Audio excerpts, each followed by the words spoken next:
See here.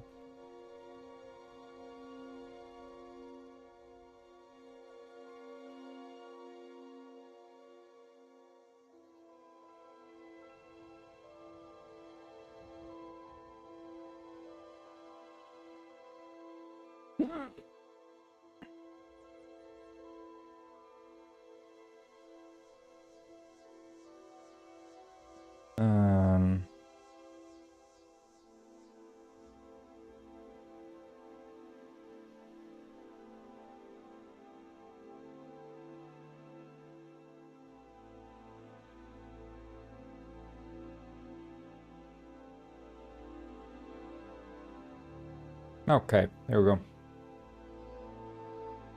We should be pretty much live. So we can...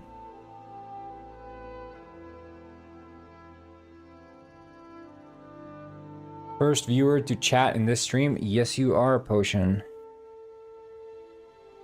And welcome back.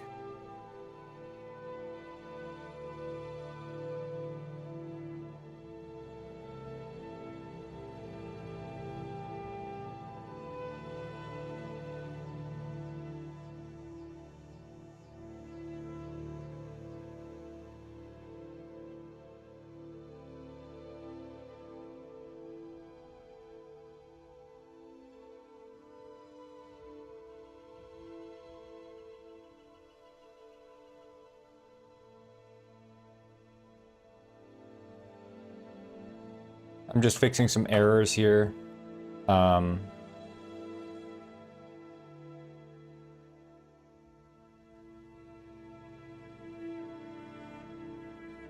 warnings, rather.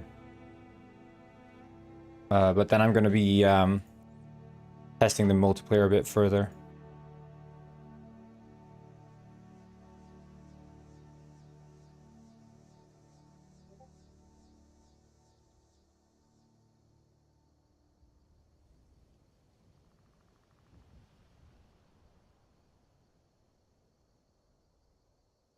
Yeah, I'm going to test the multiplayer.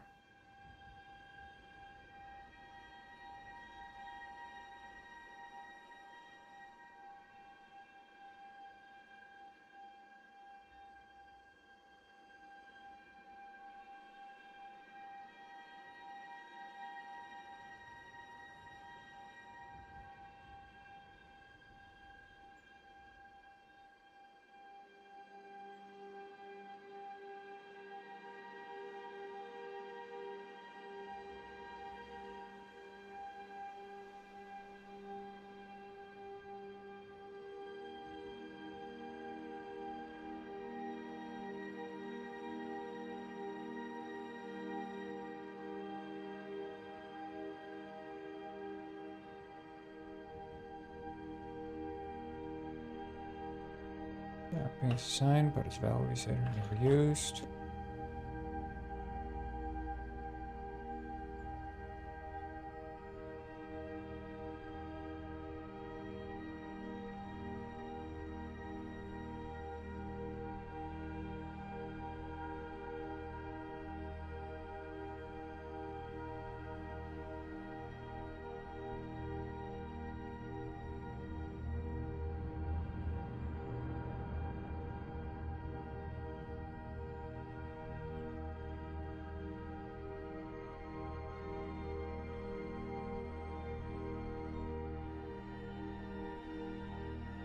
Nice to get rid of all these warnings. So, like, there used to be 100 warnings or something.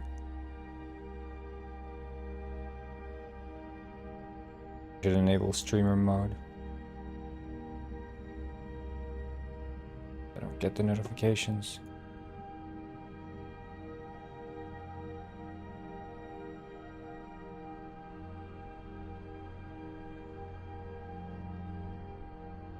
There we go.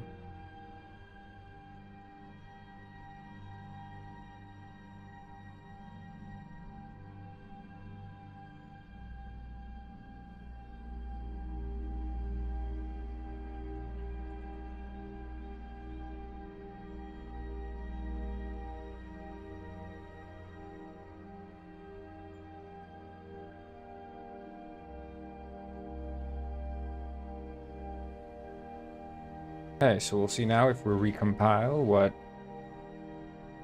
happens. We should have very few errors now. Or very few warnings, I mean.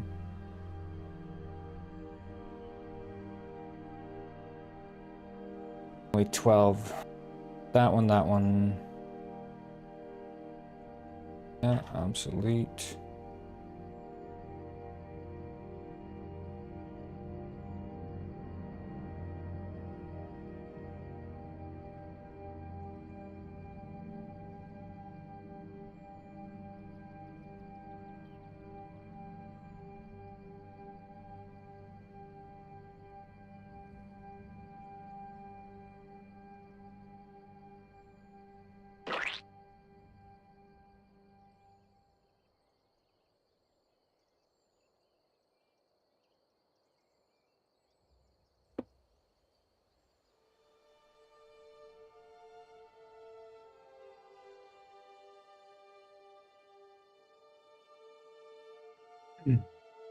Annoying, it keeps recompiling every single time I make like one of those changes.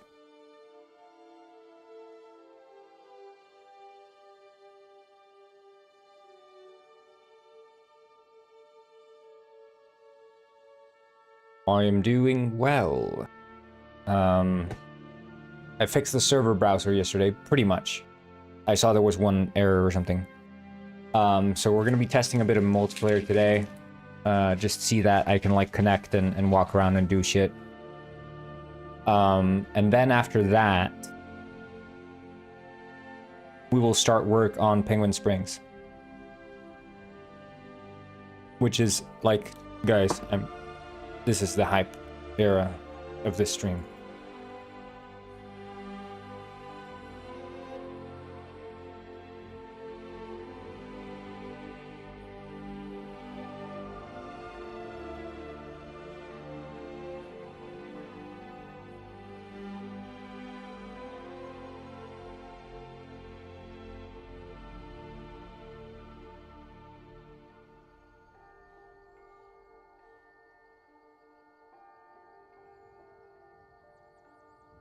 Yeah, I'm just basically cleaning house, you know.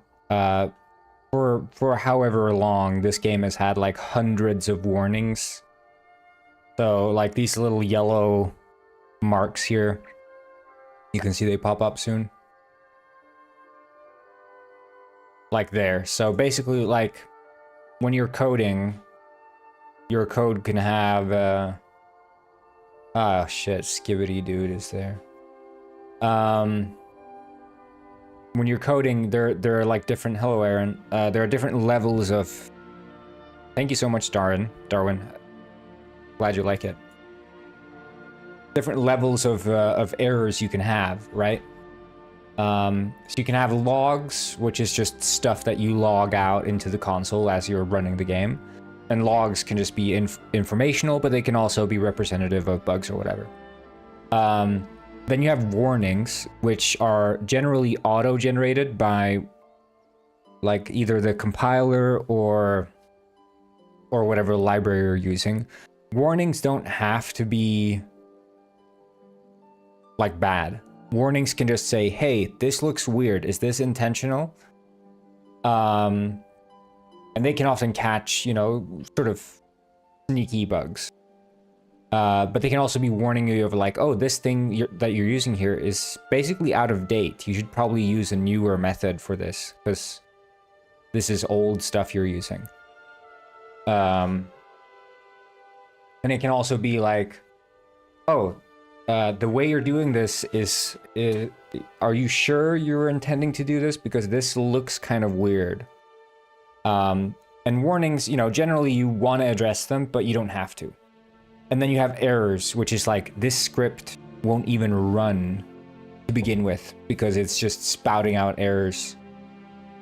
Just the way it's written is wrong.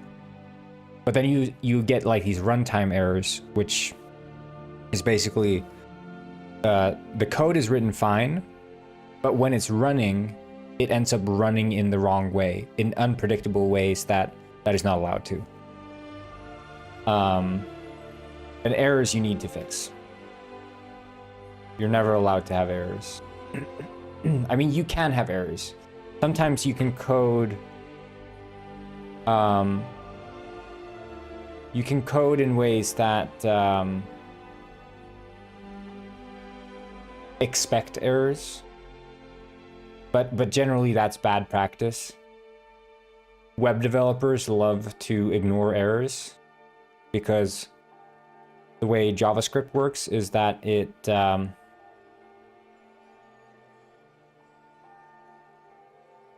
just doesn't care about errors.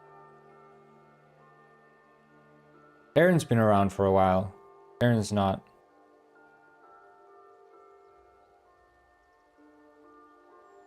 But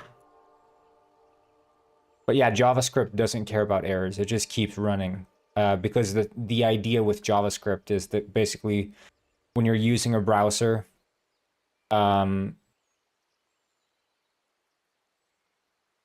you don't want the browser to crash. Well, I mean, Potion, you've only been here for, what, like 3 days or something?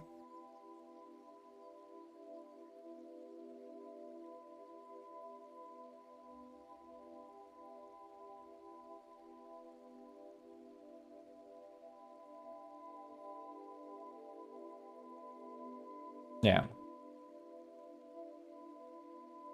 I think last I saw Aaron, though, was probably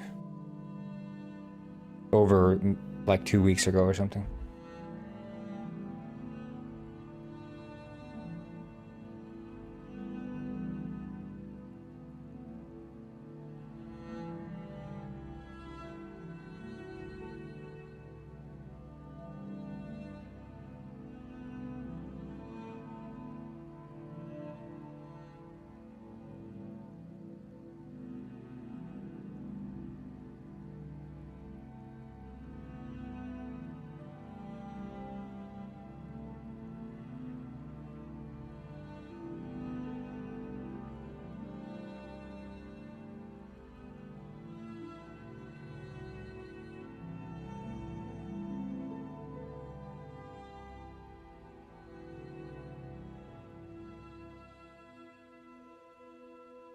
Aaron? Well, Aaron showed up from TikTok.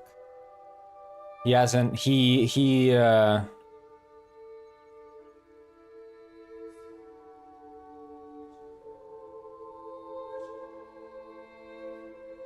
like he has been around and he has been here multiple times, but he hasn't been the most active chatter.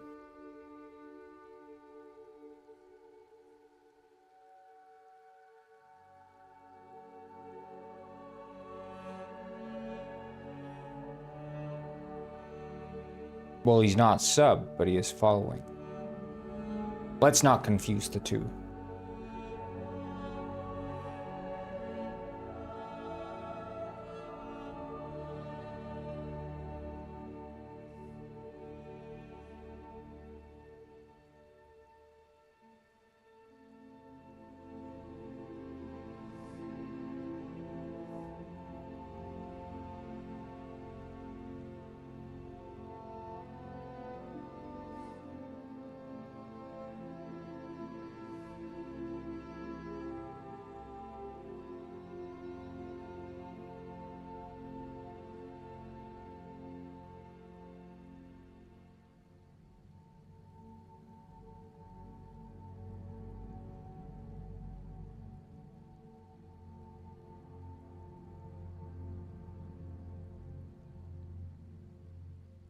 This is the best avatar ever. Well, thank you. I appreciate it. But it's actually not even an avatar, it's just me. I have my webcam turned on, I have a green screen behind me. People don't realize that, but that's actually...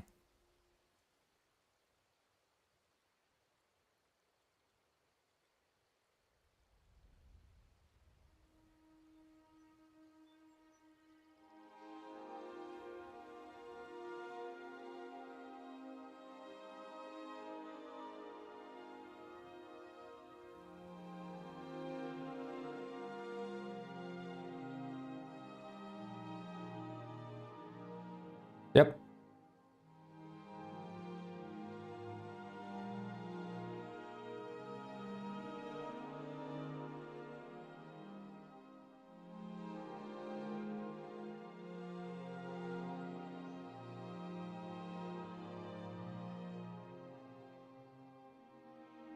Like, do I not have to have it say network then? Is...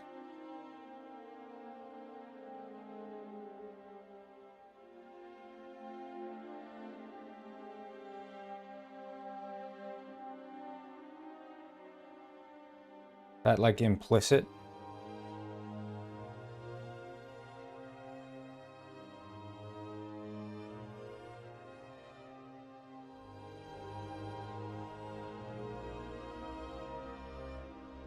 You can buy the game?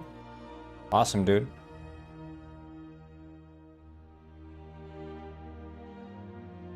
Then you'll be able to join us for the multiplayer testing. It's not gonna happen. It might happen today, but I don't think it's gonna happen today. But yeah, when we're testing Penguin Springs, you'll be able to participate. Look, now it doesn't spawn the...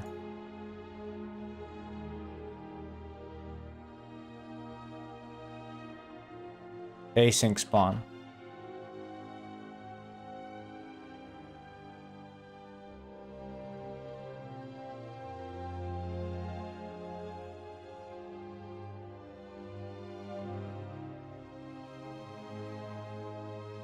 Oh, is that because it's being spawned from a... Okay, okay.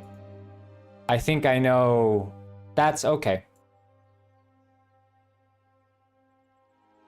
That makes sense.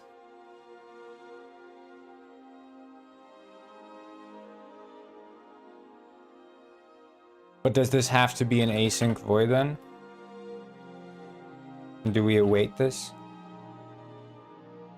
This game is so peak. Hey, thank you, Bird's Eye View. You should have been here when we were considering calling Penguin Springs Penguin Peaks, because that was peak.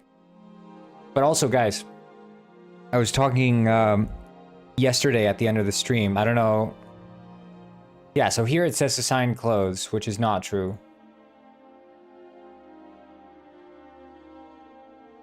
Index clothing data equals new clothing data. Okay, yeah. But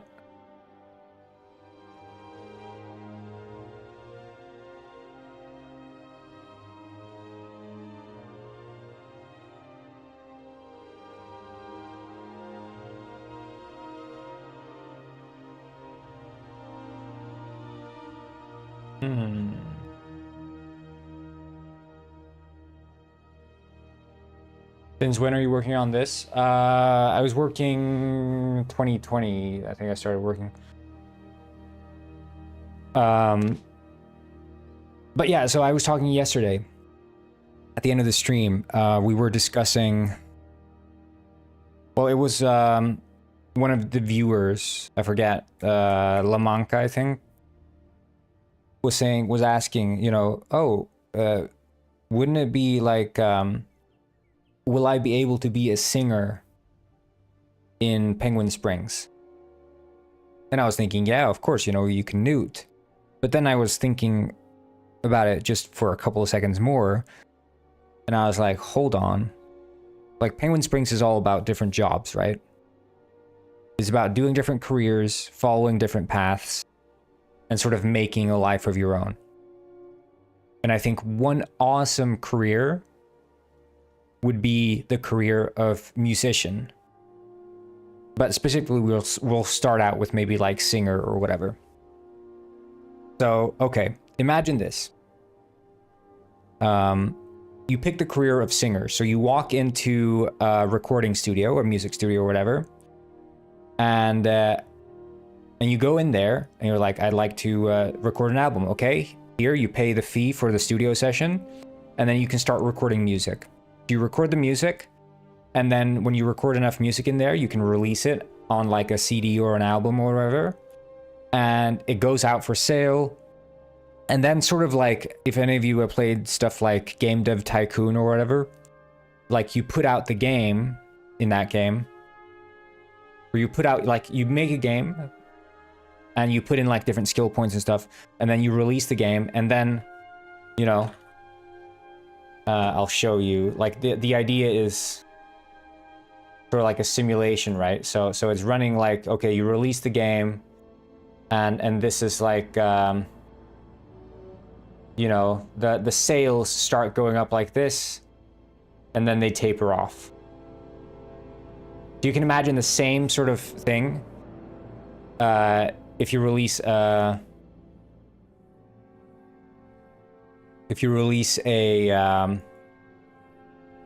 song in Penguin Springs. Okay, so you record the song, you release the song, and then the sales go up and then the sales go down in like real time, in game real time, and then that ends up in your game's bank account. So you release the song, and then if you by releasing the song, you gain a little bit of fame, and then when you have music that you've recorded, then you can physically walk into one of the 3 venues or whatever that exists in Penguin Springs. So maybe there's the dive bar, then there's the nightclub, and then there's the concert venue or whatever. 3 different performance areas. You can go in there and you can talk to the owner and say, I'd like to book a gig. Okay, they're like, well, do you have any songs to perform? And you're like, yes, I've recorded these songs. I can perform these songs. So then you get the gig book. But the thing is that the game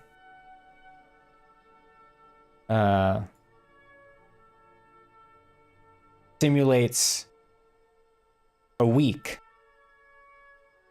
So for those of you who have played Stardew Valley has like this month system. So it like the day-night cycle goes, and different events are like planned and occur on different days at different times. We can do the same thing in Penguin Springs. So you go into the venue, you say, hey, I'd like to book a gig and I'd like to perform my music. And they're like, sure, you can perform your music. And they say, you get a gig on Monday at 6 o'clock. Okay, so you play and then you wait for Monday, because it's right now it's like Friday, you know, this is the day today. So you're like, okay, I have 1 to 3 days until my gig. And you wait, and then you have to show up in game, like this is not real time, right? This is in game real time. So let's say that a day is 20 minutes or whatever. Okay, so you show up there on Monday at 6, and then you do your gig, and then your friends can show up too and watch you do your gig, because it's all like in world, and NPCs show up to watch you do your gig, and then you're performing this live in front of an audience in the game world. So like the career of singer is not just like you doing your thing on your own, unable to like interact with anyone else.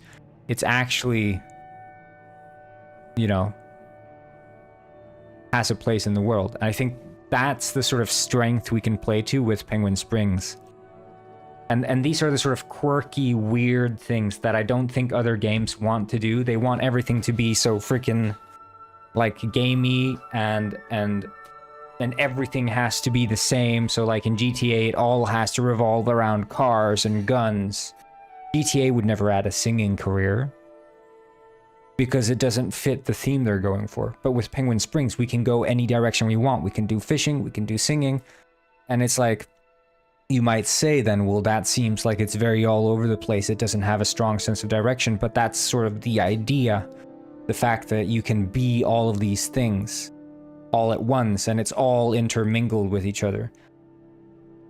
And I think that's the strength we can play to. So it's like, oh, what is Penguin Springs? Well, it's everything. Like, you can be a musician, you can release records, you can go and do shows.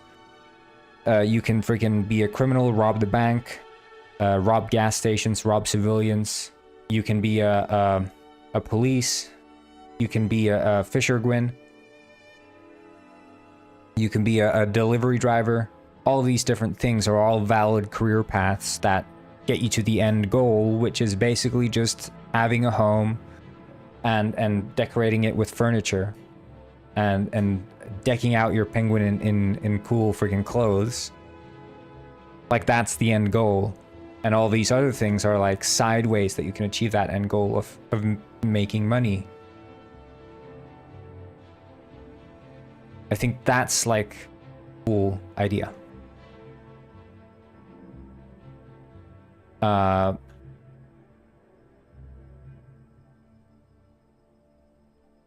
that's what I'm thinking.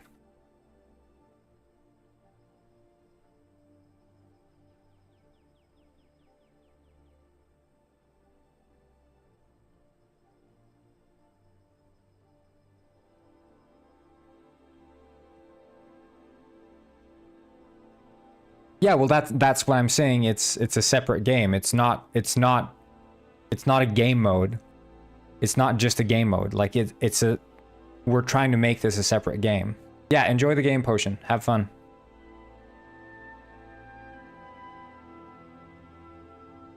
But the thing is, it would have been so much bigger of a project if we hadn't already had the underlying sort of multiplayer infrastructure, models, gameplay systems, weapons, all of that we already have. The clothing, even like partially the house decoration system. We have it all. So what do we design then? Well, we design this open, living, breathing world with the AI roaming, and then a bunch of different jobs. Like, that's the main focus of it.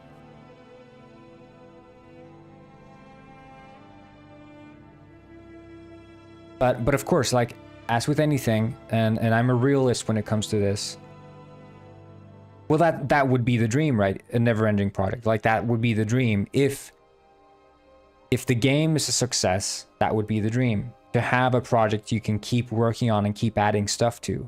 And that's why I have to build for the future. That's why I'm rewriting the entire networking code.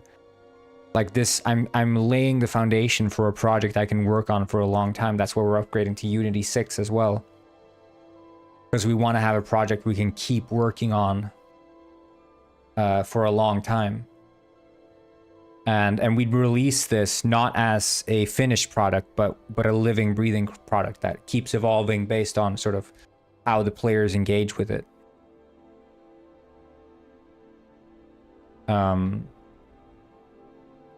And that's, I mean, that's sort of the same thing we did with Penguin Heist, right? Like what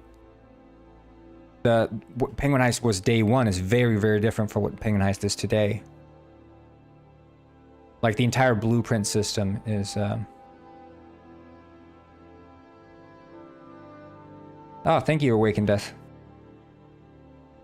Yeah, I think, like, to me, okay, like, again, I'm a realist. I like dreaming big and throwing out big ideas, but then I carve them down to something realistic. And that's the only reason I'm able to finish the projects that I set out to do. Like Detective Penguin, I'm just like, oh, there's going to be a bunch of different, like, dialogue options. There's going to be a bunch of different disguises. But I cut it down to what's manageable, and you know, I ended up finishing the game. And it's the same with like the roaming NPCs. Like there's a bunch of like ambitious ideas and stuff in Detective Penguin that aren't fully realized. But again, it's like the small things make the whole. And of course, the same thing's going to happen to Penguin Springs in the same way. Like the singing career might not be as in-depth as I might be describing right now, but yeah, sure, you can ask me any question you want, Awaken Death.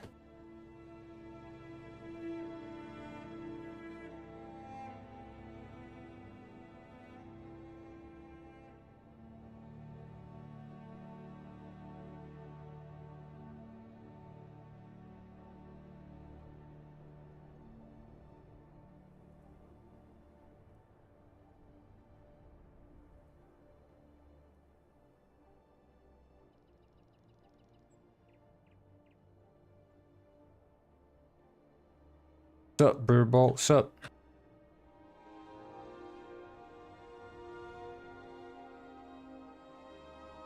I see, I see. Exciting.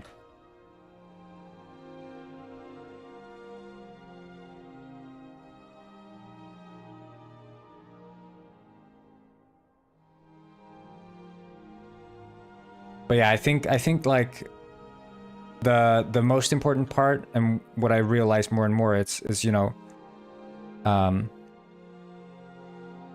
you have to dream big, but then you have to be realistic and sort of you know, accept that sooner or later you will have to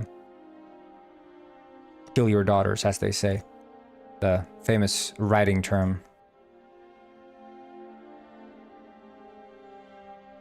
Of not getting too attached to ideas. Yeah, that's the idea. Like, Penguin clothes is so revolutionary, it redefines the meaning of penguin.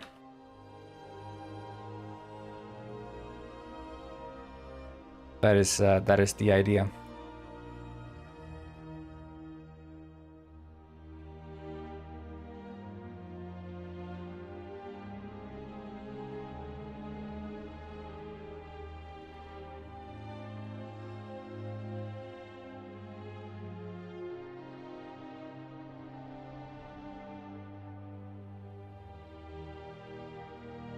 Okay, so I've been using Unreal in my uni time, but I was always attracted by programming or at least making code of any sort, and the most time in uni I was doing level design, which sucks now because I have no idea how to problem solve. And I have no base for game dev, just bits. I did the Unity Essentials tutorial, but I still feel like I know nothing. I can't think of anything. Any tips on how to improve besides just practice? When it's like doing a task of write an essay in Chinese. Okay, so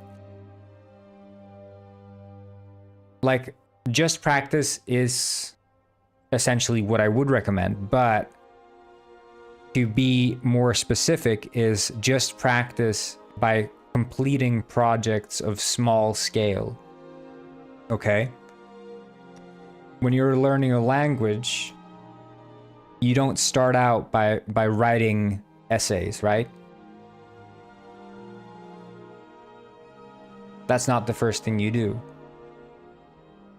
The first thing you do is write a sentence. Or not even a sentence, just the words. But assuming you know some of the words, you can start writing sentences. And then you can write paragraphs. And then maybe you can write a short story. And then you write many of those short stories. And maybe then you can start tackling an essay, because then you're competent enough to sort of express yourself in meaningful ways.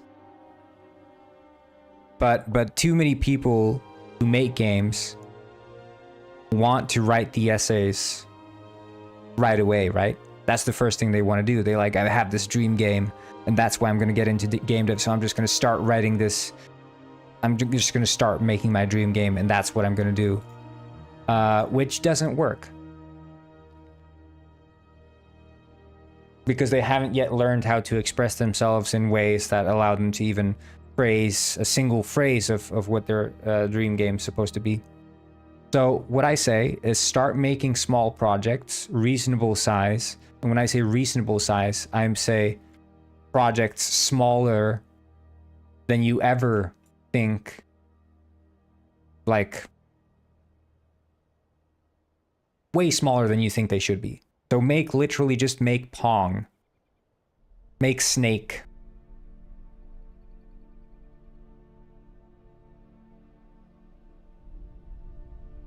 Make something small that's been done before so you can look up references. I bought a course on Udemy by GameDev Academy and followed one of their tutorials, and I did that project with some changes I made and posted it on itch.io, but I still feel like I know freaking nothing. I was thinking of following CodeMonkey's 11 hours on how to develop a cooking game, which goes through a lot of stuff. Do you think that's okay? I mean, like, tutorials are fine. Generally. But,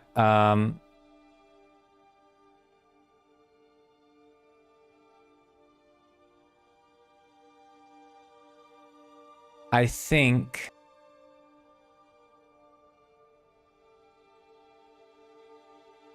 it's better if you just work on a project that is manageable for you. Because, okay, I've gone through this spiel before.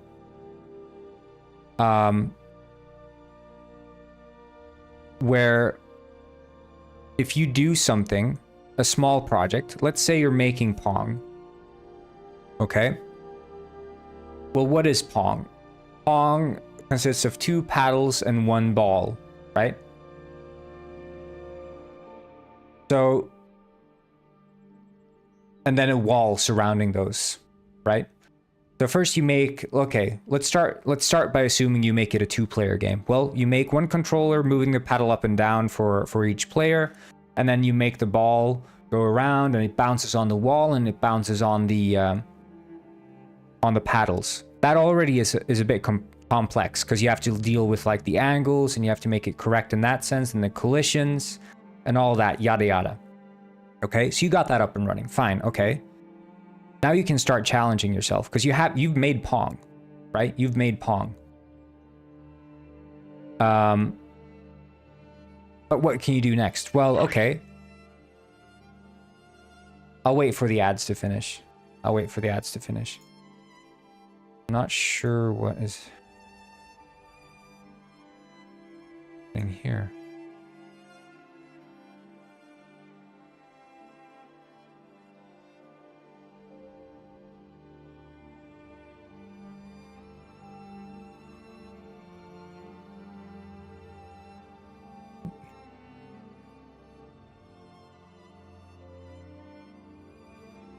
Yeah, that's so true, Adabel.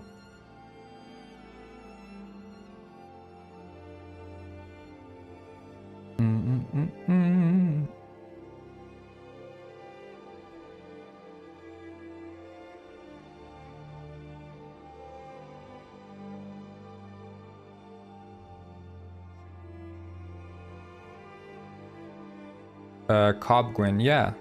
That's so true, Adabel.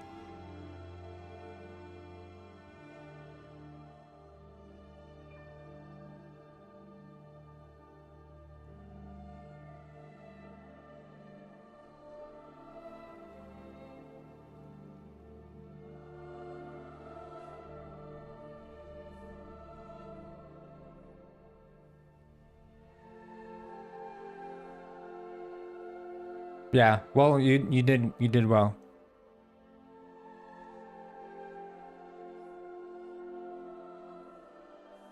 Okay, ads are over. So let's get back to what we were saying. Okay.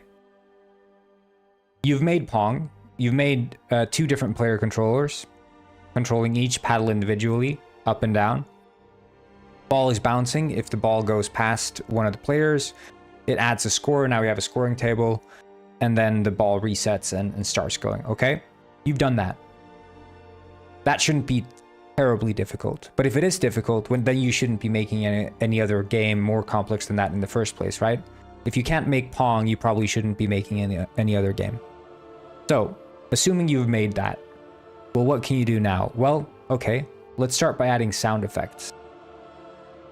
Okay, now you're learning a bit about triggering sounds. Then you'll add particle effects. Now you're working with particle systems.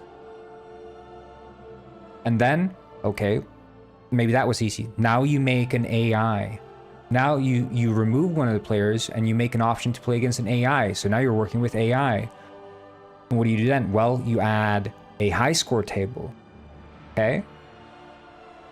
What do you do next? Well, maybe you take this Pong game and you make Breakout, which is another version of Pong where you're like shooting the ball up against bricks. And then you add power-ups in Breakout, and you can do all sorts of weird stuff. But if you can't make Pong by yourself, start making Pong and just figure that out with 2 independent character controllers moving up and down independently, just being able to play against yourself. But if you can't make Pong, start there. Learn how to make Pong. It's a simple game, simple rules. But quite, you know, it's a simple game with simple rules, but there is like a trick to it, right? Because you're working with a ball that's bouncing and it bounces at perfect angles, right? So it's like a bit devious in that sense. You think it's easy. What I'm doing, Adabel, is I'm working on my game Penguin Heist.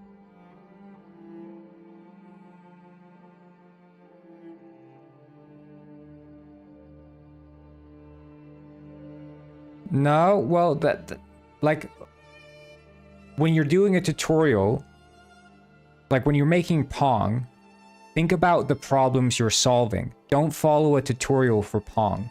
Don't look up Pong tutorial. That's not what you're supposed to do. When you're solving, like, the reason that Pong is a good game is because it's a simple game, and it allows you to think about every problem independently.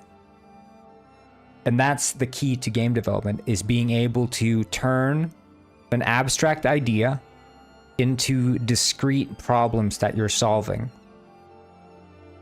So what are the problems to solve for making a basic 2-player Pong game? Okay. First step, moving a paddle up and down. Okay. So you fix that. So how do you move a paddle up and down? Well, first you need to read input. Okay, so you can Google how to read input, Unity, or Unreal. Read input. Okay. You've read input. What do you want to do with this input? Well, you want to move the thing up and down. How to move object in Unreal or Unity. Okay? So you know how to move it, and then you should be able to, because you now read the input and you know how to move an object, you can hook those two up. Because moving the paddle is a discrete problem, yes, but it's also a problem that isn't fully discrete. It consists of many other discrete. Yeah, in Unity, okay. Because it's not a fully discrete problem, right? It consists of multiple other smaller problems, and you have to break down every single problem until you find the smallest possible problem to solve. So, okay, we'll start with 2-player Pong. What's a problem that builds up 2-player Pong? Well, moving the paddle. What are other problems that build up and constitute moving the paddle? Reading input. Moving the paddle up and down. Using the input. And then also colliding with the walls. That's another part of moving the paddle. So you solve those 3 problems. And now you have a moving paddle. What's another problem to solve for making Pong? Moving the ball. Okay. Well, moving the ball, well, what does that consist of? It consists of A, moving its position. B, figuring out when it hits a wall. C, figuring out the angle it bounces at when it hits the wall. And how do you figure that out? Well, you look at what direction is it traveling in, and then use that direction, invert the direction, and then you'll get the angle it's bouncing. And then you have to do that for the wall, but you also have to do it for the paddle, and it's all these things, right? But even as a beginner game dev, you can visualize every single discrete problem you're solving, right? Without looking up a tutorial. But you just have to break down every single thing you're solving into the smallest possible bit you can possibly break it down to.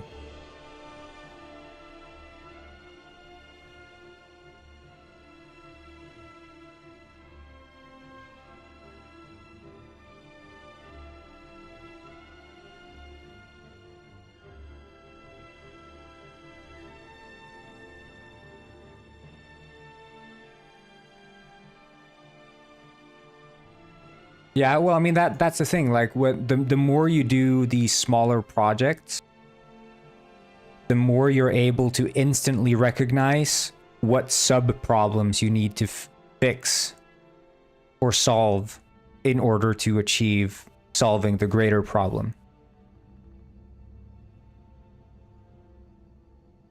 But it's always about looking big picture and then going down to the smallest possible bit you can figure out. Like, it's like building Legos, right? You can't build a Lego house if you don't have all the bricks. When you build a Lego house, you don't just put down a wall. You put down a wall, and the wall consists of bricks, so you put down bricks. And that's the same thing with game development. You can't build a wall if you don't build the bricks.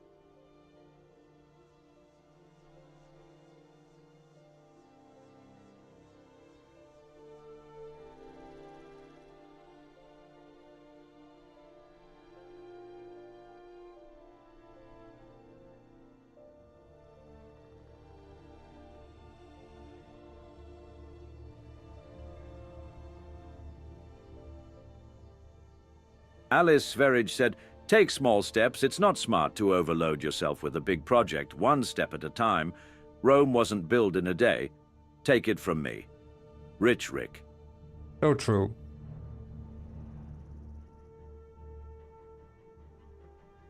No, but I think it's like when you start with games that are too complex, you don't even know what problems even make up the problem you're trying to solve for. I'm making a Penguin Heist game, San.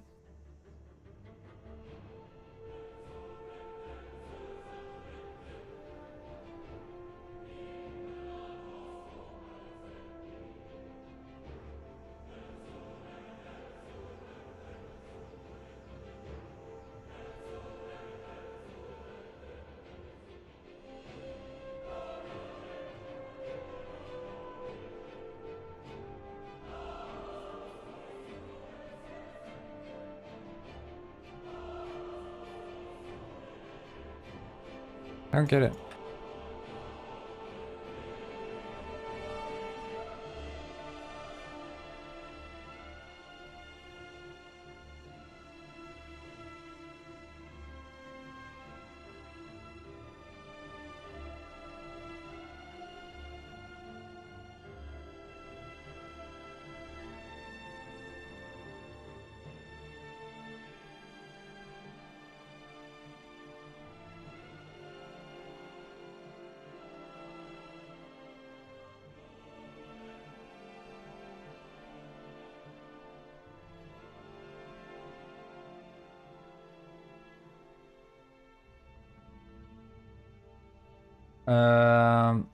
A lot of friends recommended me Sebastian Castle. I think it's his name, and his shoot 'em up YouTube GameDev series, but I don't understand anything. I just follow up one by one and I stop because yeah, just don't follow a tutorial.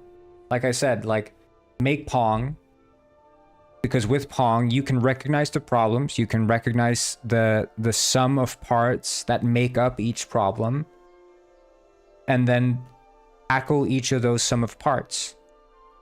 And that's how you build a tool belt when it comes to tackling larger scale problems. That it is, Sadabel. That it is.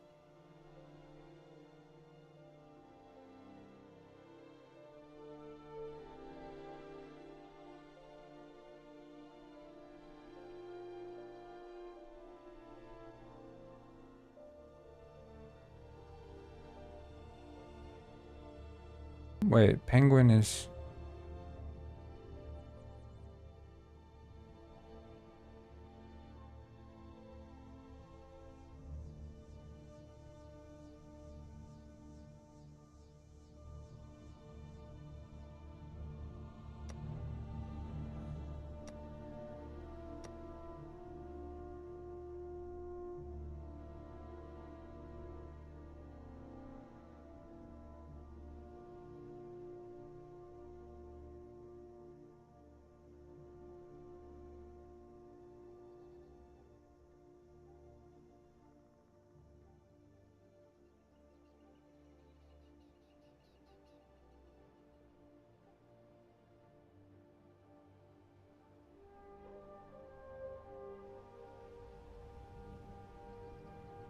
Goat Sim, I see. Yeah, it's quite different from Goat Sim, but it does have the physics-based nature.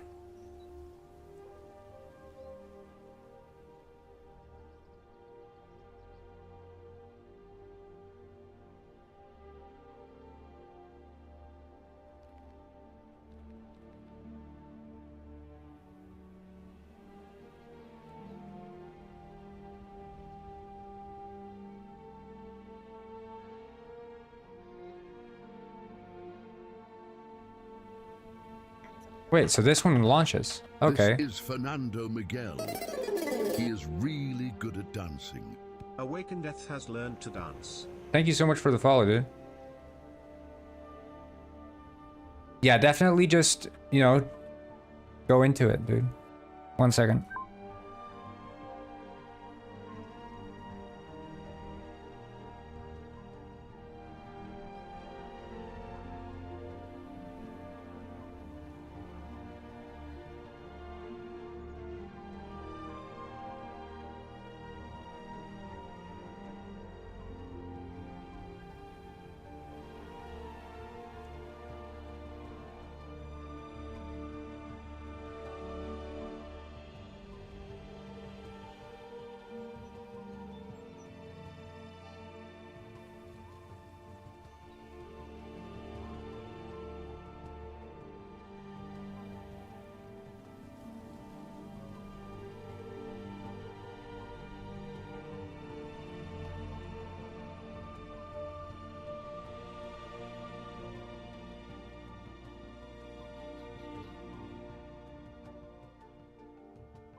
Sorry. Okay. Yeah. So show you guys. You can ride a bike in this game.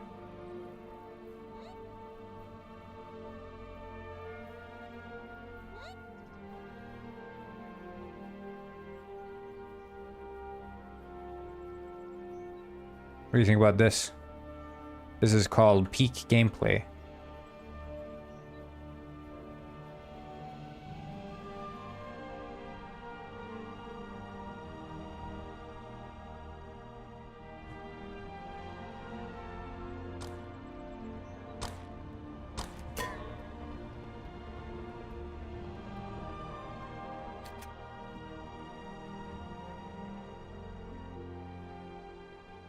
I wonder...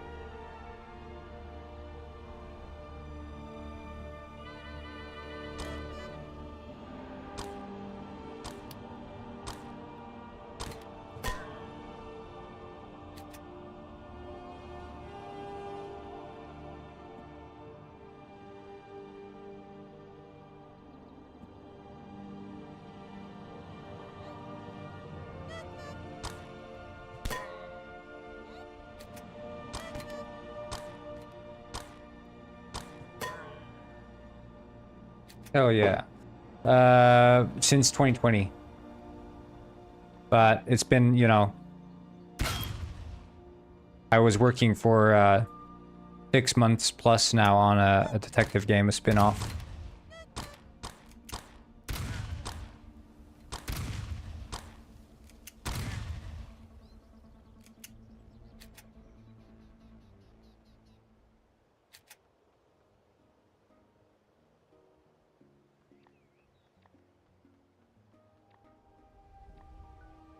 This paid. I would never spend that long. You should never spend that long on a personal project unless it's freaking burning for it, you know? No way, Jose, dude.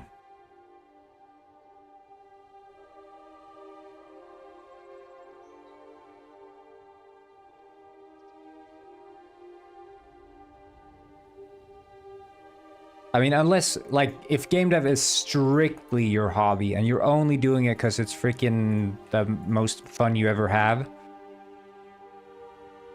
then yeah.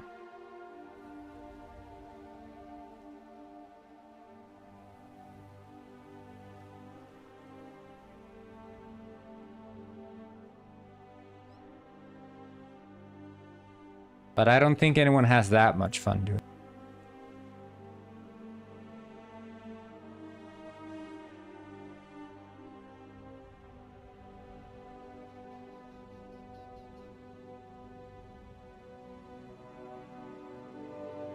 Boom, boom, boom. Yeah, so true.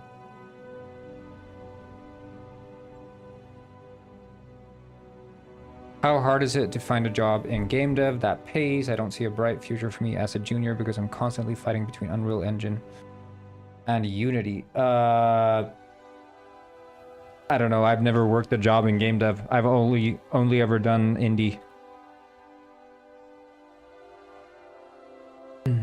I think... So, like, okay, if I was looking for a job in game development that pays, I would... Here's what I would do. I would become skilled in... No, it's not a job. I mean, I just work on this. This is my own stuff. The detective game was another spin-off of this game. So you can see here.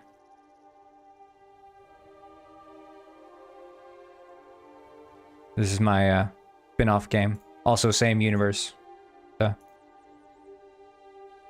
Another game I made.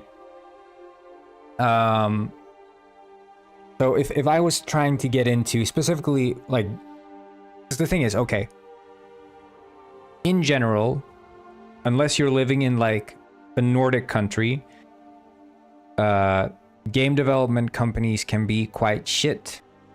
There is a lot of crunch, stress, deadlines, and you're not getting much out of it. You know, you would be better off working a normal software dev job.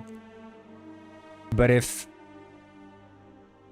if you love game development and you burn for it, but you still want to work with it, but you don't want to do it solo, find a indie startup that's looking for funding and get on board.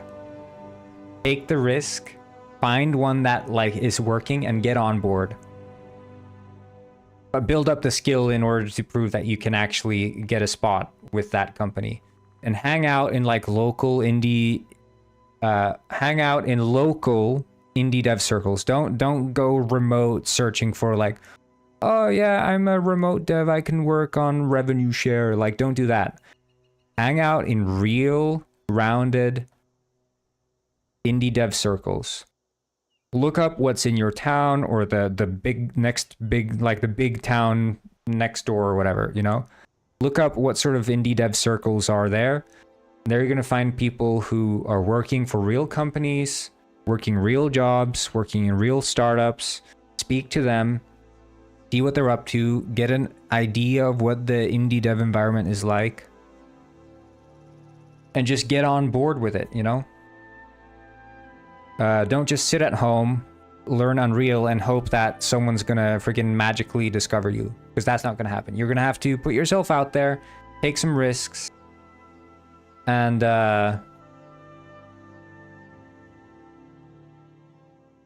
see what happens, you know?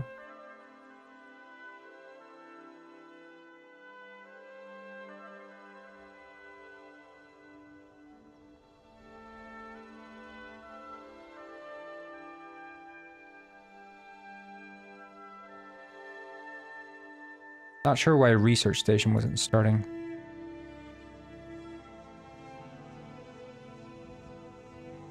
Maybe it was just because I didn't rebake the prefabs. But yeah, I think that with game development, the most inspiring environment you can work in, the one that's not going to be soul crushing, and the one that's going to build the most integrity for you as a developer, is working with an indie startup, because every single person in that startup is there for the same reason, because they freaking love game development. Not because they're there for a paycheck or because they're there because it's comfortable.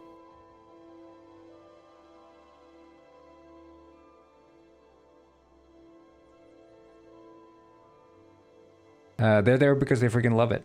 You were saying software dev jobs with what I'm saying sells me 1-to-1 for those jobs. I'm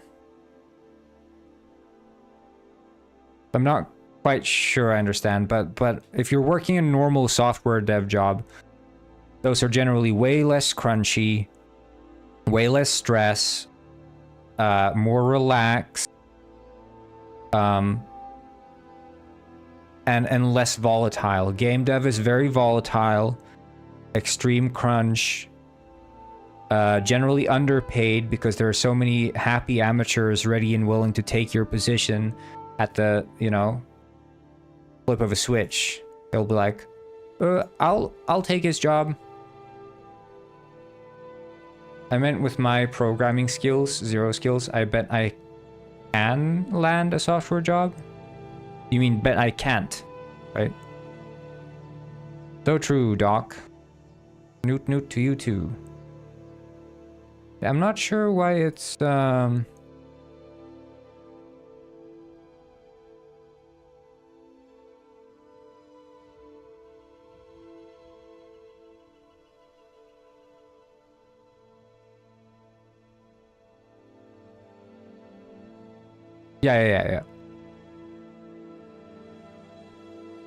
Well, you need to develop those hard skills. Like, you just need to.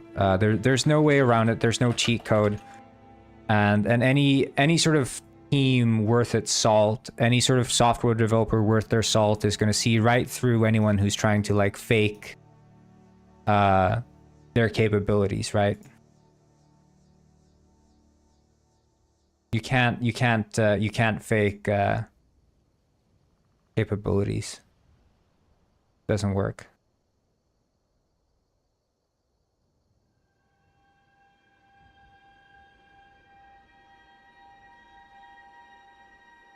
Wait, is that the one?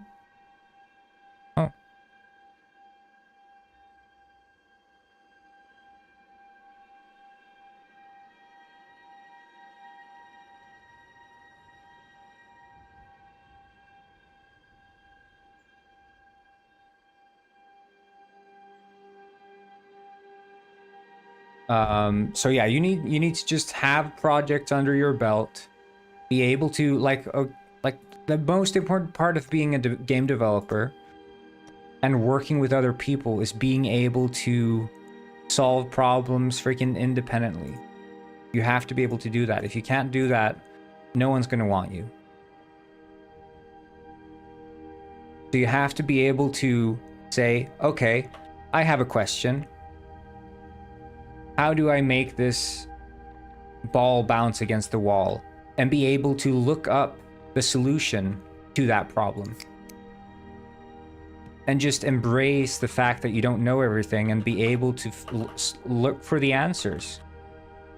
Instead of like having to rely on like a tutorial or whatever. Because again, I think like a tutorial is not looking up the answers to a problem. A tutorial is looking for this, like looking for someone else to solve the problem for you. You're not trying to solve a problem when you're doing a tutorial. You're trying to have someone else solve the problem and then act as if you were the one to solve the problem in the first place. That's generally what tutorials do.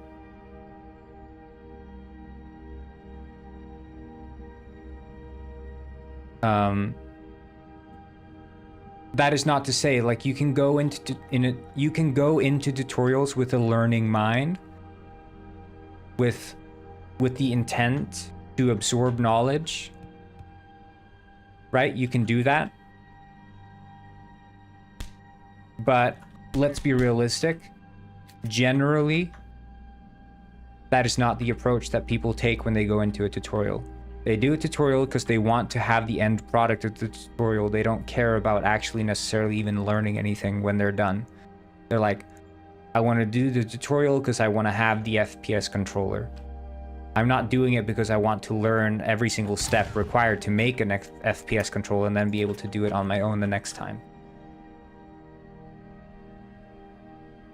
So again, looking up for the small discrete problems that make up the bigger picture problem, that's the way to go. Every single day of the week, that's what you want to do.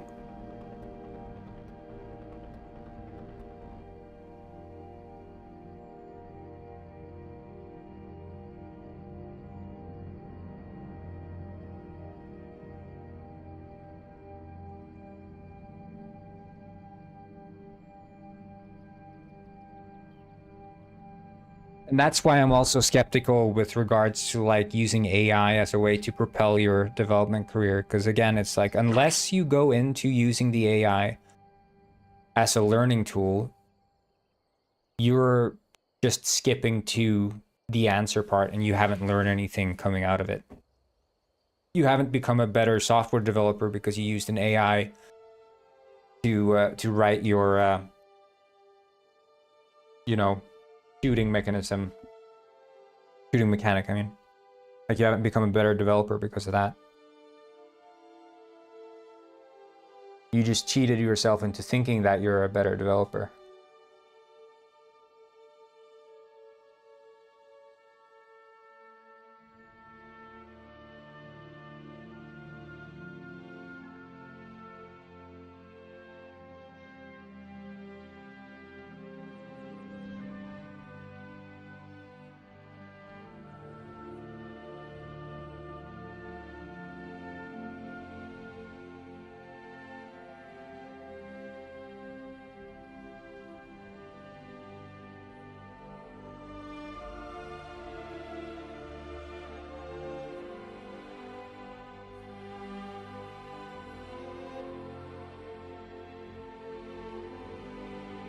But yeah, it's like tutorials don't have to be bad. They don't have to be bad, but they encourage poor behavior, basically.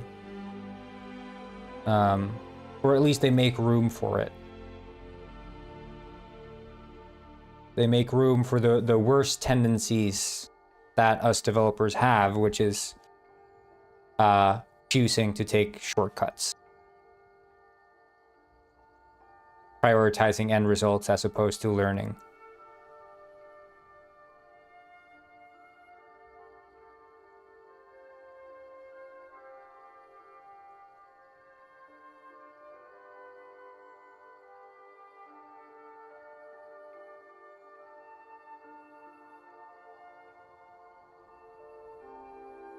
But yeah, I think another problem with tutorials is the fact that, you know, generally the tutorial writers or video makers or whatever aren't necessarily even good teachers. They don't necessarily teach you why they're doing what they're doing, and you just follow along happily, like, oh yeah, you know, he's writing this, I'll just write this too, and oh yeah, I get the result, but I don't understand why I wrote this. It's like, well, yeah, but you didn't, you know, you didn't break down the problem into the necessary parts.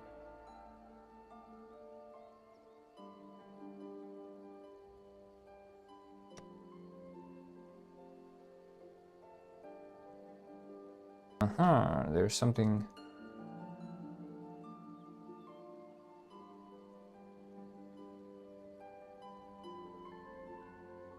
But why is it showing the servers there?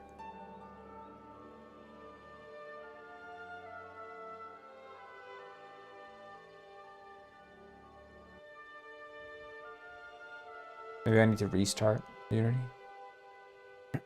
Could be. Could be.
Mm.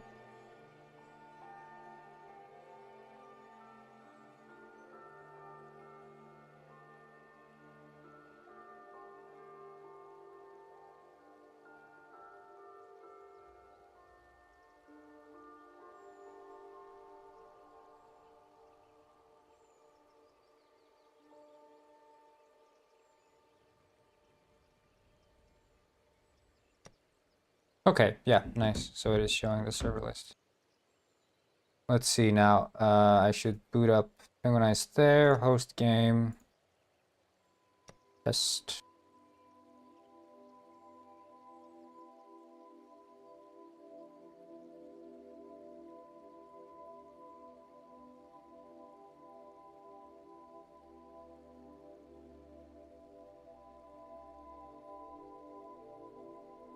Wait, what? Failed client can't spawn. But what I said trying to spawn there?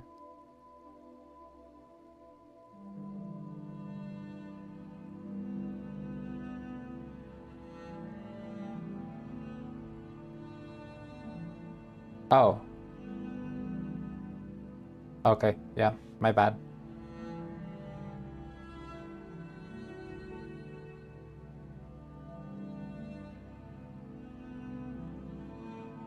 The lobby.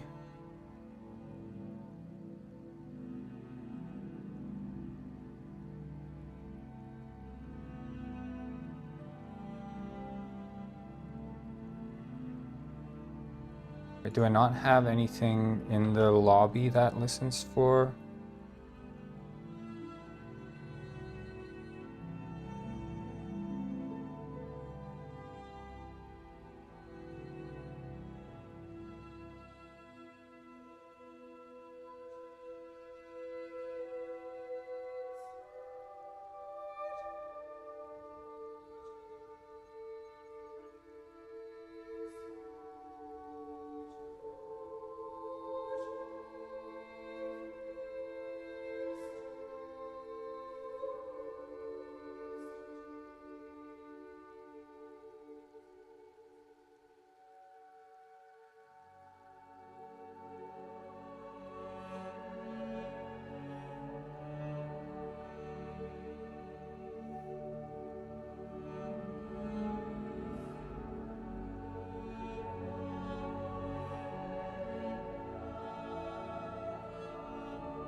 there. But then there was still the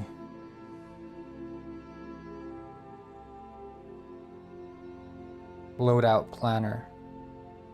Well, thank you again for the kind words. I have to bounce, but I'll come around sometimes. Yeah, I'll see you around. I'm here every weekday, so streaming when I work.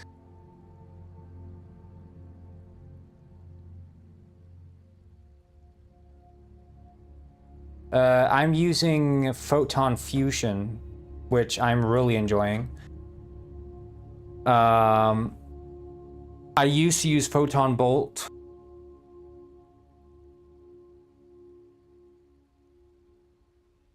Photon Fusion 2. I just upgraded. Like, I went from Photon Bolt just 1 week ago. I completely changed out the code. I had, when I changed the library from Bolt to Fusion, I got 3,500 errors that I've been fixing, and I'm still addressing some of the fallout from...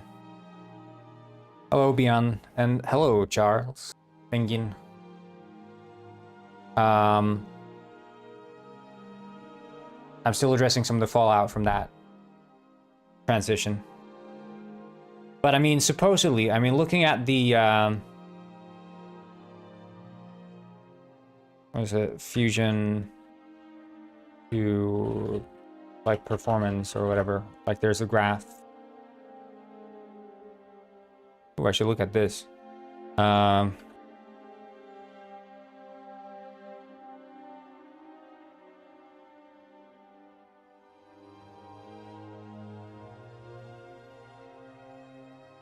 I guess there's like here or something they show.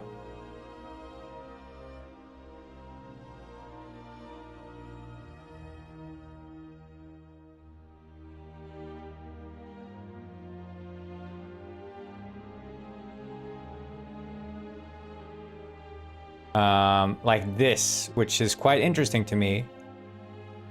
And I'm interested in seeing if I actually get these results going from Bolt, because Bolt is like so poorly optimized, man. Like Bolt runs like trash. I was very, you know, I like the idea of Bolt, but it's been running like crap. But I mean, look at these like kilobytes per second compared to like MLAPI and Mirror is, I mean, quite staggering, honestly. And allocations per frame, because Bolt was making a bunch of allocations. Like, it was running like shit. Not just in terms of networking, but in terms of like the actual performance on the CPU was bad. So Fusion, 0 allocations. Mwah. Nice. Again, this 500 network objects, 32 clients, 0 allocations. And CPU usage on server, yeah, it's like 500 network objects, 32 clients, like 8 milliseconds is quite, you know, and this is freaking a half millisecond. If I can see these results, I haven't done any performance measurements yet, but the transition has been nice.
Make this my enumerator.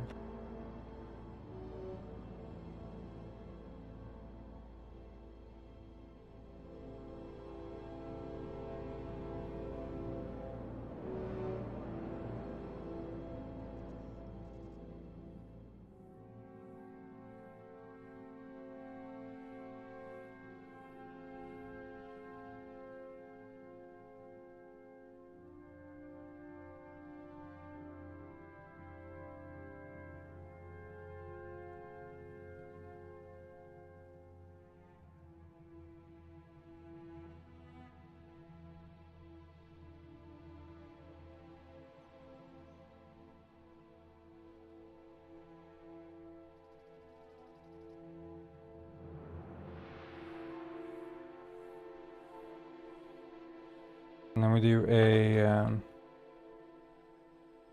global, obviously, listener.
Like player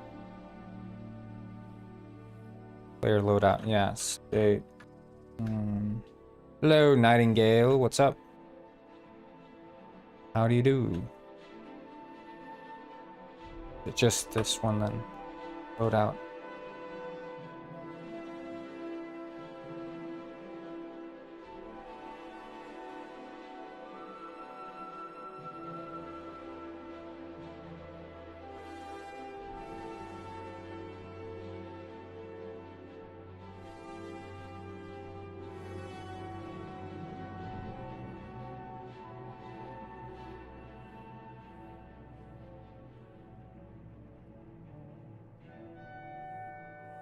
I'm just fixing multiplayer for my game. Well, I mean, the multiplayer has been working. I've been transitioning to a new multiplayer framework or library. I'm just working on that.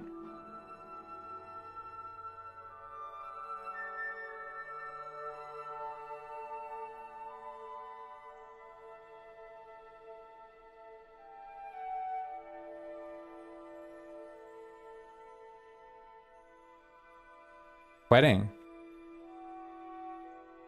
Not quite. I'm quite calm, I feel.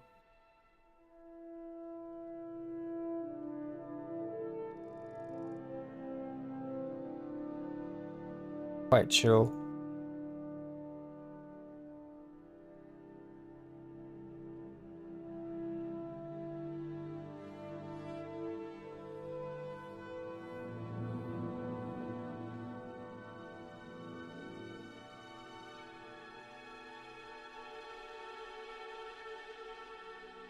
Input authority.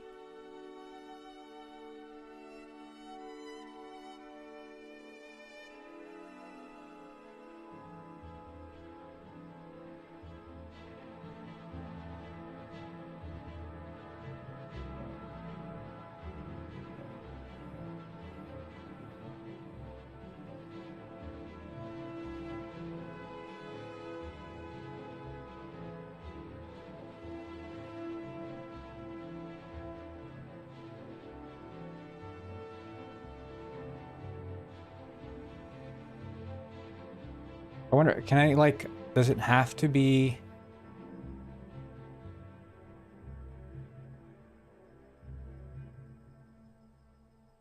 I guess I have to send a...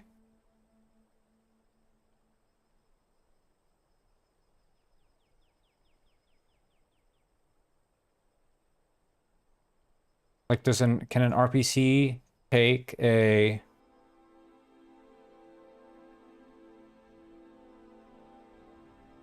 I'm assuming it can't. It needs probably...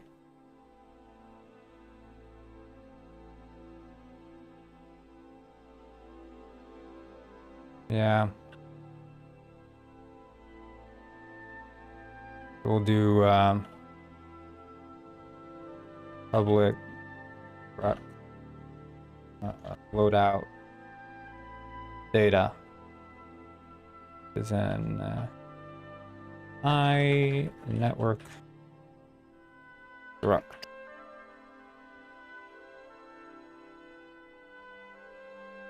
That should be fine. So then we can do here var loadout data equals new loadout data.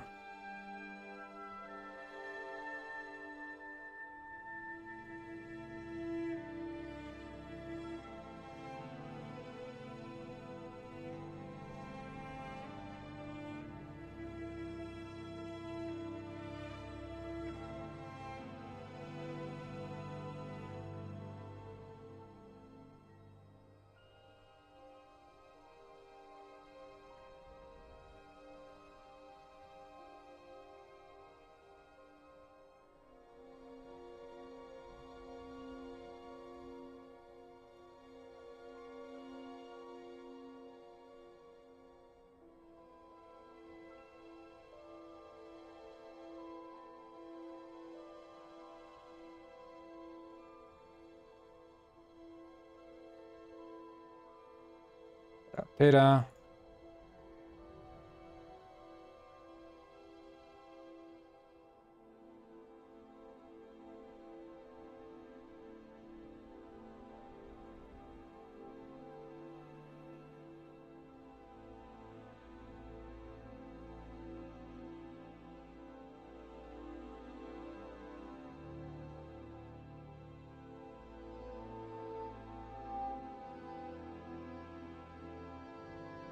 There, okay. I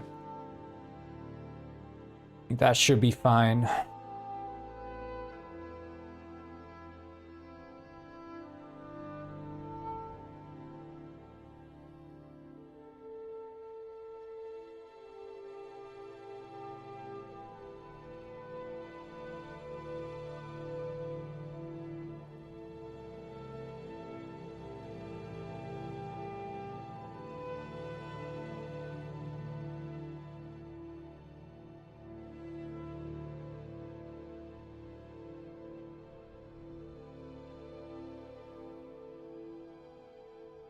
Just try to see if it runs locally first.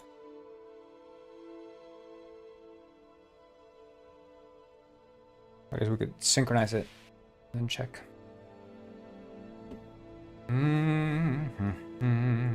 So what kind of models are we working on, Nightingale? Anything specific?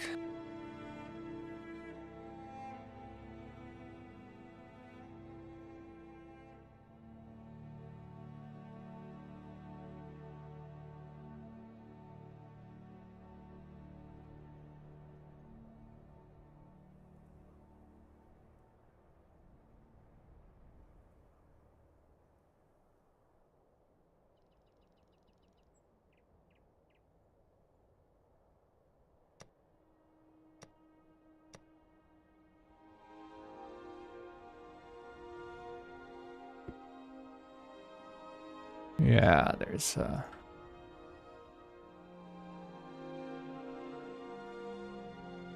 behavior not initialized. Am I? No. No, I'm not.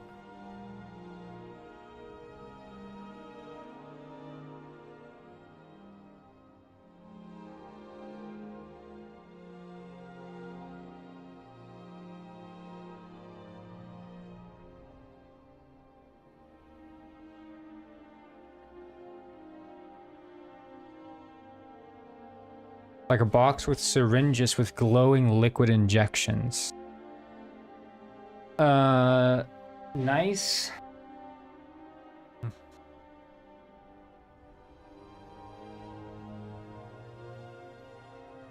I just had to make a Blue Sky account to keep consistency going, and I gave oath to post every day.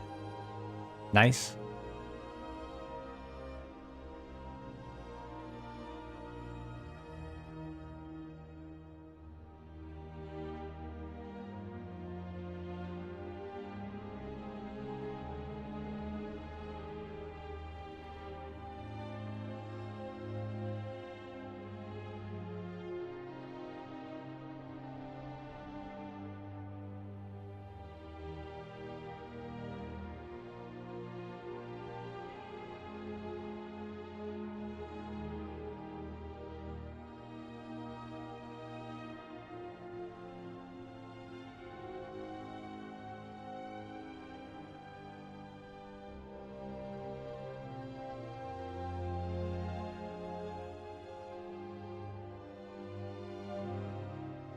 Wait, 1 second.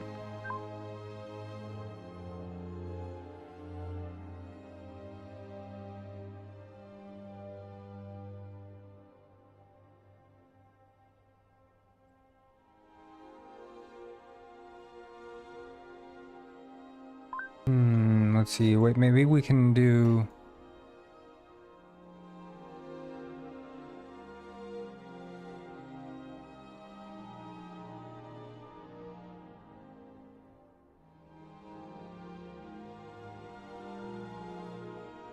I'll have to wait until the RPC listener... Oh, thanks for the bonk.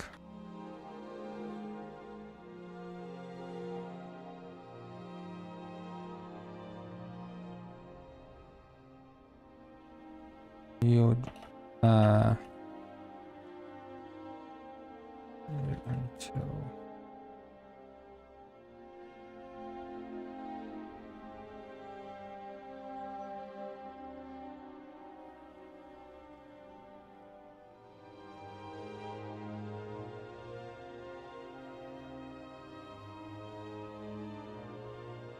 Try this.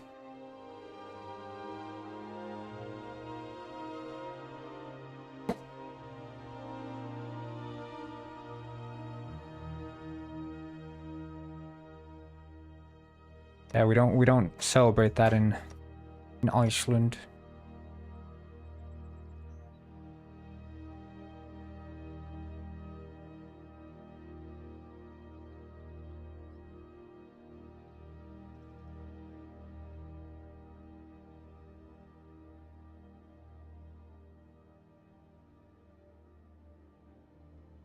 We do celebrate the 1st of May, though.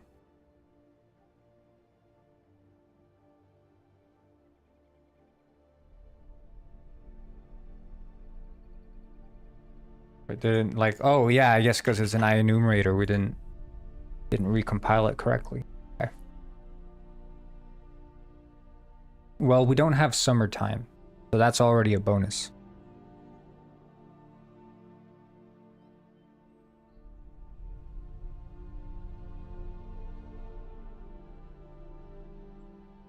That's the gift that keeps on giving.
You like moving clocks? Yeah.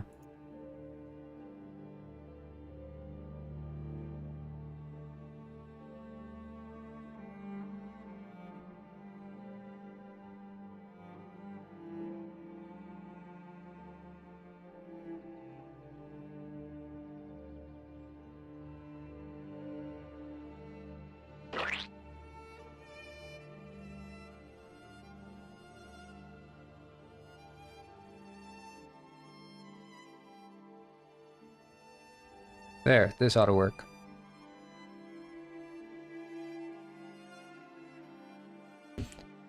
Yeah, there's a couple of changes. So it used to be in Photon Bolt that I could, like, basically in multiplayer you have to keep track of like who has authority over what. And what authority means is like who is responsible for the values and the states of an object. So when it comes to saying like where is this player positioned, well, who decides what position the player has to begin with? That's the state authority. And that would be like the one who has ownership over the object.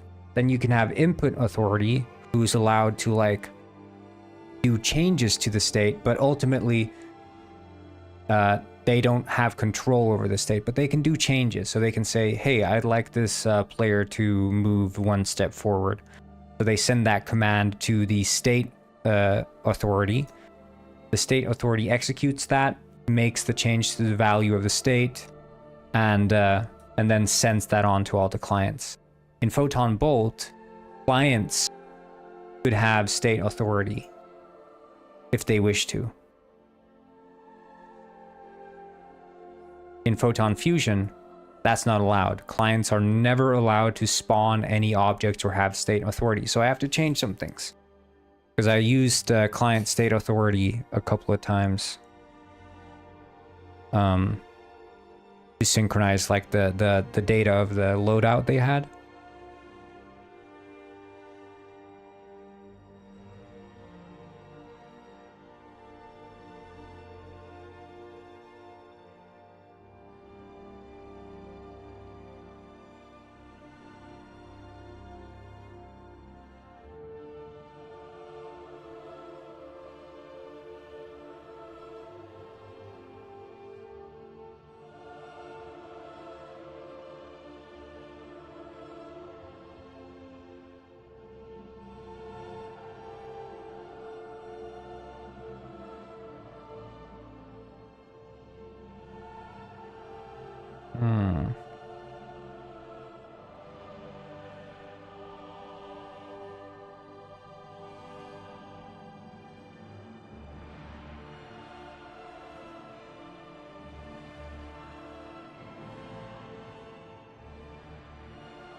Wait, so it's the local...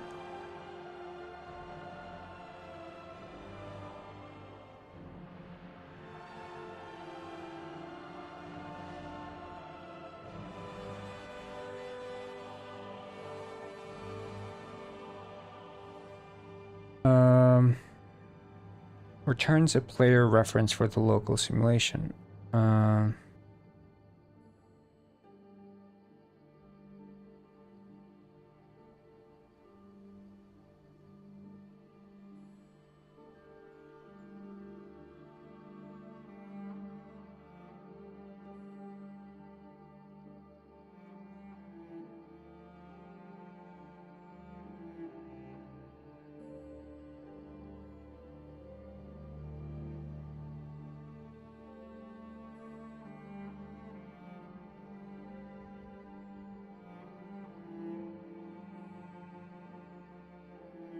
Player in Fusion refers to any peer with a network runner which can provide player inputs to Fusion, i.e. any peer type other than a dedicated game session server. Each network runner can provide input for a player associated with a unique player ref. The player ref given to player only serves as an identifier and does not contain any specific data.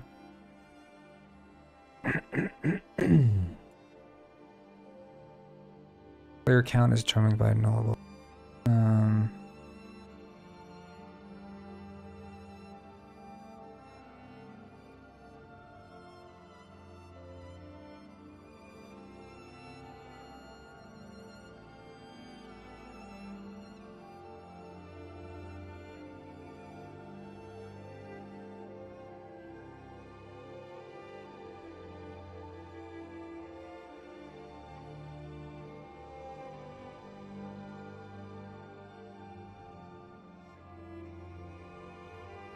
Oh shit. I wonder, do I have to...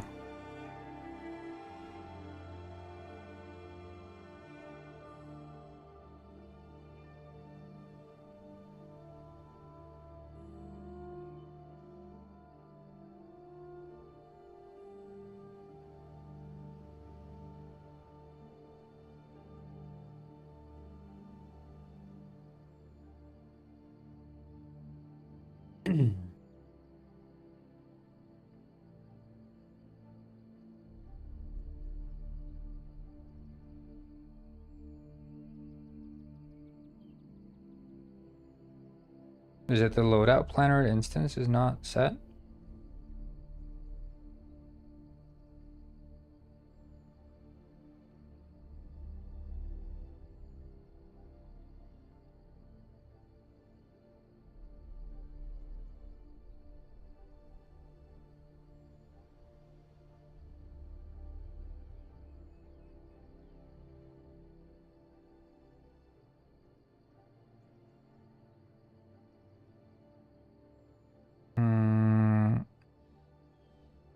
Hmm.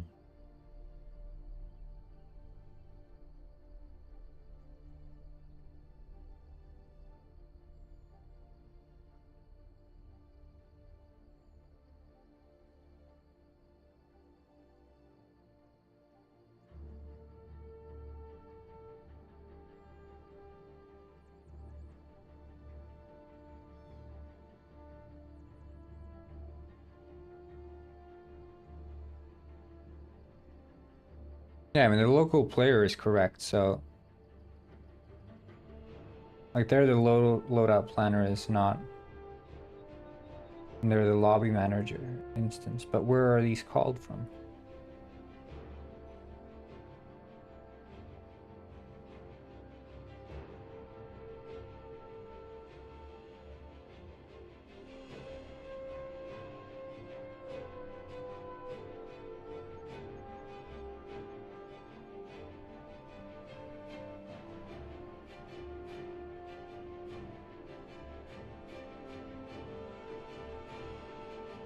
Okay.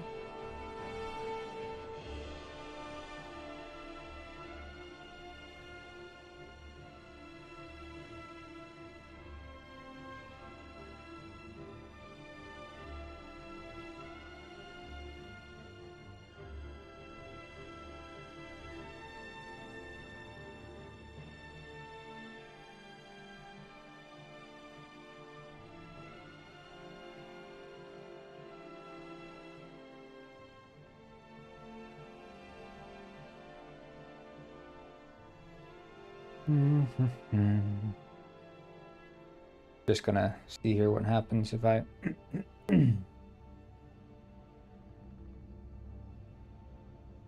reload and join again.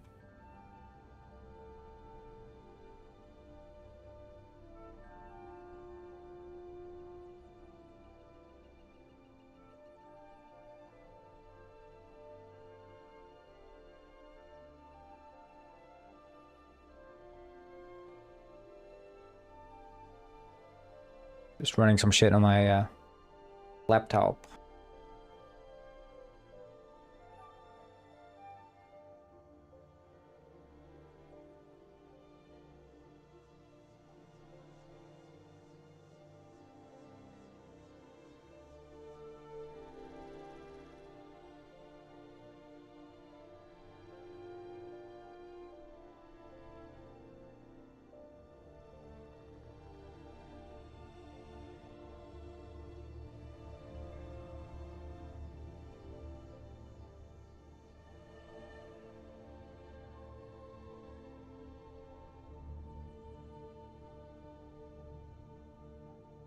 Wait, what?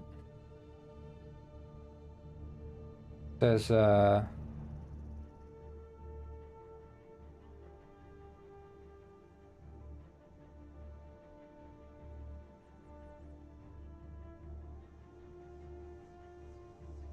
but that's not supposed to run. RPC sources is all.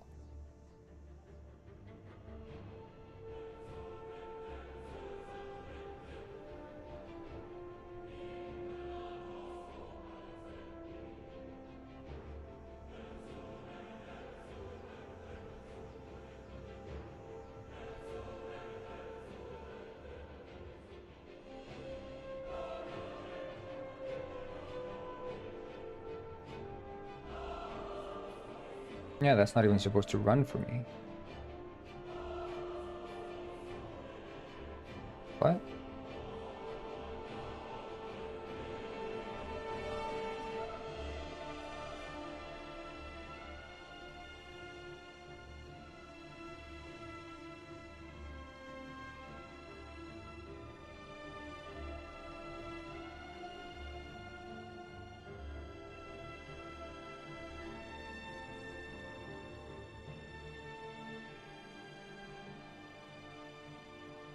Wait.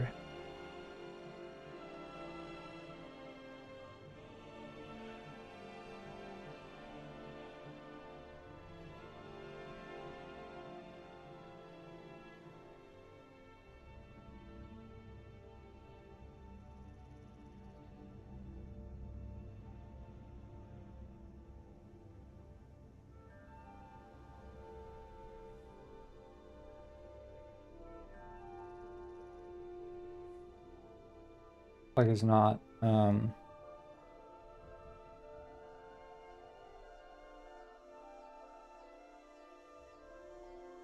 Hello, potion.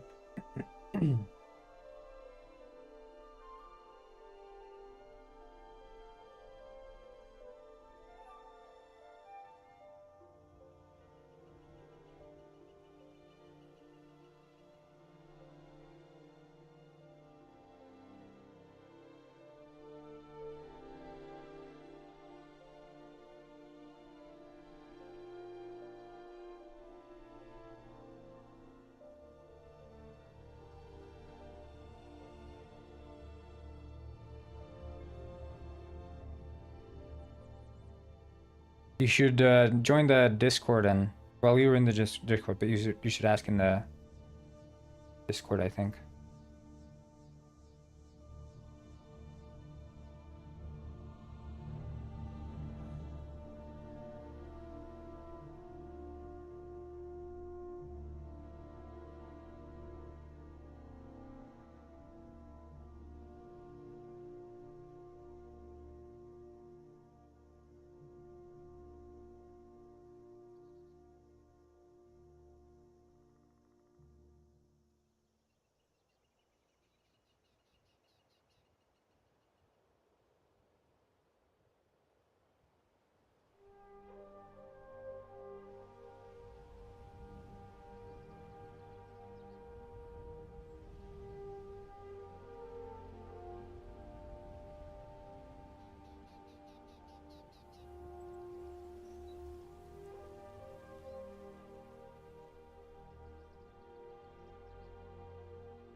See here, so I can start there.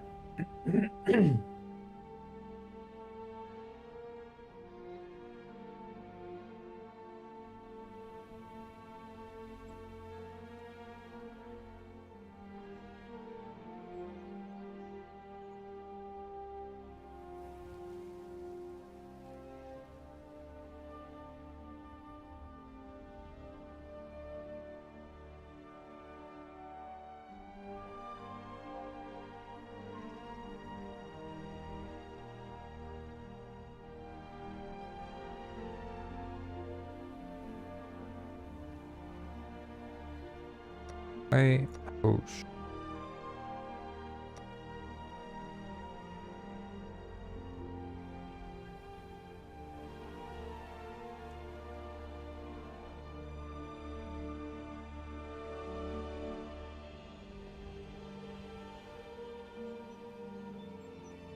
still get errors.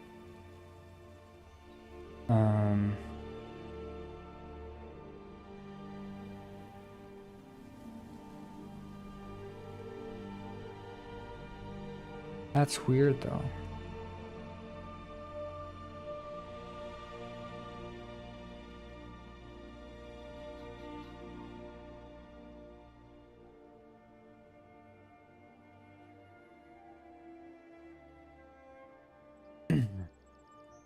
Is it because the RPC is being sent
Mono behavior send RPCs.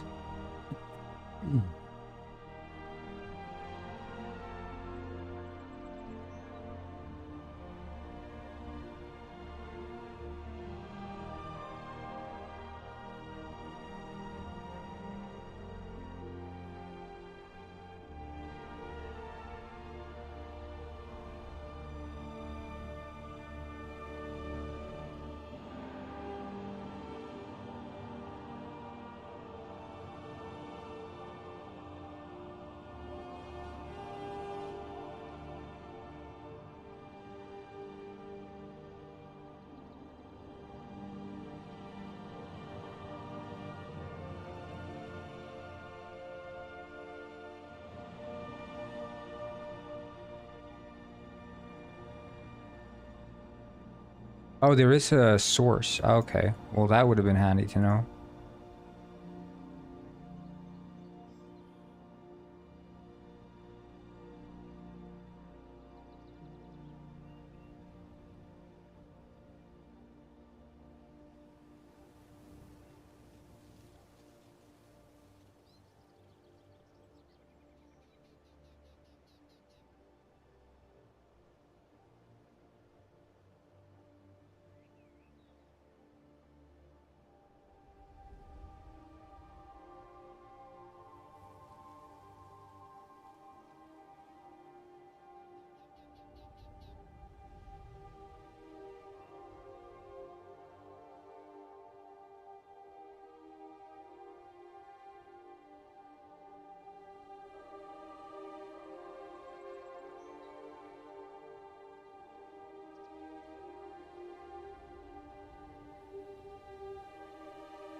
Maybe that's what I have to do.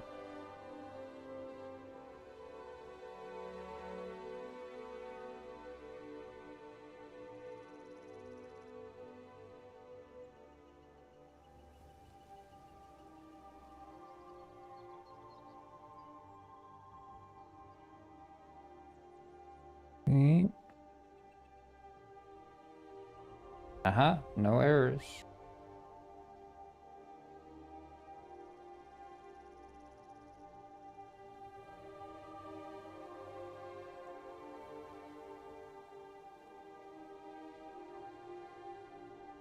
But still, the lobby player renderer is not rendering shit.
Mm-hmm.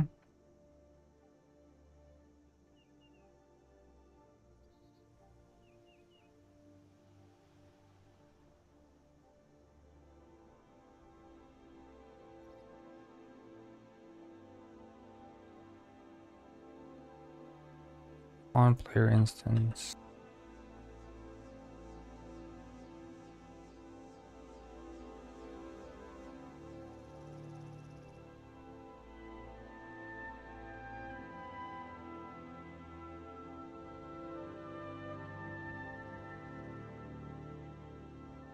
Where's the lobby player though?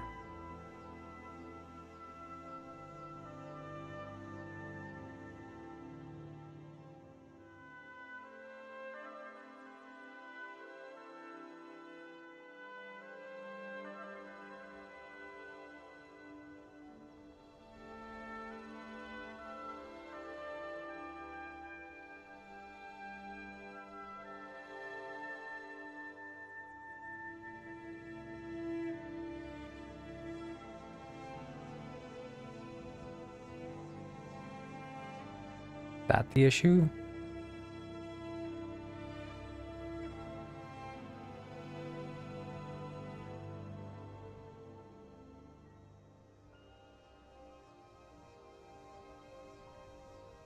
Ready canvas. Okay, we'll try that. We'll see.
Yeah, see, it only spawns into one.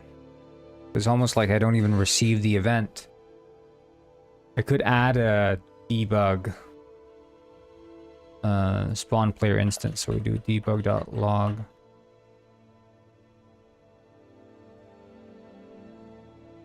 Spawn player instance. But maybe that, the thing is, the player, the local player, like, this would be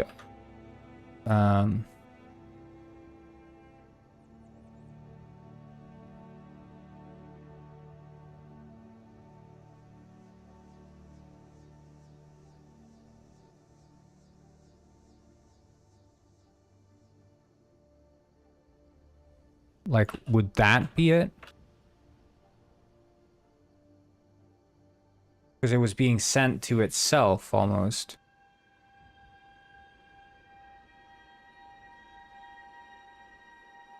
Like maybe you don't send info.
I mean, now it doesn't even...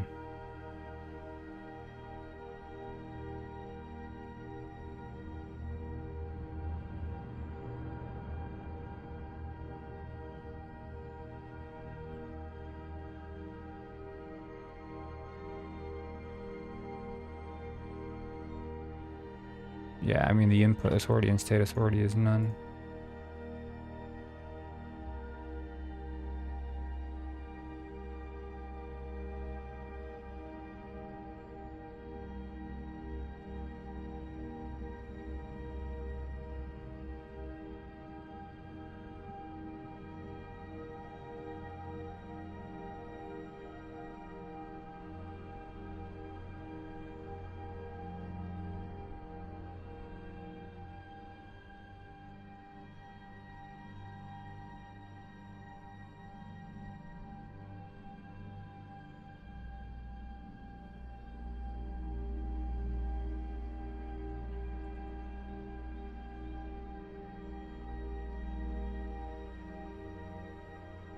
Is that what I have to do? See, I'm gonna BRB soon.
Recompiling.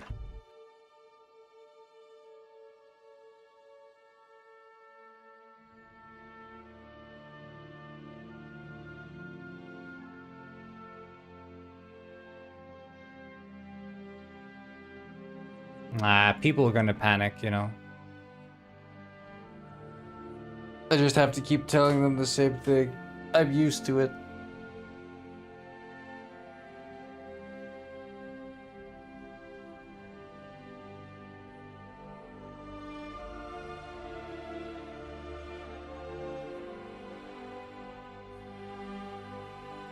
But it's also like I'm generally like quite unbothered, and especially like if there's something that can't be influenced, then it's like whatever to me.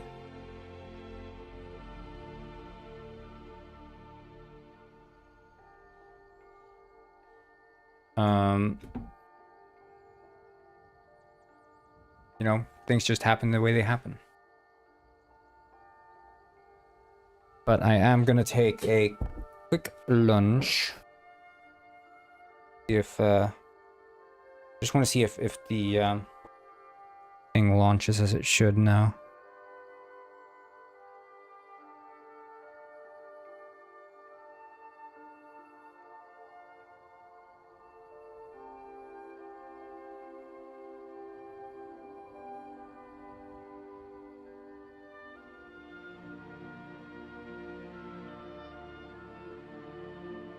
Hello, hypnotic fox witch. What's up?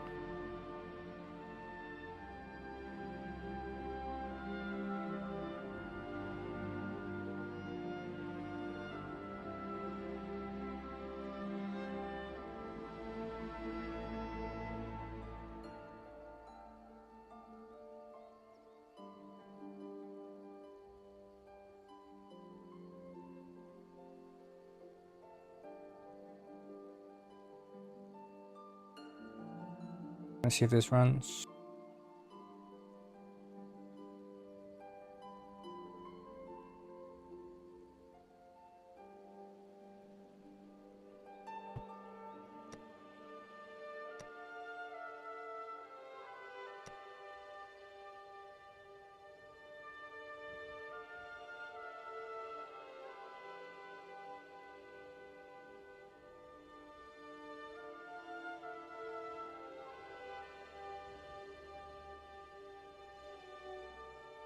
Okay, it is doing as it should there.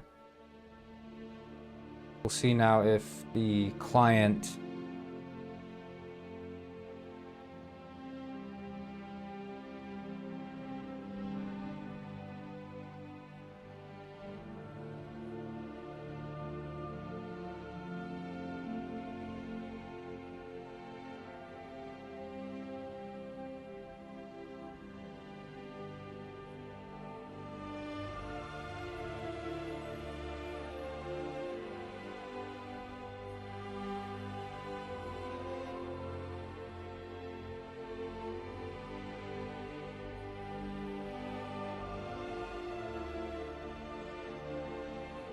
that's the thing. It adds the player, but it doesn't spawn any of the objects.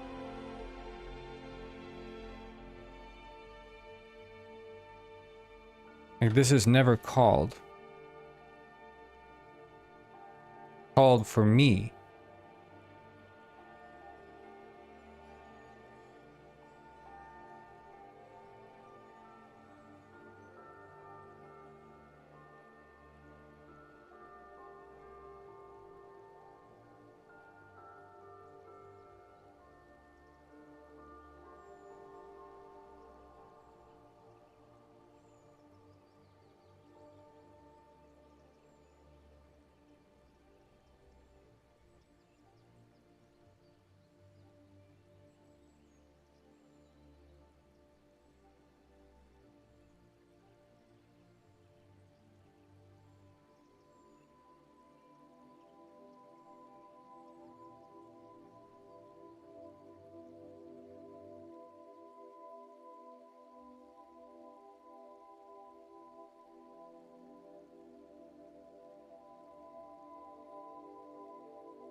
Mm-hmm.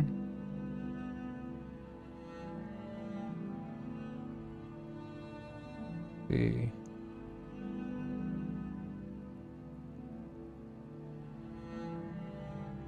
I wonder if I change this to all.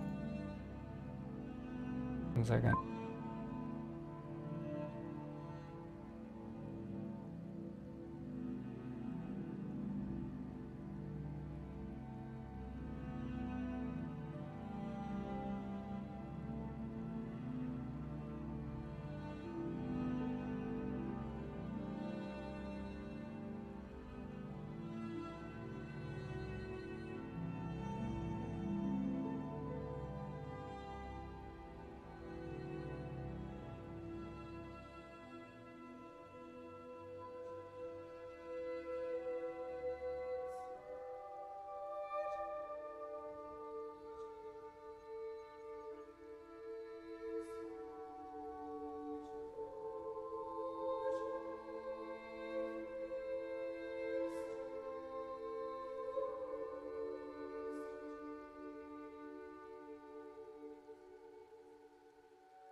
Okay, I'm gonna be right back, guys. So I'll see you soon.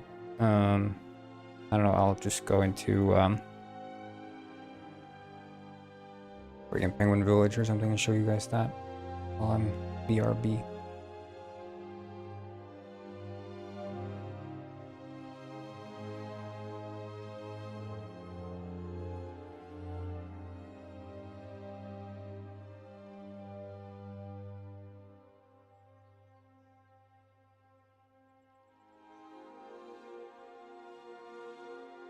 There we go. Enjoy. I'll be right back.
I'm back.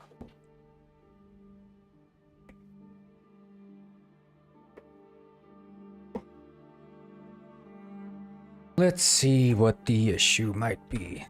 So,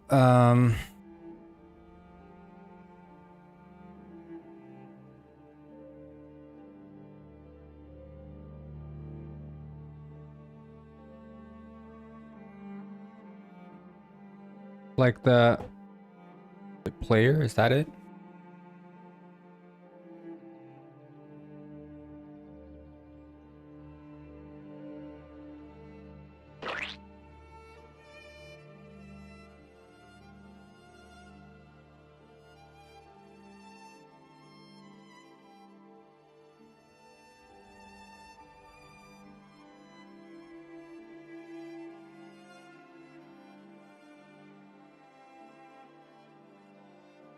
But it doesn't spawn for the other players, or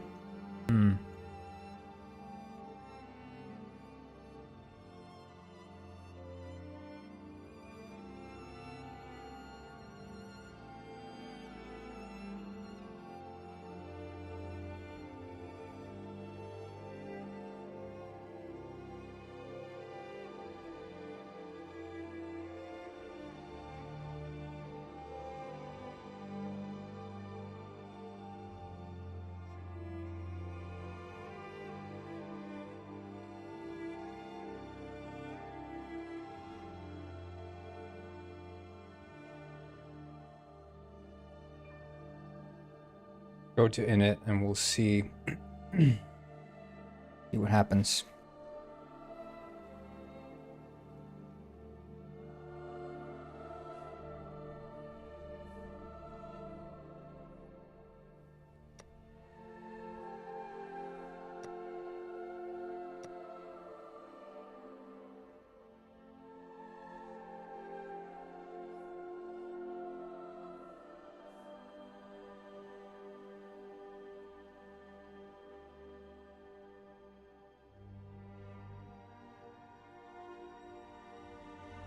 Oh, it spawns yourself.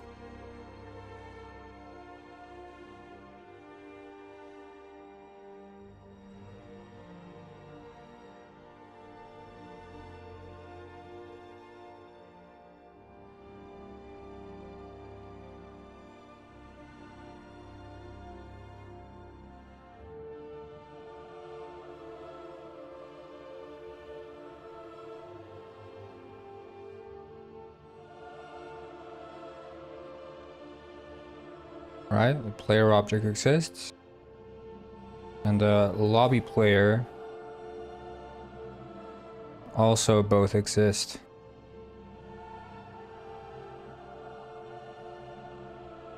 Something is getting synchronized, but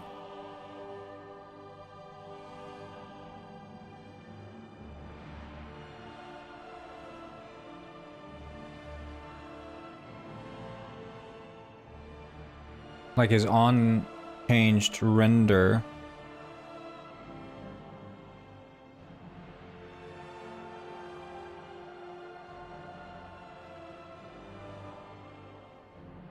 yeah, because that isn't called on the first one, on changed. That's what it said. Lobby player.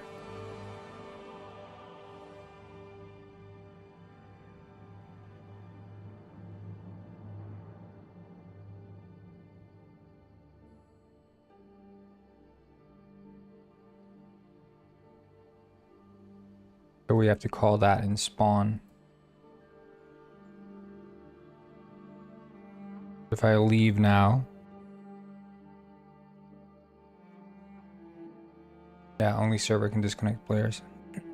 So I guess you send the disconnect message to the server.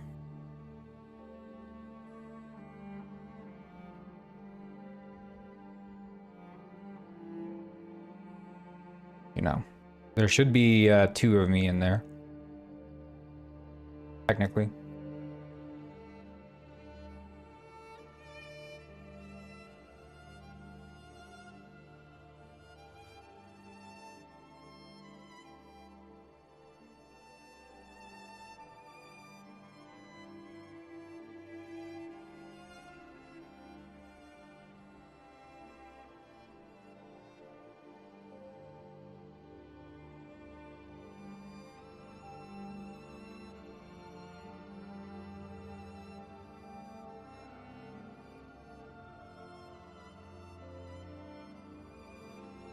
Now it doesn't even spawn me, but that I guess is because the...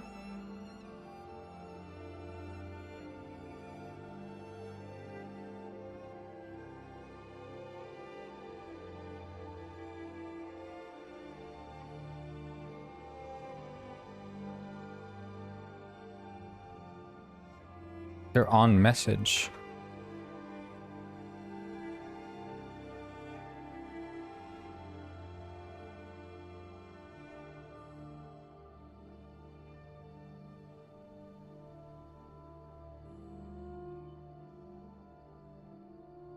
Oh, we should change this to not be the source then. There should be...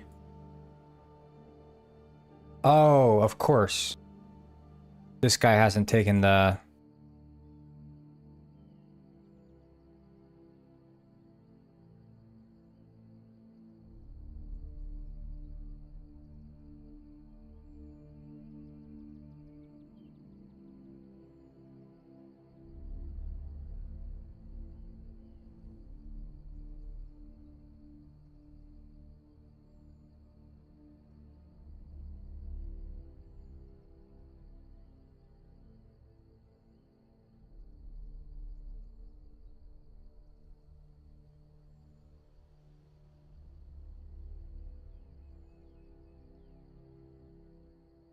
Yeah, state authority, and then we change this to not look at this, but instead it just sends the player ref.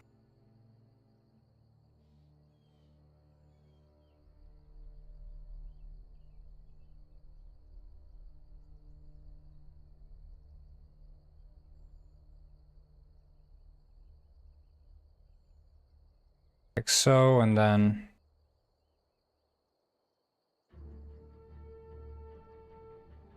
Gonna... result in some errors.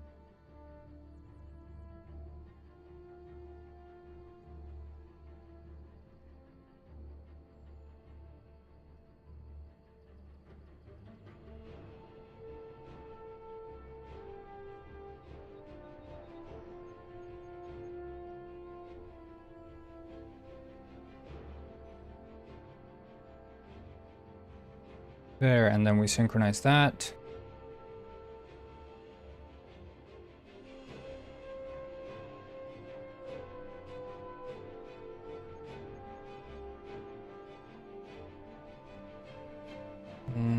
Keep.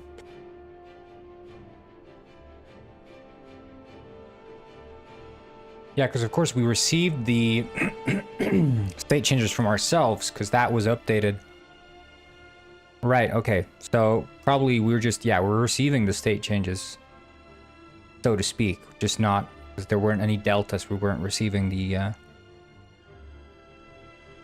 relevant updates in that sense. Okay. Good to know, good to know. But I mean, we're looking at the changes differently otherwise, so. Previous and current. Host game.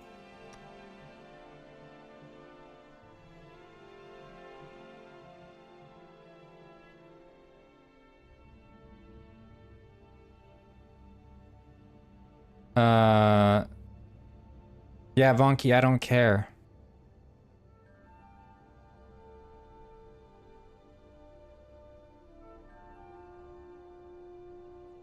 Let's see.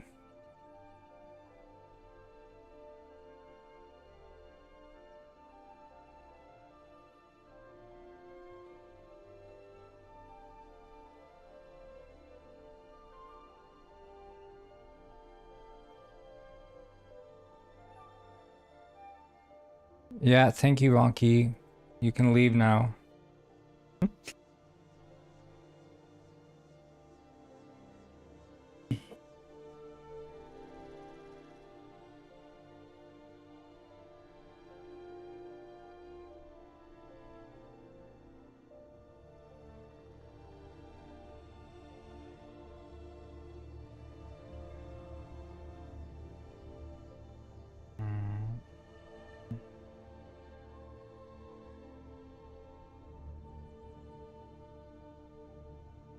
Okay.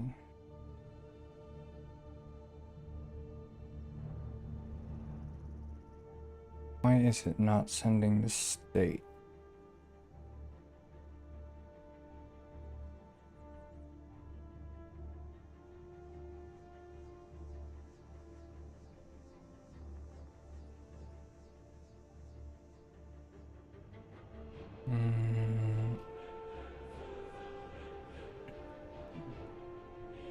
The lobby player.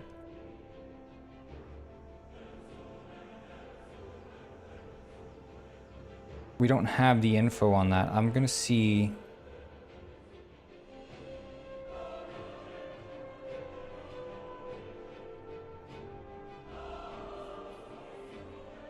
Oh, it's not running.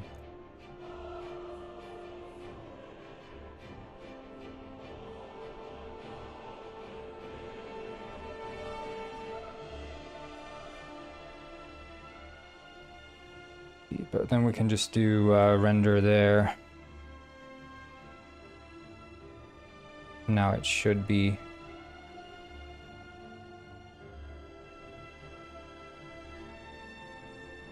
Rendering the clothing, but I guess it's not.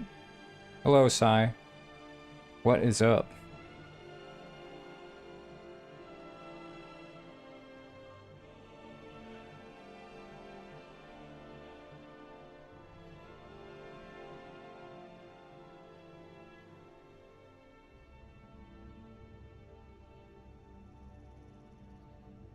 Oh, it's not on update clothing that we're supposed to run.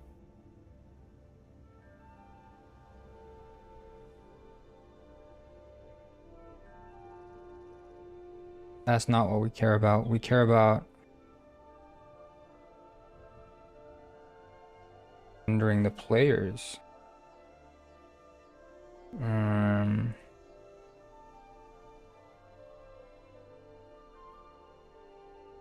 It's all good. Just fixing the rendering of the penguins here. I don't know exactly what's up.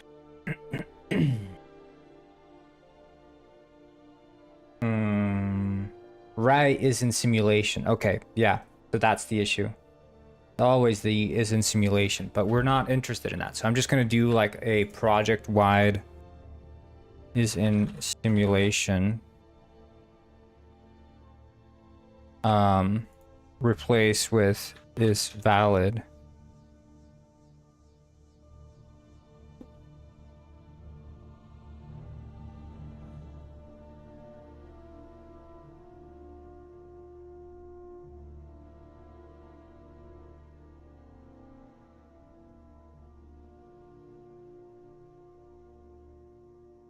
I think we should do directory scripts.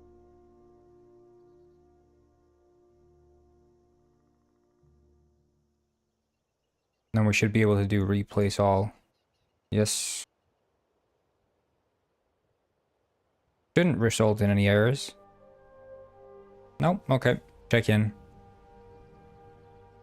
This should help a lot. Because it would be in the simulation. For the client occasionally. I guess, I don't know specifically, is it like if you have input authority or something, then it's in the simulation or something? I don't know. Feels a bit fuzzy.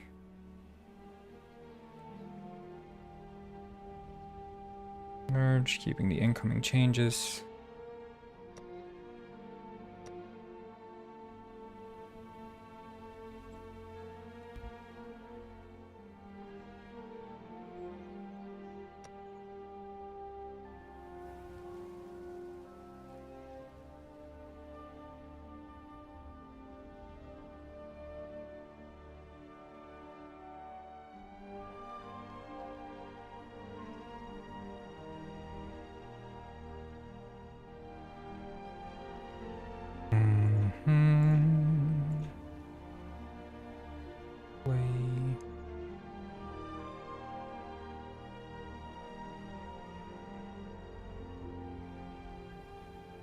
Does it synchronize? Does it? Ah, yes. Yes, it does. Okay, awesome. Okay, we can still interact with the... Yeah, that's not being synchronized. Oh, Stephanie. Oh, it's not even adding the... Like, I wasn't... Okay, that's not being synchronized. I guess that's also because the... parent Yeah, there's some big issues here as well.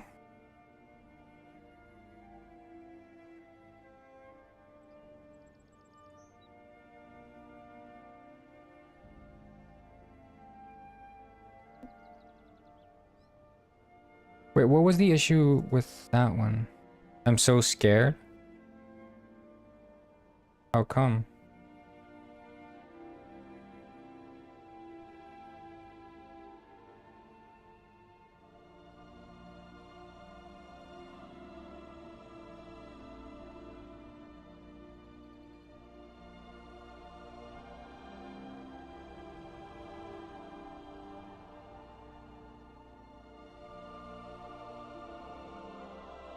Midterm. Well, you just do them.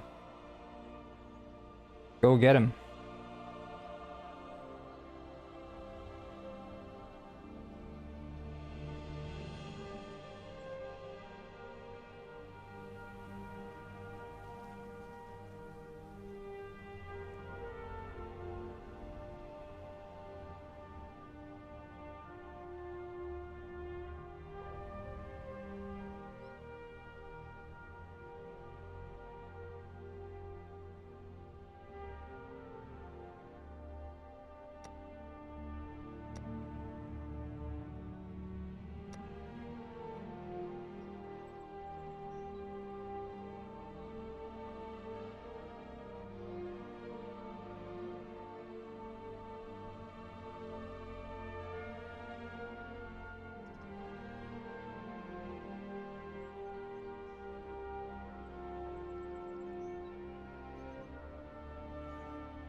Wait, so the lobby player is not... It's just an object, right? It's... Yeah, it's under the ready canvas.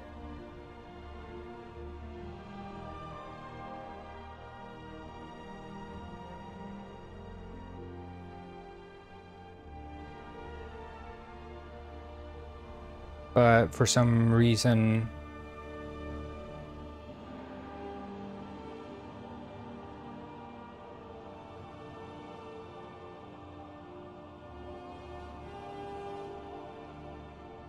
Right, has input authority. Okay, well this should just always occur then.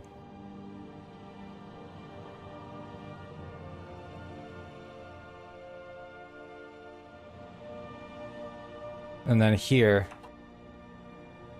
if has input authority.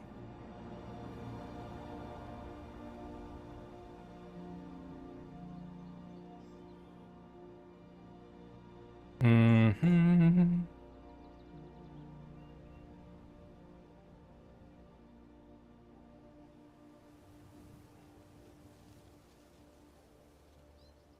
That you are.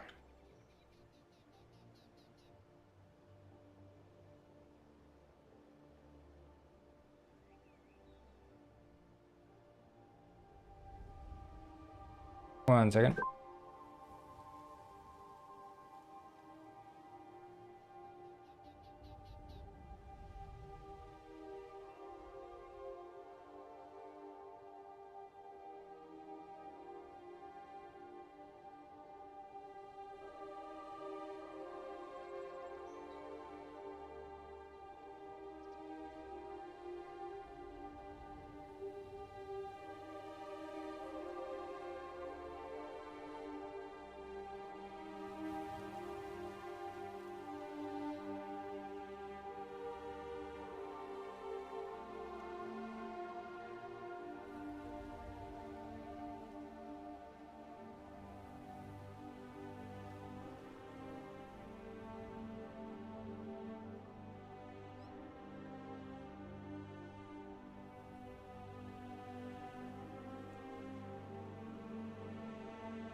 Okay,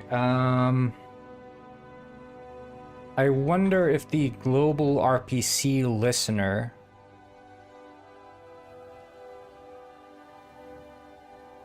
like, can it just hang around, or does it have to... Can it stay across scenes? I don't know.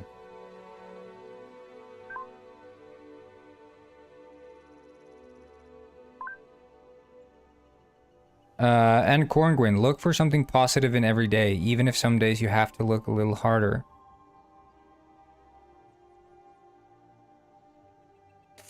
See, mine is actually nice, whereas Stephanie's is you're smarter than you look.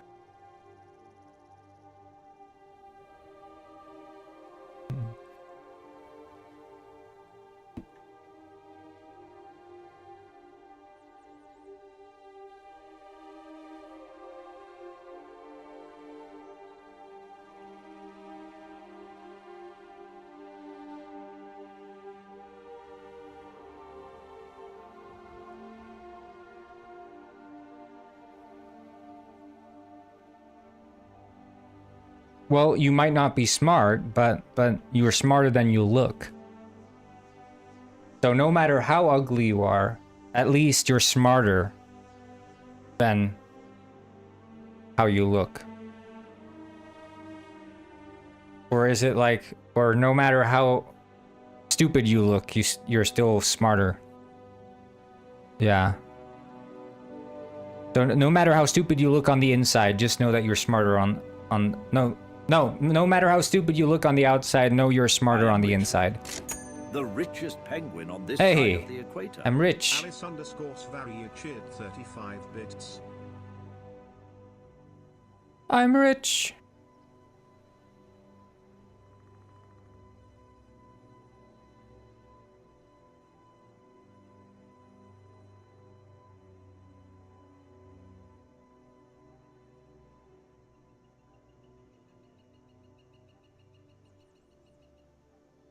Corngwin is just about as smart as he looks. Oh, thank you.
Oh shit, I stepped on Pepsi's tail. I'm so sorry, Pepsi. I didn't mean it. I'm sorry.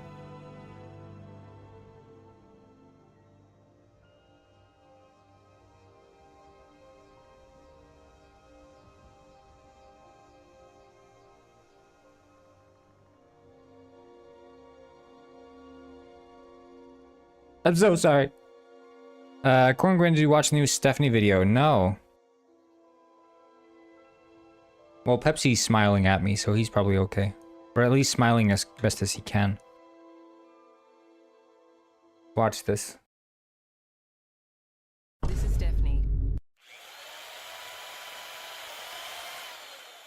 She is a system engineer student. What a nice day to relax and just play some games. But first I'm gonna make some food. Yes, I finished the food. Something is in the door. Let's see what's in Good song. there. Oh shit. What is this supposed to be? Well, it's Homework. not that bad. It was less than the last time. I finally finished the homework. Now I'm just gonna bring it to the uni. What is this now? Taxes? $1 million contract? Oh shit.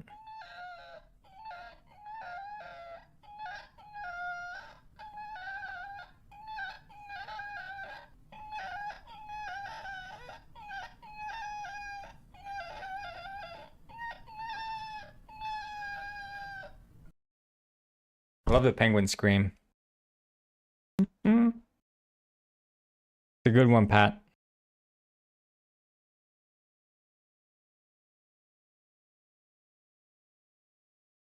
Pat has overtaken Mega as the resident movie maker.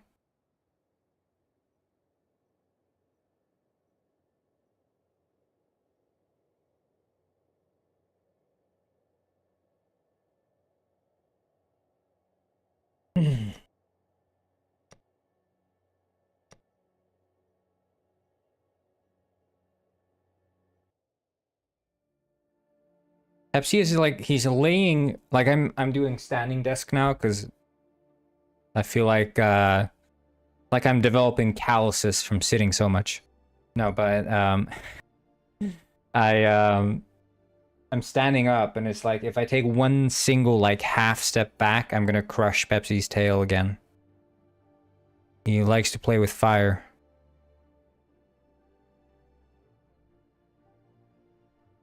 Okay, now it's spawning in both. But if I click ready, it doesn't start. Okay. Yeah, you're not entirely useless. That's true.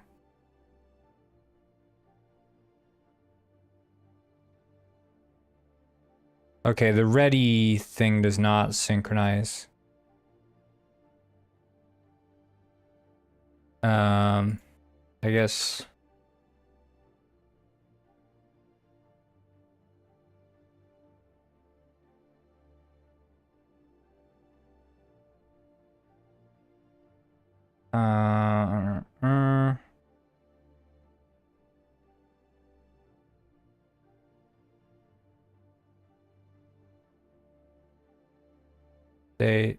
Is there like ready?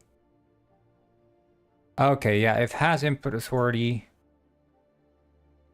and log manager is not null and previous is ready doesn't equal the is ready, then we call RPC set ready. Sent from the input to the state authority. And state.ready is sent. But I guess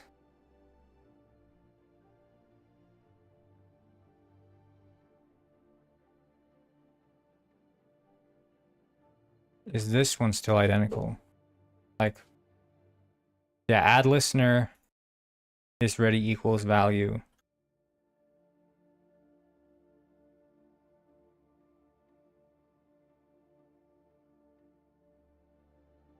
Is Papis a cat? Yeah, his name is Papis too.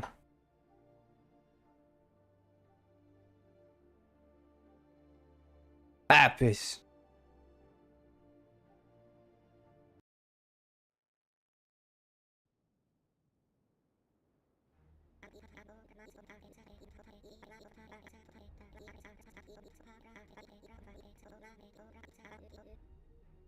Yeah, the given key player 1 was not present in the dictionary.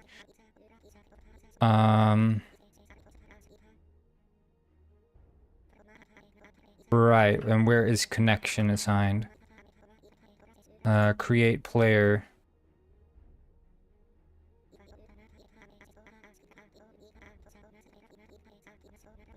Create client player is called on a player joined.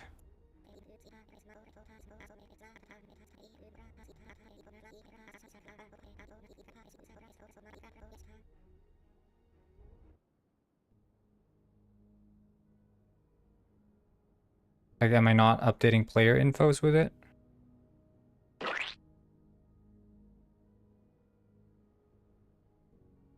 No, create player does that. Okay. Well, at least the enemies seem to be synchronized. Just the spawning of the player, that's a bit wacky, a bit wild.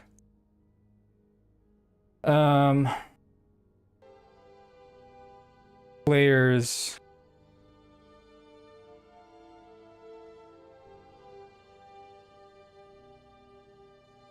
But where's player infos? Player info.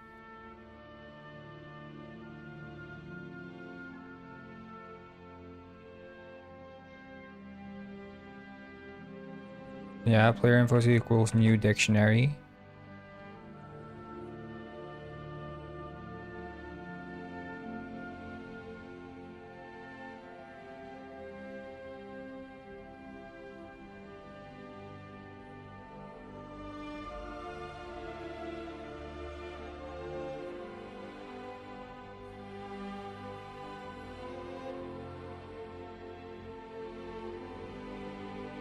Yeah, we never assign it, so I think when we do players.add, we also need to do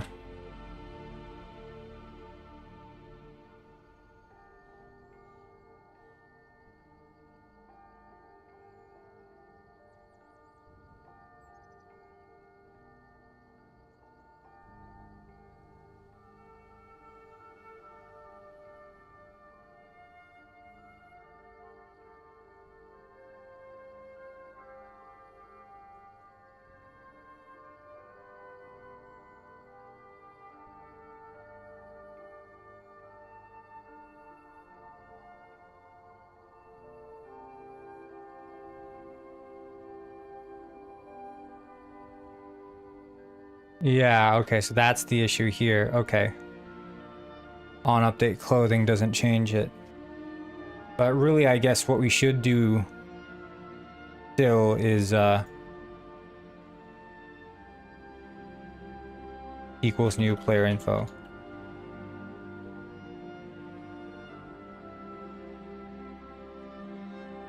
Job application.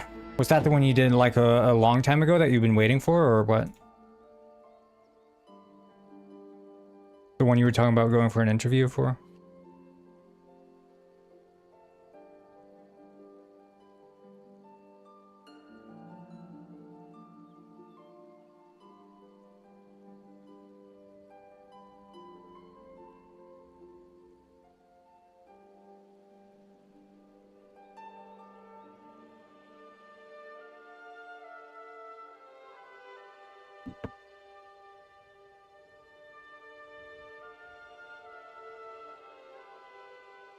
Yeah, I mean, work experience is generally irreplaceable, and unless, you know, you show that you have like a certain kind of drive that can sometimes outweigh work experience. Like me personally, if I were to hire someone to work with me and that fish, just because they've worked for a game development company does not mean that I'm going to hire them. I would rather see someone who's actually made games and seen them through to completion and hire that person, as opposed to hire someone who's worked for a game development company.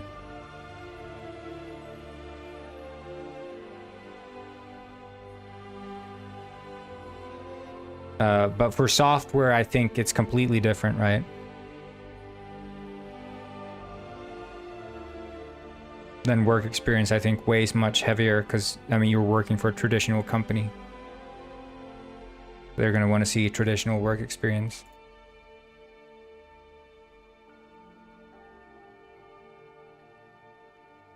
Wait, what the flip?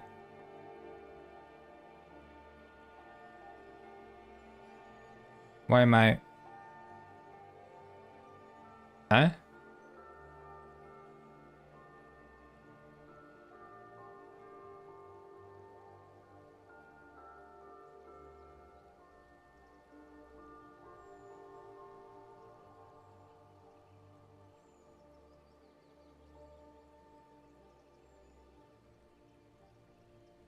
Yeah, I heard that the job market is kind of dry in tech.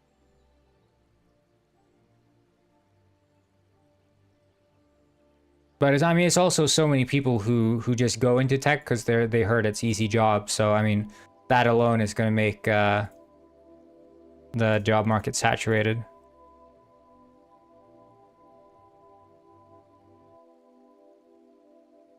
Yeah, Mega knows what's up.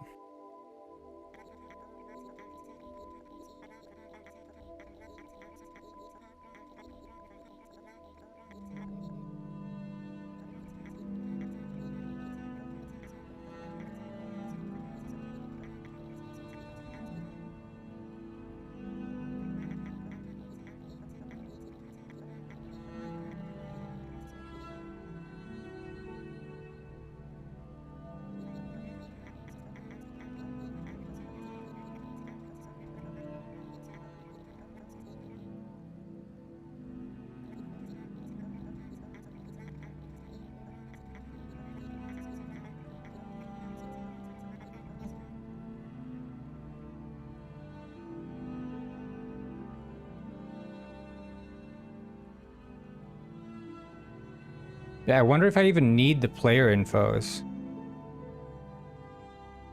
I mean, it is the player ID and name and shit. Okay, yeah, I guess I do need it.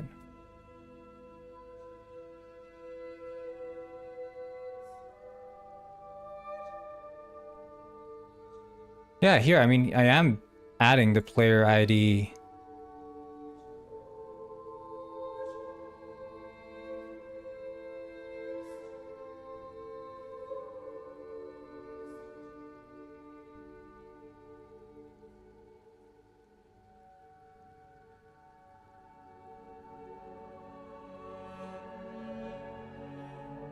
Uh-huh.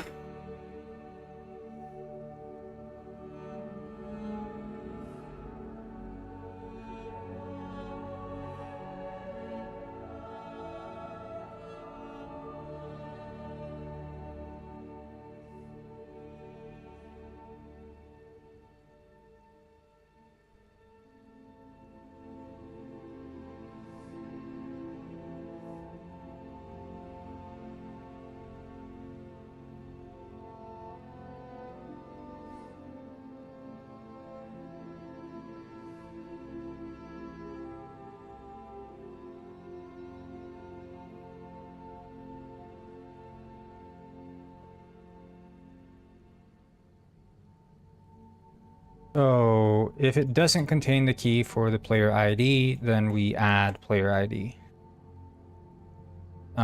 Which seems fair enough.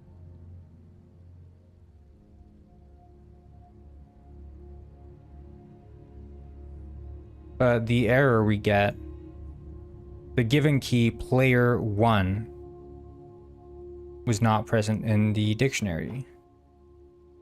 Would I be player 1 or player 0? I don't know.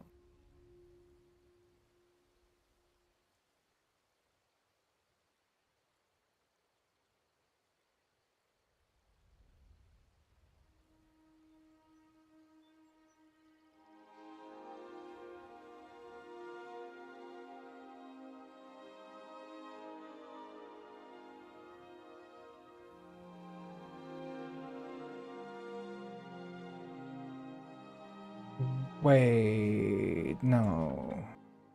It's not.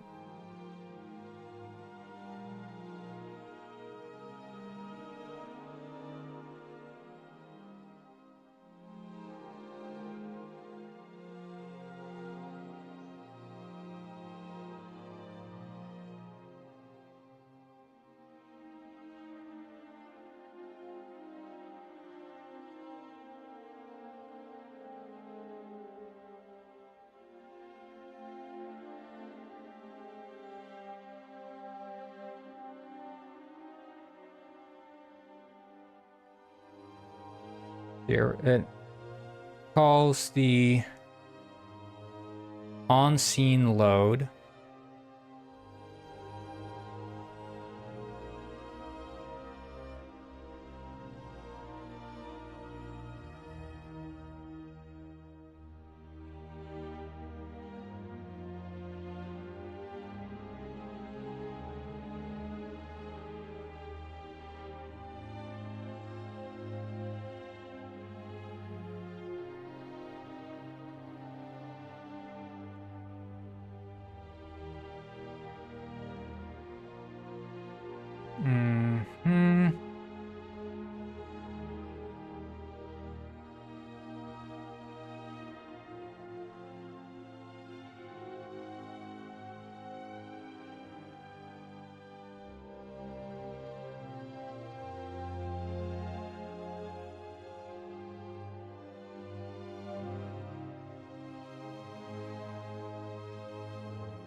Hold up. Okay.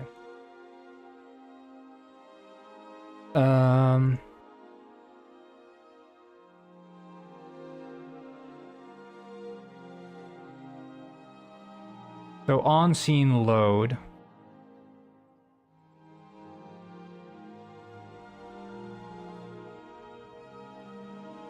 Is called for player 1, but also this one is called for player 1.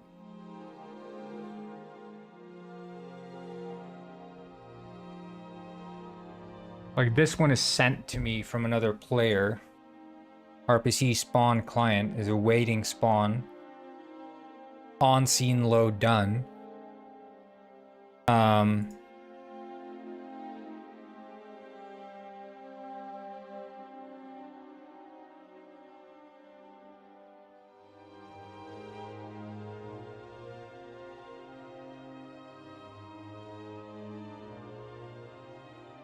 Await spawn.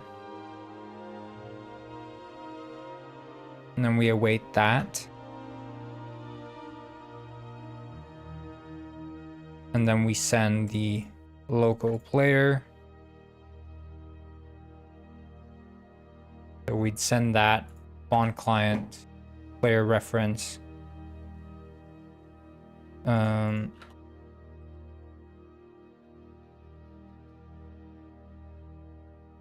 Sent there, get player. And then there. Like the thing is, player info is try get value, player ref. The player reference wouldn't even spawn. Like then the connection is not assigned.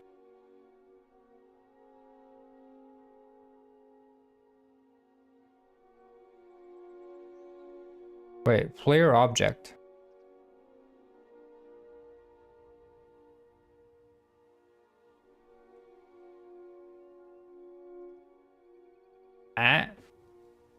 Oh, it's finding the same one. P dot connection equals connection, right? That's what we're supposed to do. Why is it looking for character?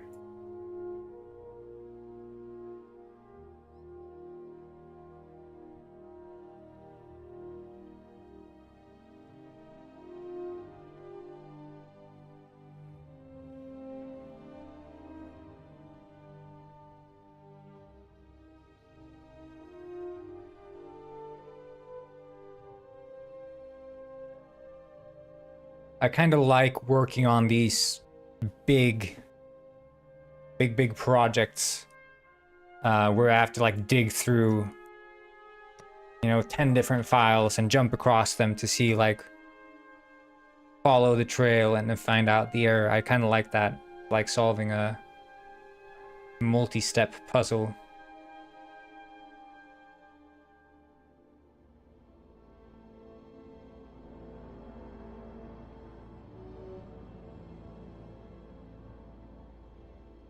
Yeah, okay, I see why the ready button isn't working.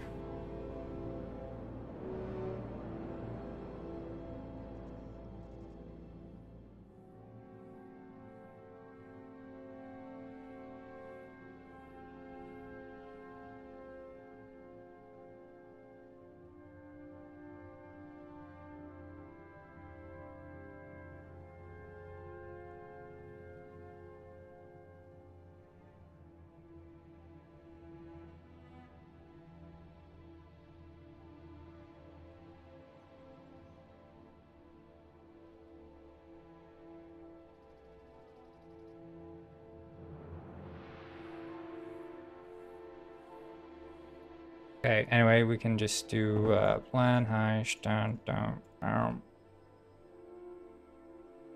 And then the lobby layer.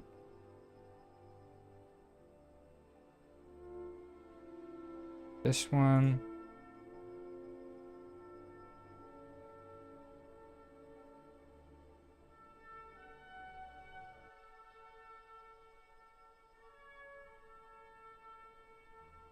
Oh. Hey, I just spawned dead.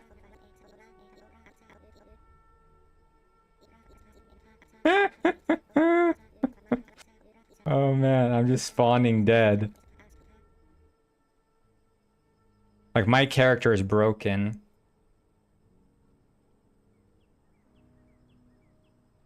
Holy shit.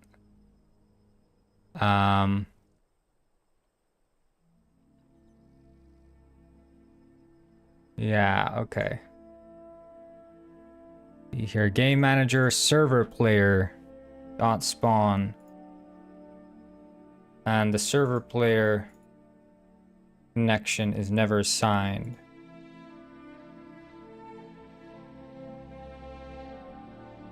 I guess. Video ideas. Do one. Oh yeah, you can't do pigeon wing shit. You don't have the skin.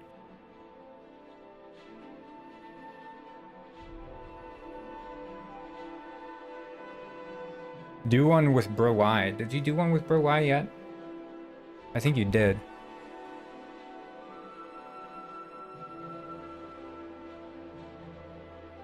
Or you could do one where he's speed running, where he's running really fast. Ion Pongus Cola.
Hey, nice.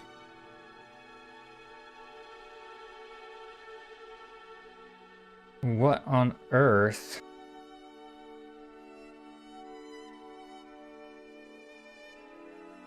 Like the player info, does it not add the connection?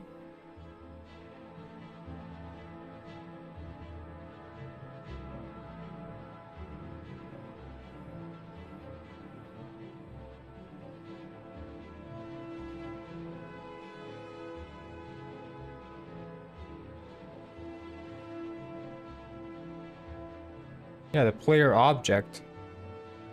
Where is this assigned? Create player. Connection equals connection. Create player.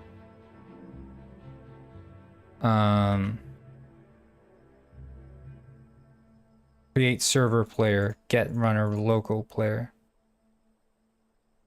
But yeah, because we do that, right? We do create. Oh, okay. If connection. So we never create the. That the only time. Okay, well then create client player on player joined.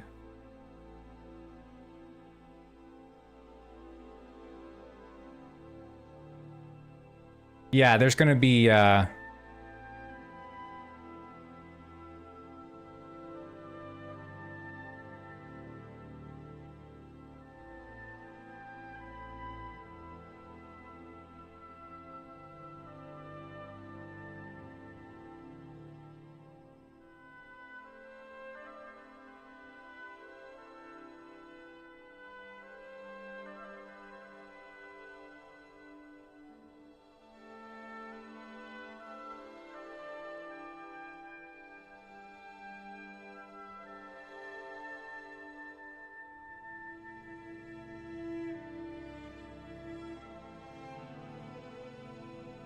so this should work. Maybe, possibly. Yeah, Pigeon Gwyn skin is coming. Don't worry. I love Pigeon Gwyn. I'm just kidding. I hate Beijing Guin with a burning passion.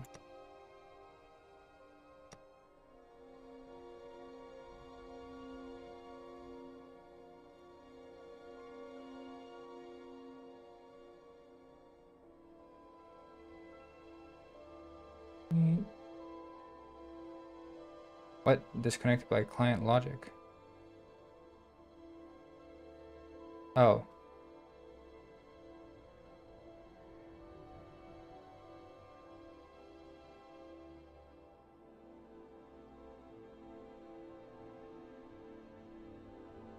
Now the ready is synchronized. Awesome.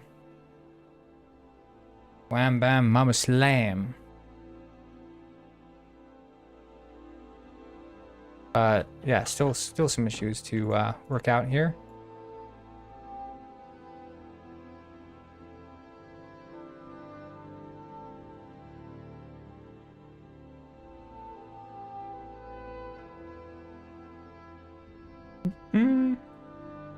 Yeah,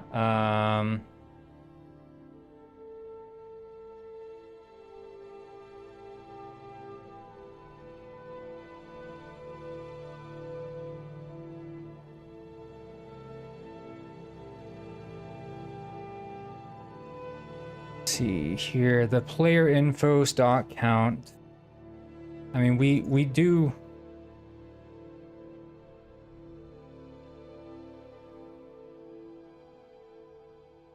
on scene done, and then here server player dot spawn. But here we could do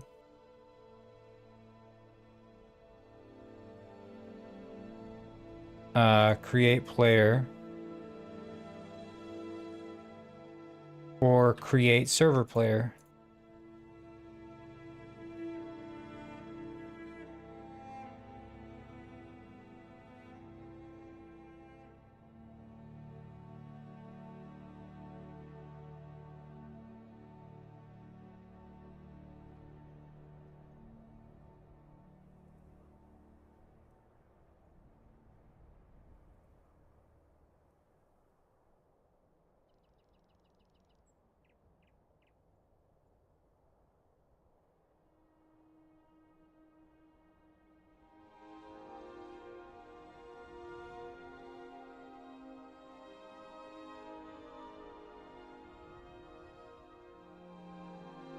Here.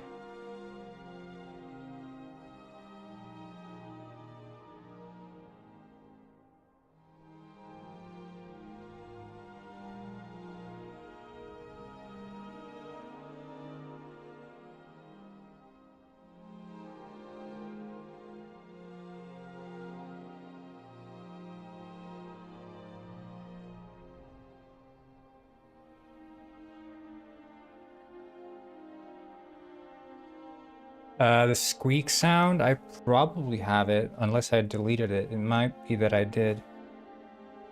The squeak.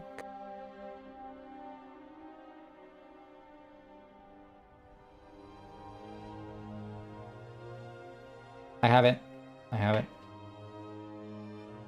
I'll send it in Wild West. There you go. In Wild West. Create player.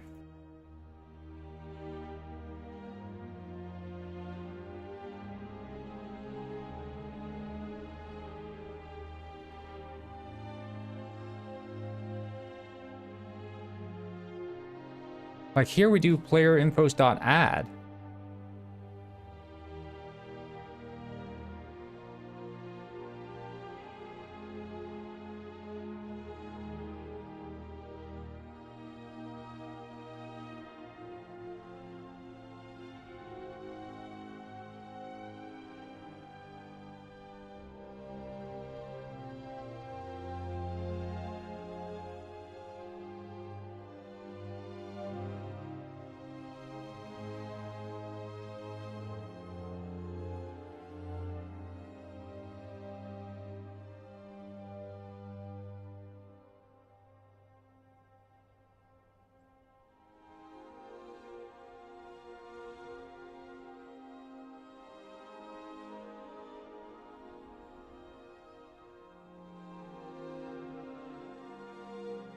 Like, maybe we should remove the concept of the server player.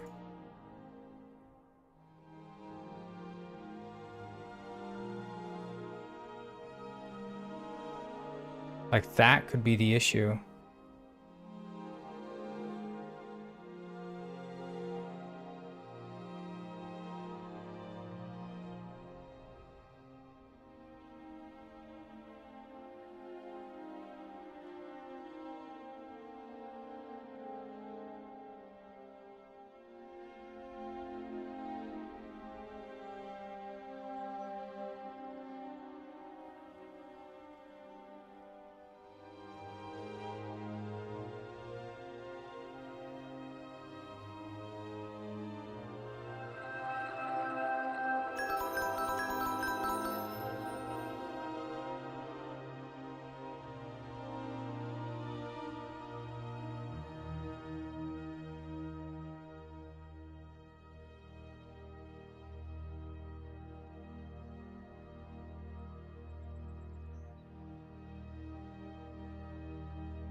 This is the key.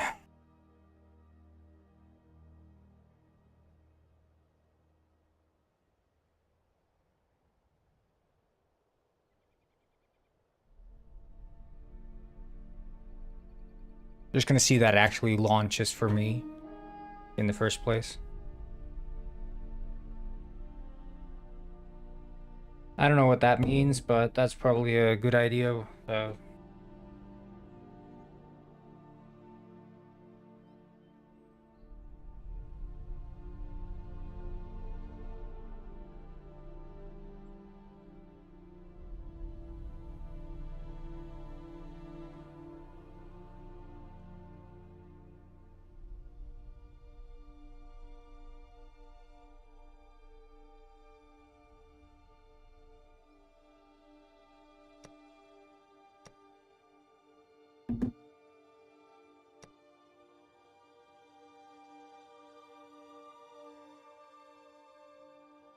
Okay, spawns me in, nice and neat.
Okay, that's me, nice. Yeah, I'm playing on my laptop as well, which is why I sometimes go what looks like AFK on my desktop here, but because I'm joining on my laptop.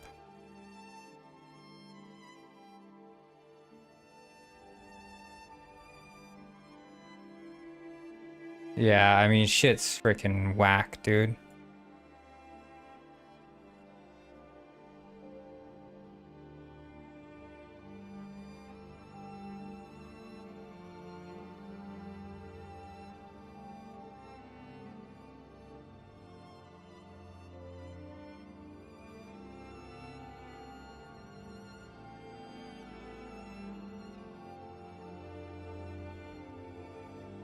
Works very well in single player though. That's something.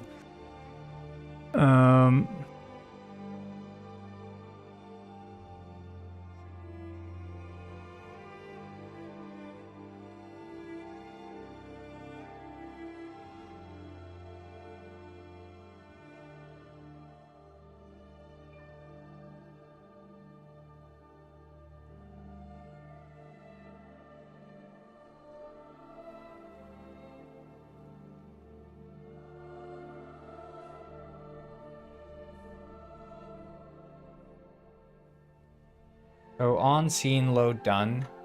Then we await the spawn.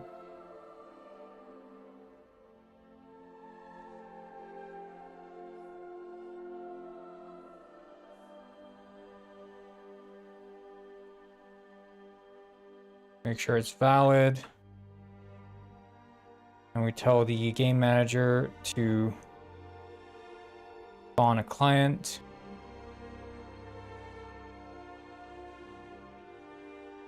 Try to get the value for the player reference. If it doesn't exist, we count it as a mid-session join. Right. So we're not finding our player.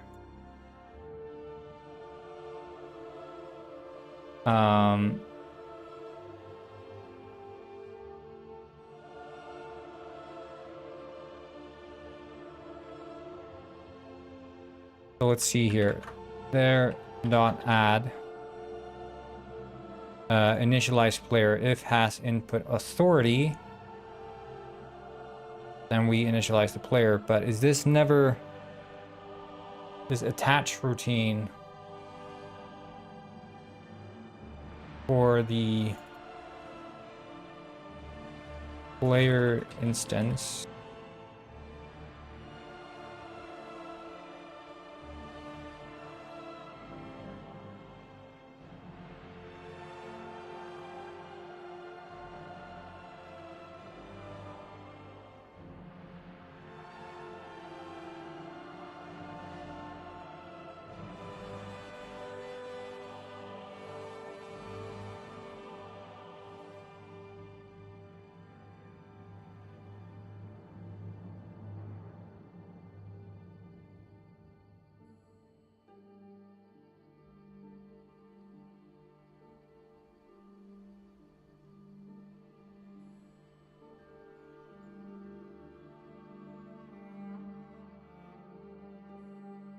The saved? Yeah, I probably will.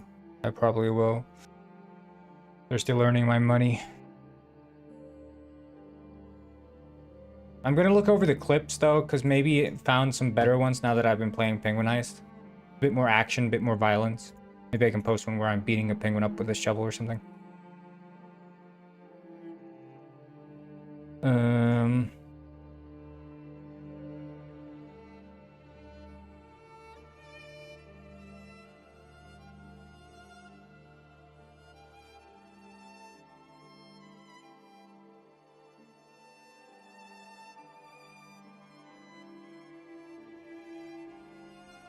Spawn player instance. Yeah, we'll just run this and see what happens.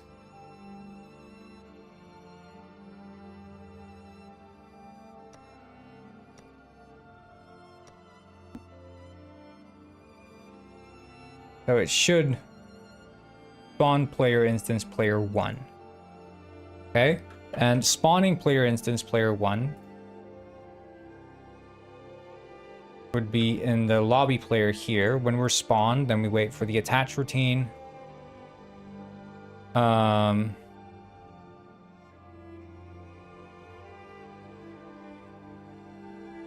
we can do another debug.log spawned new player as authority, and then we do authority. So we'll see here. It might be that it's not quite assigning the authority in the way that we want it to. Because if it is assigning the authority, it should send this state and create. But it could be that the player info already contains the key, in which case it wouldn't contain the player ID.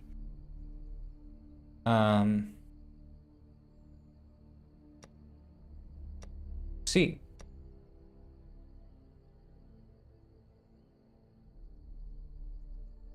Yeah, has authority true, which means it calls this. This gets called.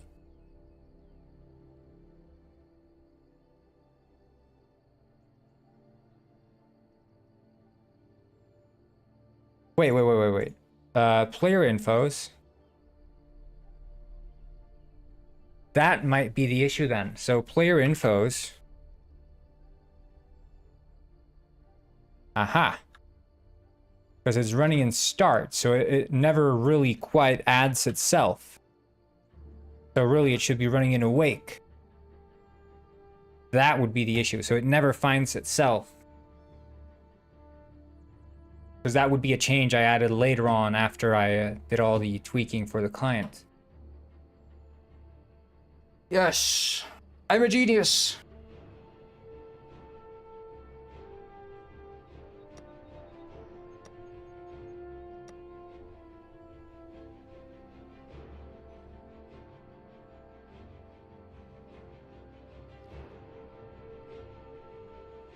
Now I should be able to spawn in just fine.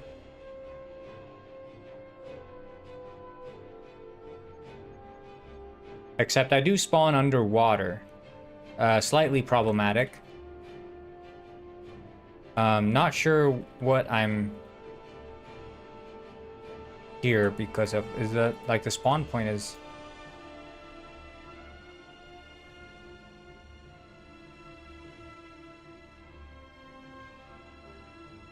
Spawn point is there.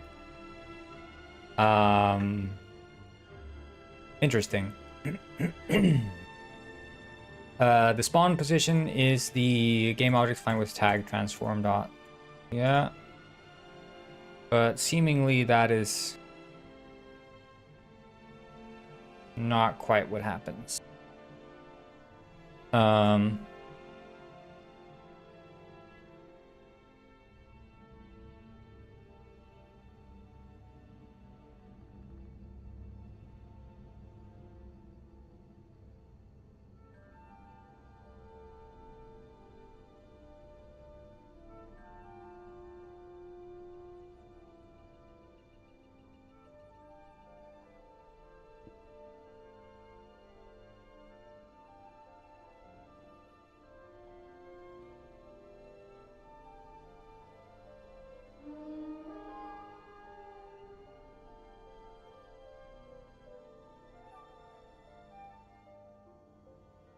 Wait, so like is the character then close to 0 or something?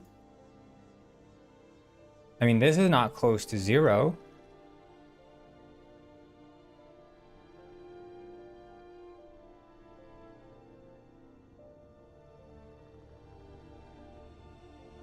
The character is there, but the root is not.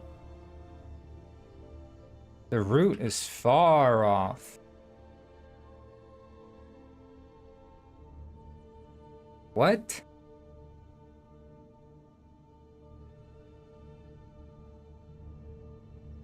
Wait, but if I spawn in a create empty.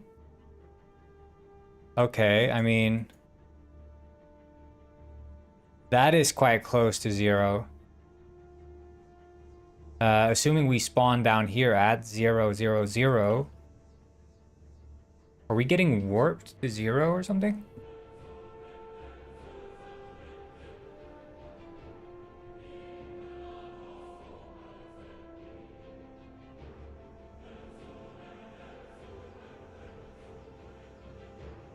Maybe we can do async. No, it shouldn't be. Well, async. And then await.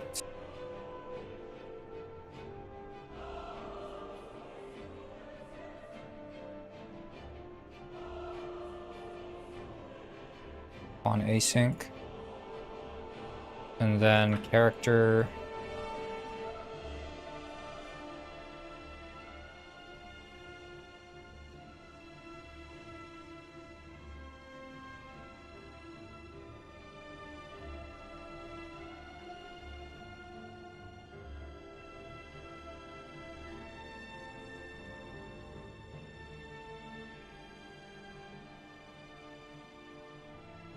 Maybe that's gonna work.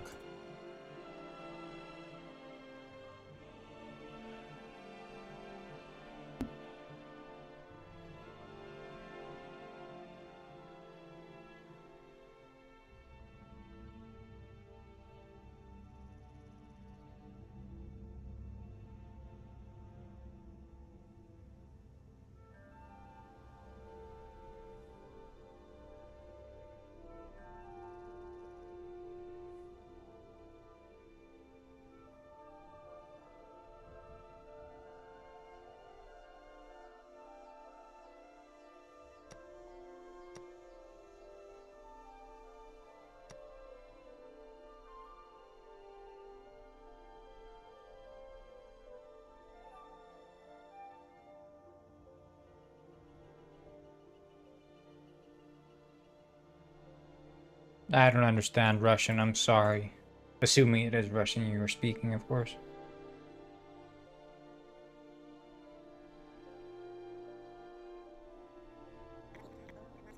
Okay. Seems to spawn in just fine. Oh, let's test this with another client. Hello.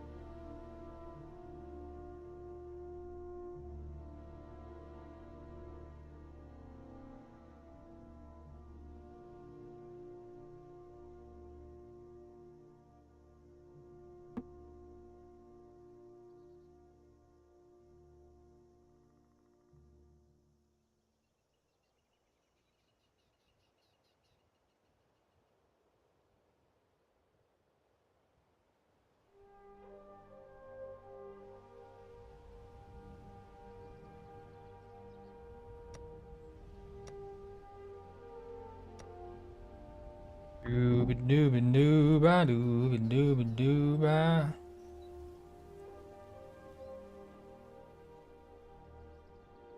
You know, given how painless everything had gone up until now, I thought, hey, this is going to be easy, you know, there's not going to be any hiccups. Surprisingly many hiccups, but that's part of the deal, isn't it?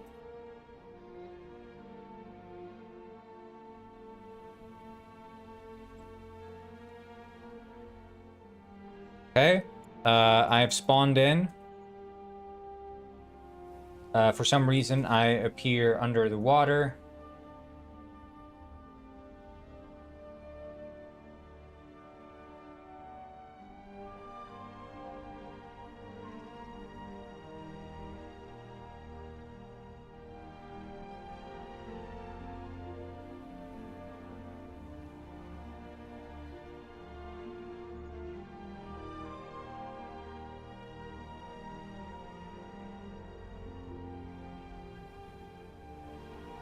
Strange things are happening here. In the door. What's that sound? Everybody look what's going down. Everybody look what's going down. I'm just gonna see if I can actually play it single player again, just to make sure. I don't see what specific errors. I guess the input is.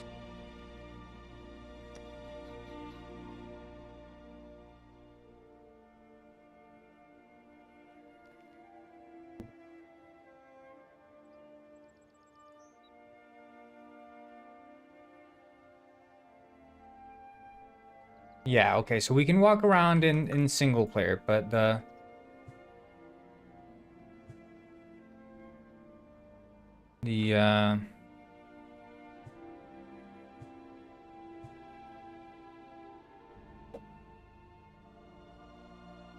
single player is fruitful, multiplayer less so, but for what reason?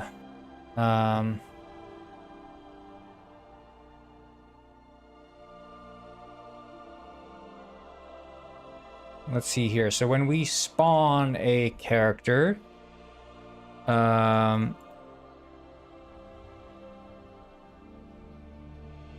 we assign input authority to the connection. And yes, that is fair enough. And then the character is thus promptly spawned in.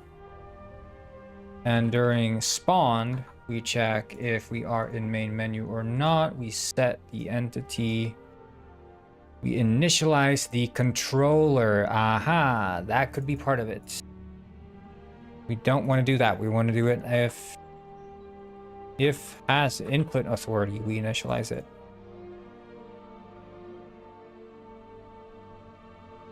And if we have state authority, we assign it thusly to input authority. So we should be having better luck this time.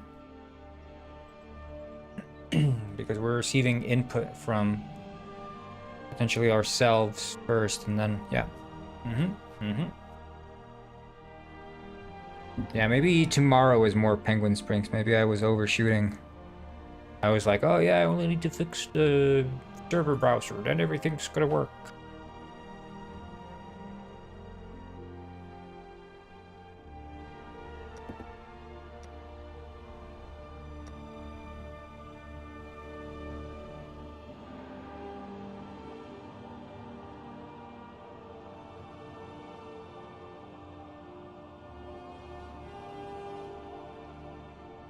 Stop shooting, what's that sound? Everybody look what's going down.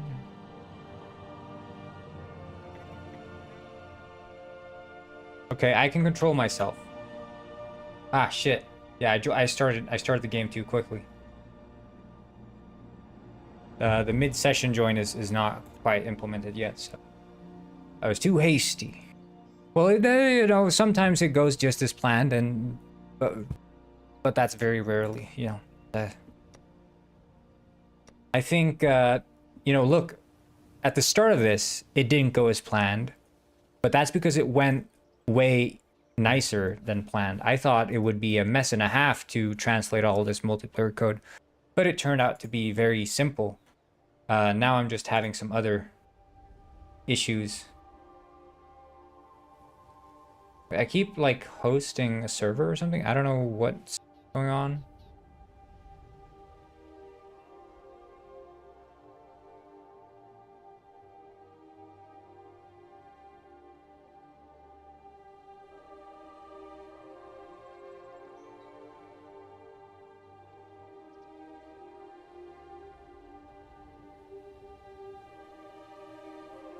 Ready? Oh.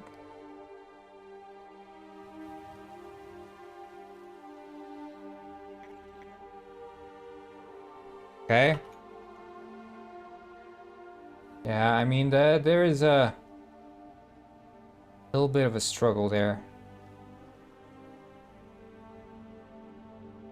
But I would guess we have input authority over our little penguin. Ah, yeah, okay. I think I know the part of the issue here. I haven't yet changed it so the authority ignores the state from the server.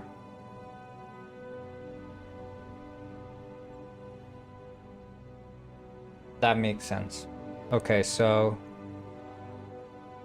just double check here because the rotation would update, but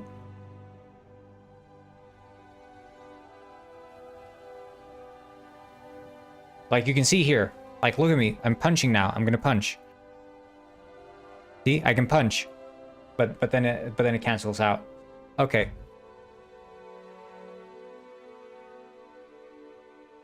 So here we can do if has input authority. First we set the state to not care, and then we can do get component. I think I call it. I made a custom network transform penguinized. Yeah. Dot get component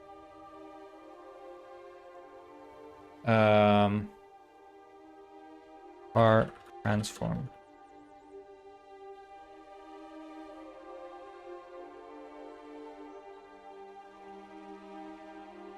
and then network transform dot. This should be a click.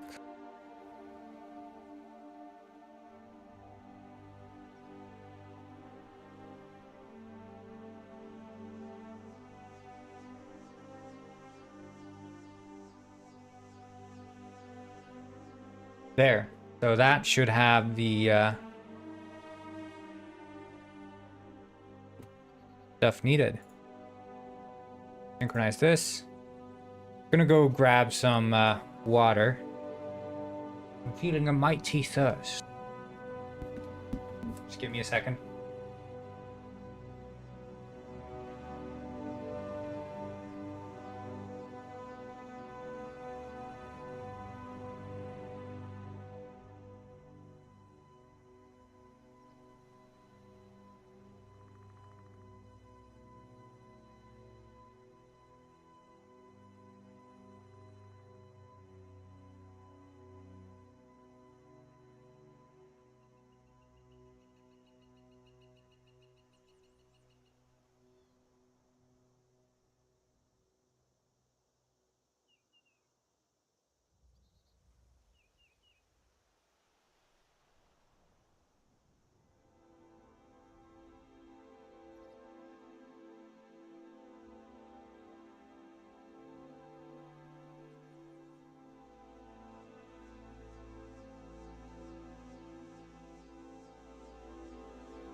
All right. I used my soda stream to make some sparkling water. I felt fancy today. Flavored it with some lemon.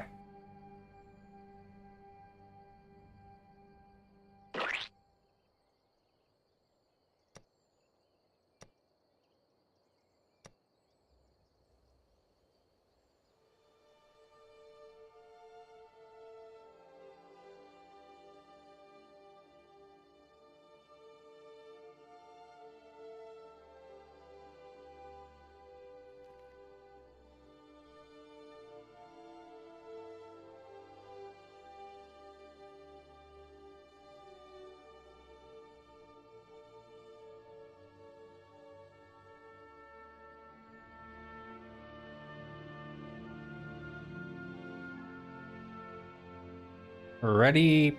Oh.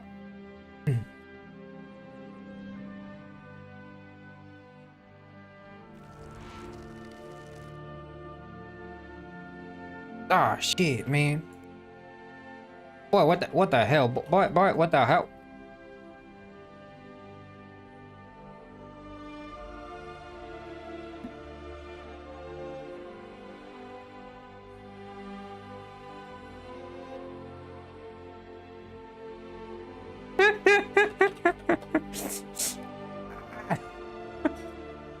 Oh my god. I saw the error. Penguin. Dude, wiser words have never been spoken in this chat. Penguin.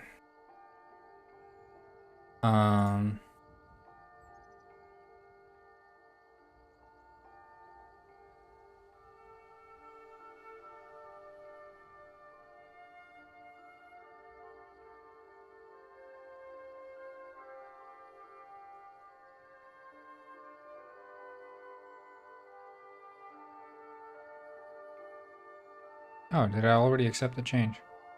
Dude, I'm too... My muscle memory for, like, syncing changes is, like, too strong. I don't even realize I've accepted the synchronization. I'm like, bam, bam, bam, bam. Too quick.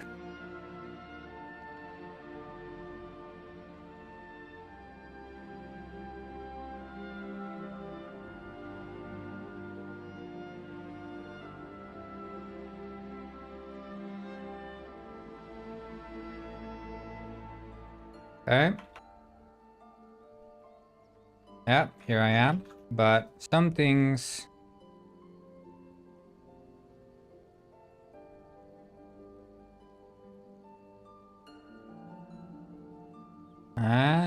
something's not quite right here.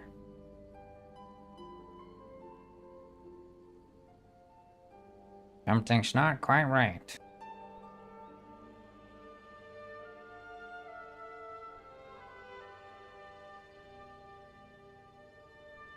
Like you see, I appear up there occasionally.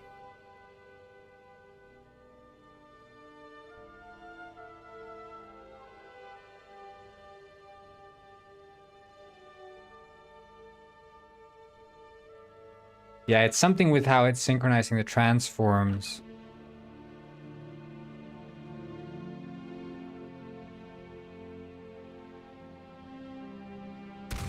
Bah!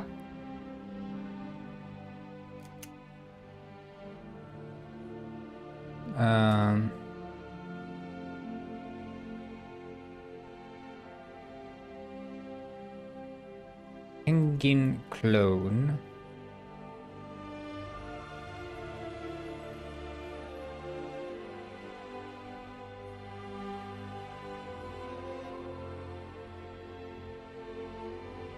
Okay.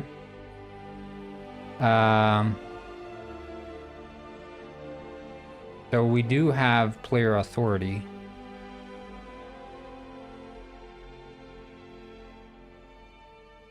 Let's see the transform.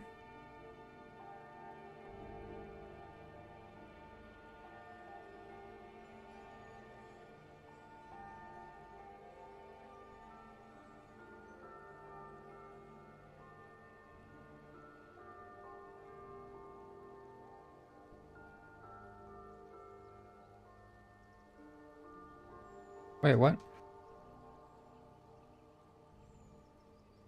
Ah, okay. Yeah, even if I do or don't synchronize the transform, it doesn't matter because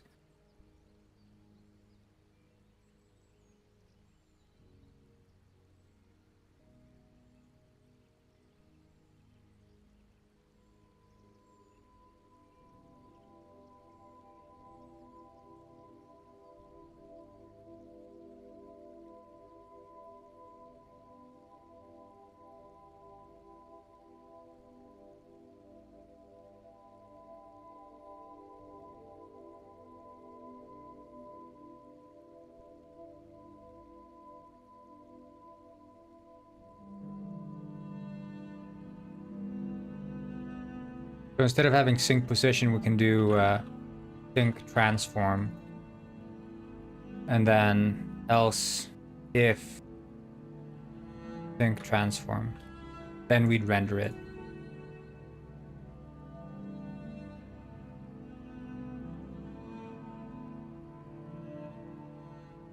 Because this is never used.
Okay, I'm gonna let Pepsi out. He's meowing at me.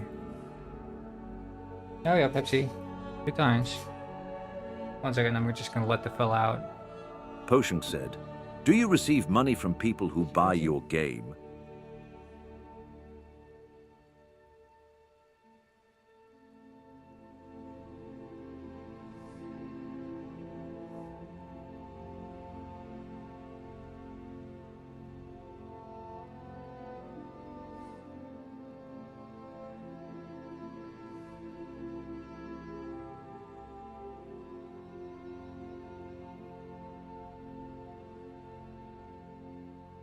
The reflection tells the story of a pirate's life of glory. Trust my eye, the mirror never lies.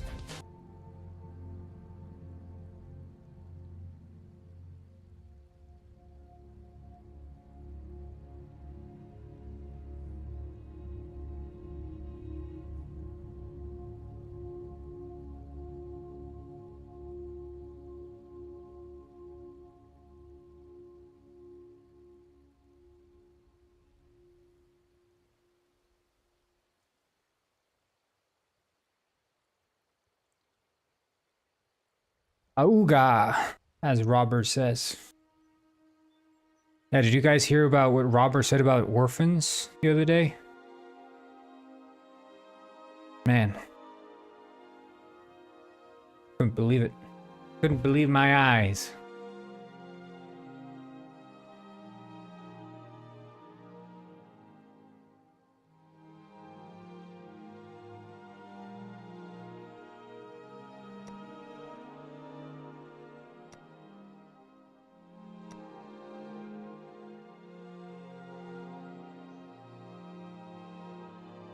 Itzar Patricio said, "Robber when thick pijongan goes a wooga."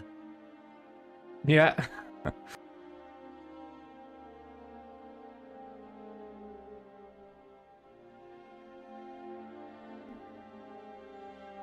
Shit, yeah, I accidentally paused the stream apparently, so let me see here. Let's see. Question, do you get money from people who buy your game? Yes. Do you get money from Working Goidle? No.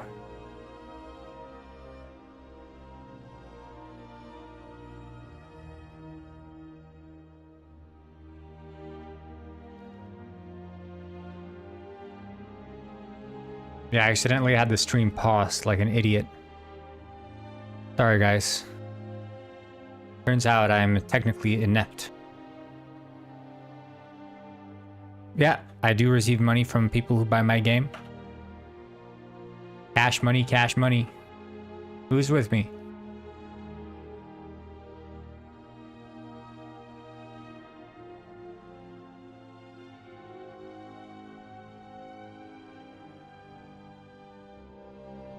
I keep dying. Not sure why that is, but I guess my health starts at 0 or something.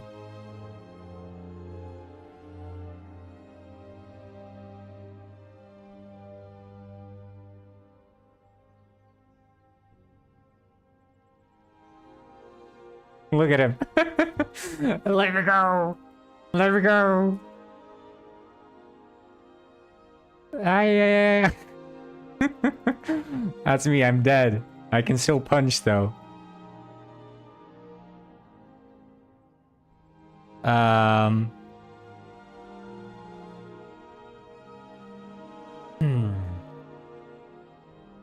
guess it's sending the input only to... Oh. Input is only read on the state authority, probably not on the...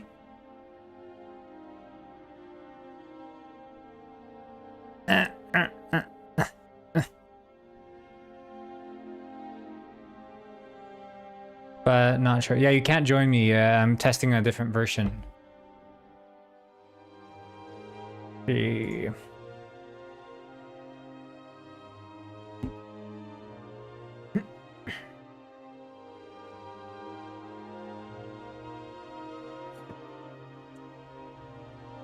So in the character controller, there's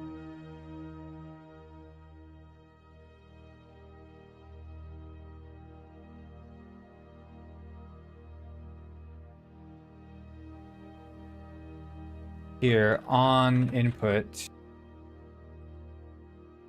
Sorry, it's not there. It's class game manager, and then here on input. This is the problem, right? Hoshunk said, "Can I please join you?" No, you can't. You cannot.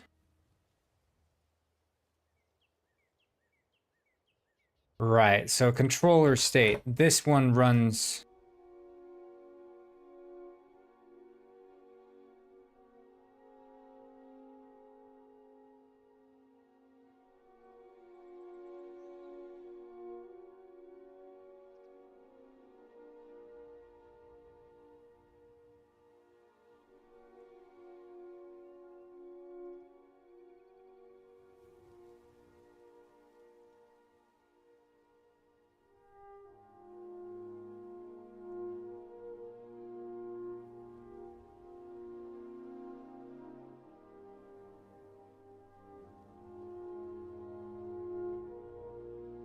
Yeah, callback from the network runner that pulls...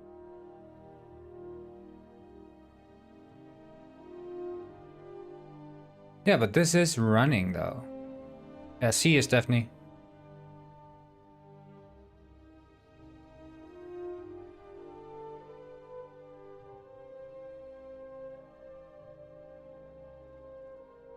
Ah, the update state is not. Try get input.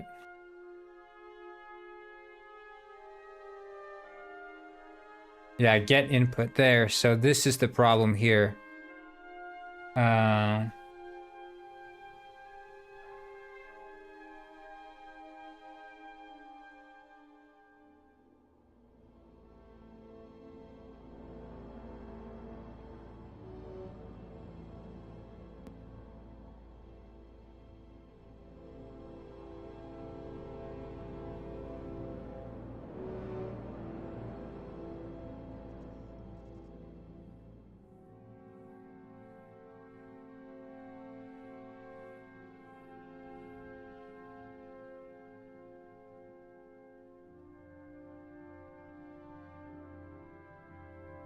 So we can do this.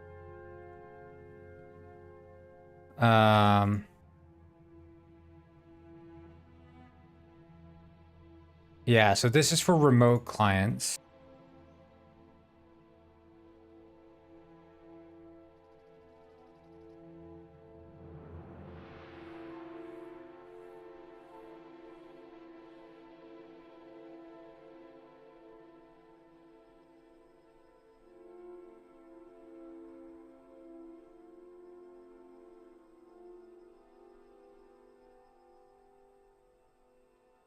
Wait, but I want to see here.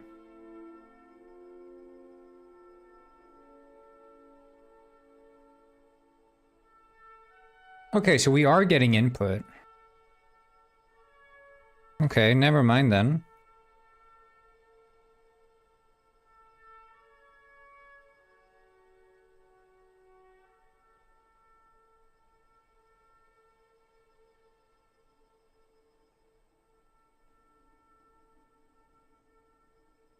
Item state, update state.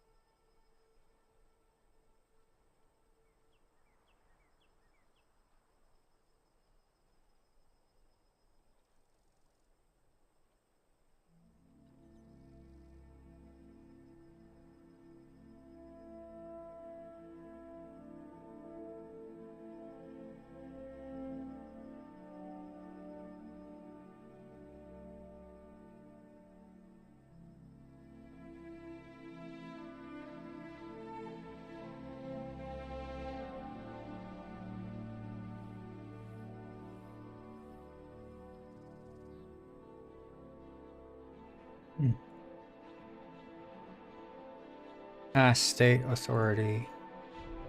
Yeah.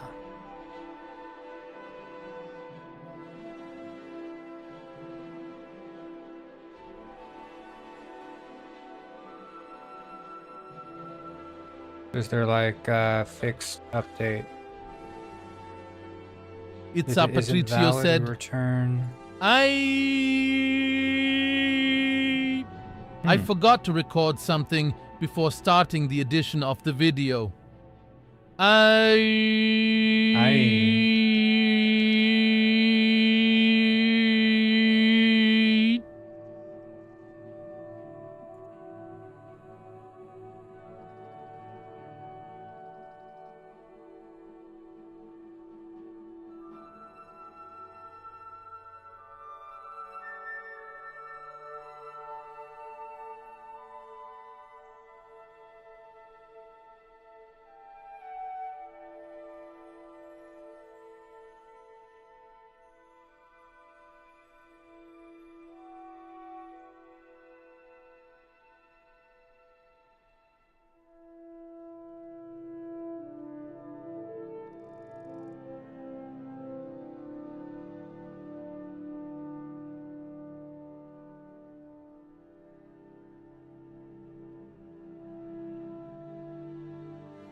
I wonder though, like, sound.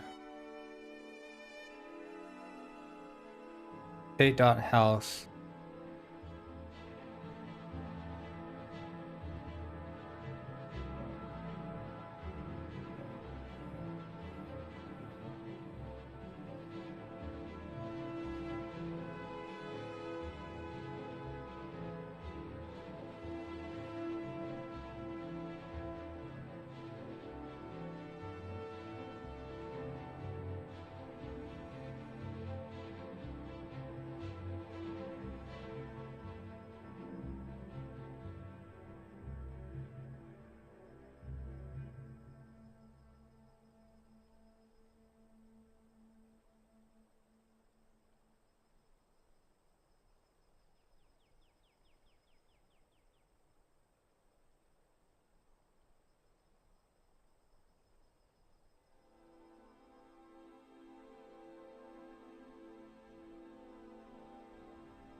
There's no...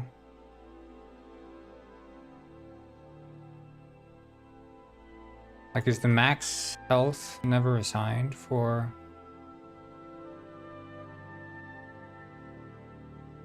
like some error as it spawns in that I'm not aware of?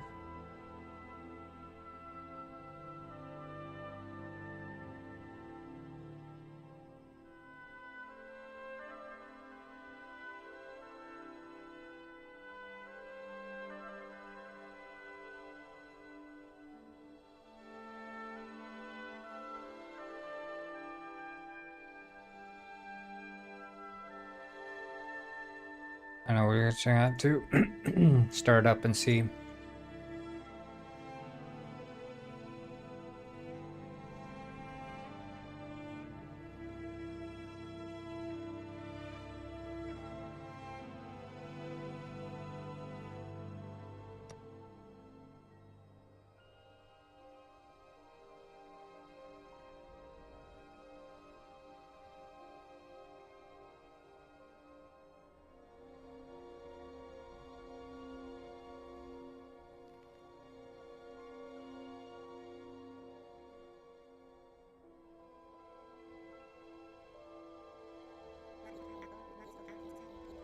So let's see here. Why is it not? No errors, no visible errors.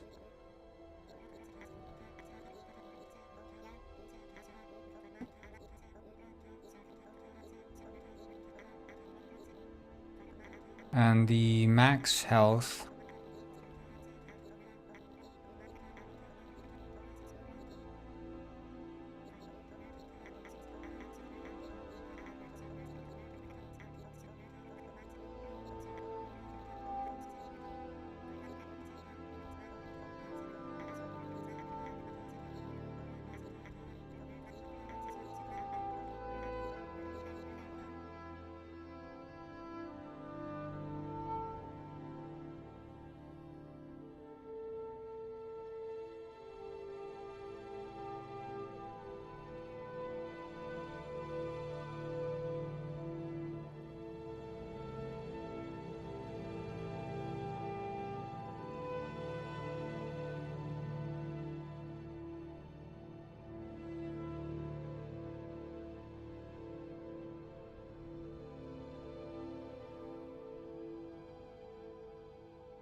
Yeah, it's updating the state.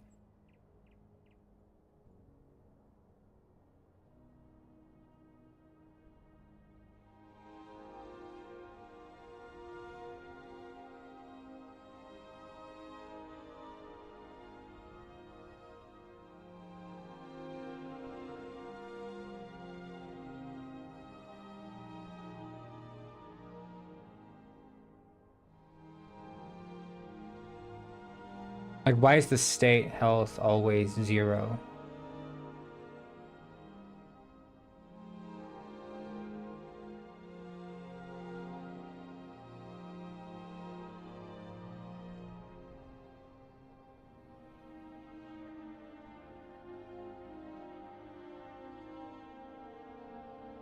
On with that. RPC kill self is...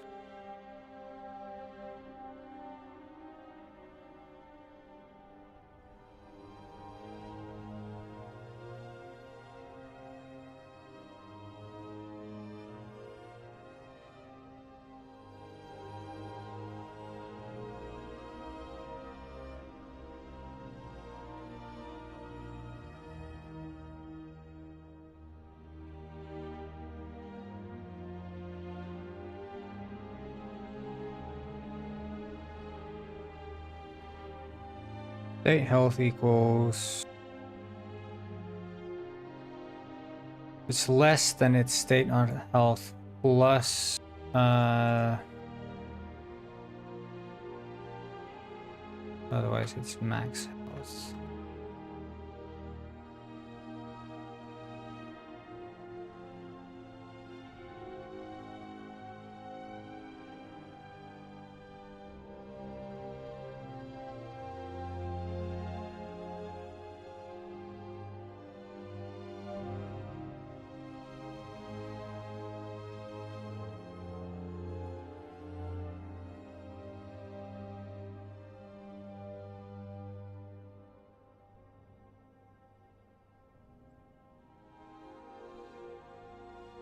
Something is very... Oh, thank you, Lachi.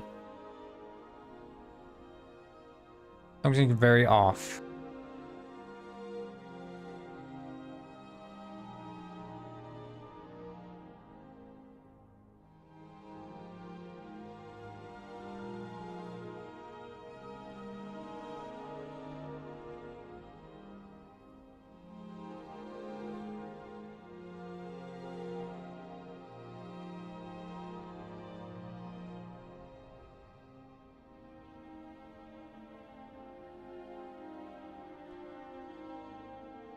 I mean, it's saying it's 100. Wait. Is it not networked? It is.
Do this. Debug dot.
But is it like...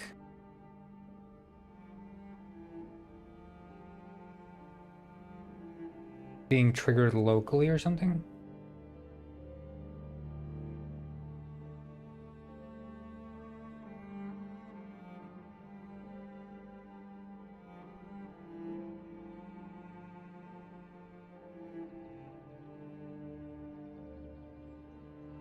Yeah, it's being triggered over and over again.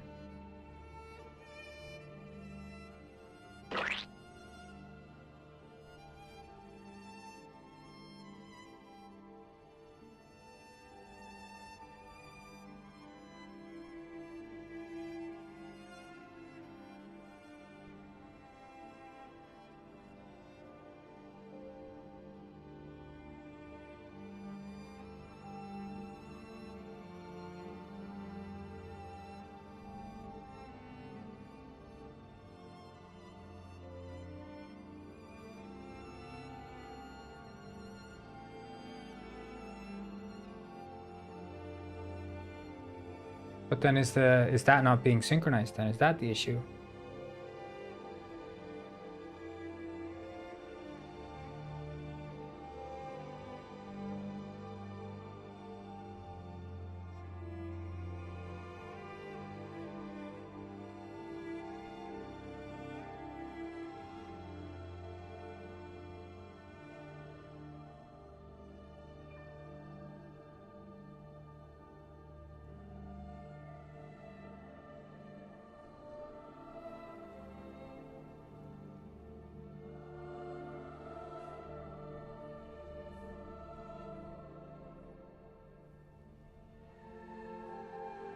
Wait, I wonder.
But it's being synchronized for...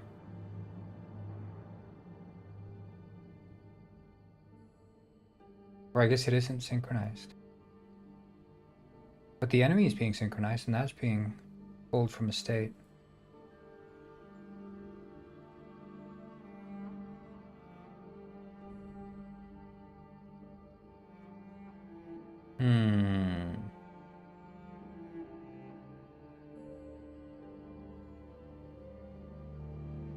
Interesting. Okay.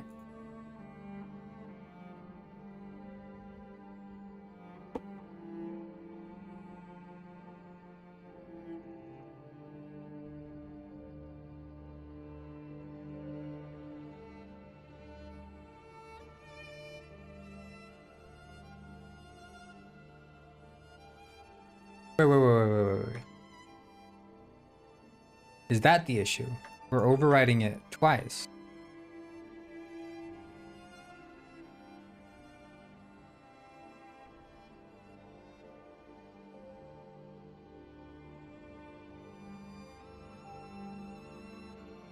Like this is supposed to be a network behavior,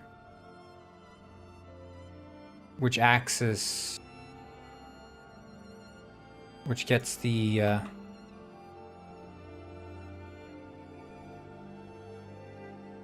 that could be it. And then the item manager would also be trying to pull from the same state twice, which it shouldn't. Could still be a network behavior, but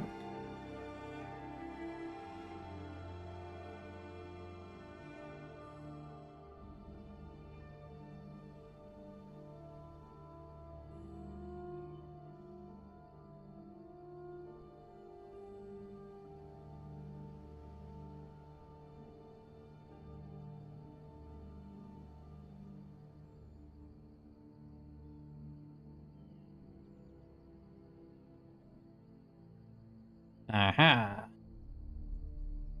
devious.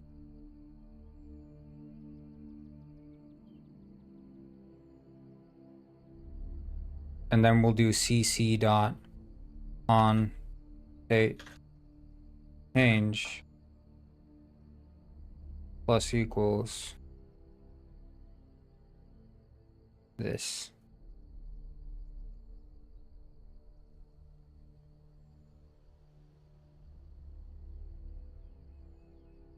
Oh.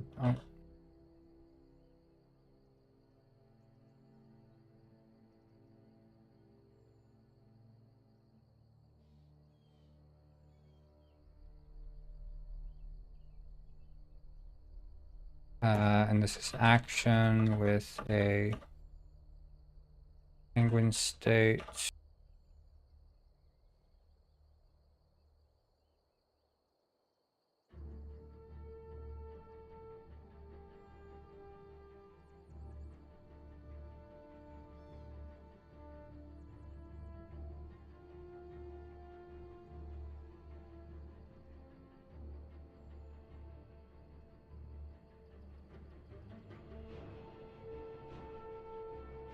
There. And then we'll just have to do DC for all these.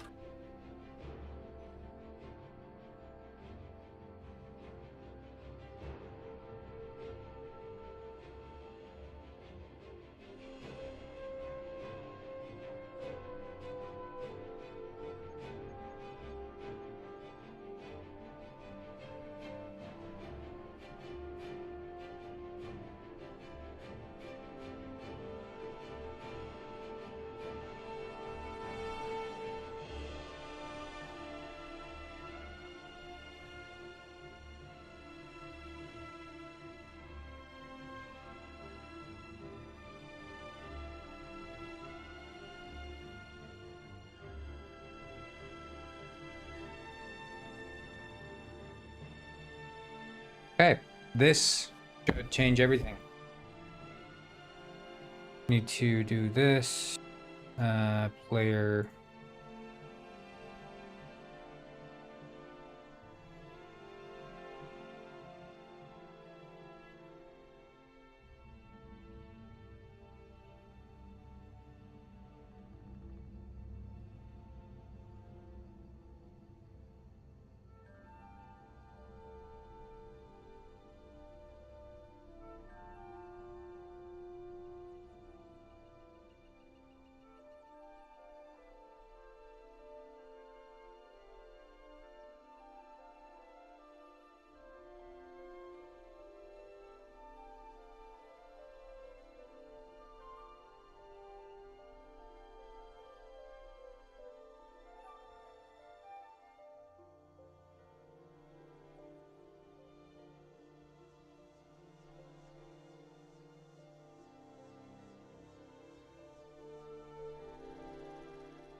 Penguin robber kills another penguin. Yeah, that's a good clip. That's a good clip. Now we're talking.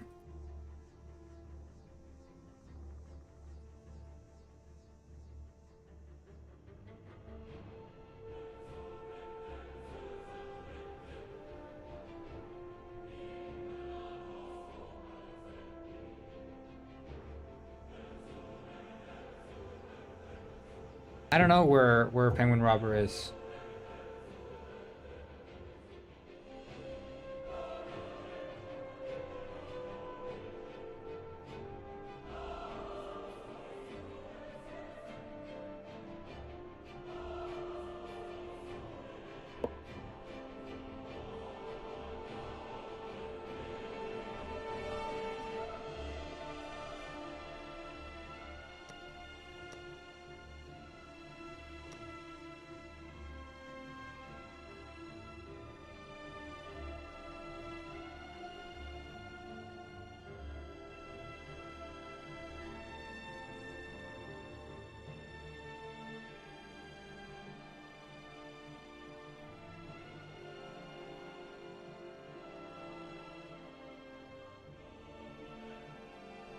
Let's see what happens.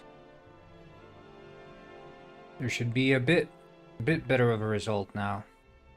Some error there, but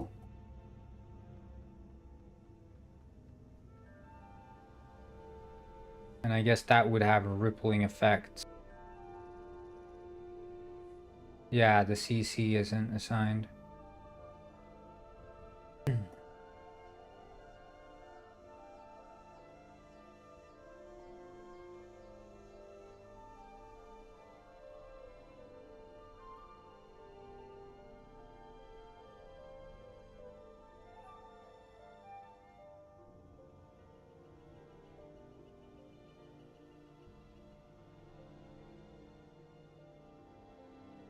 It's Sir Patricio said, I have already like 28 seconds of video, but 17, those 28 seconds are for that fish's intro.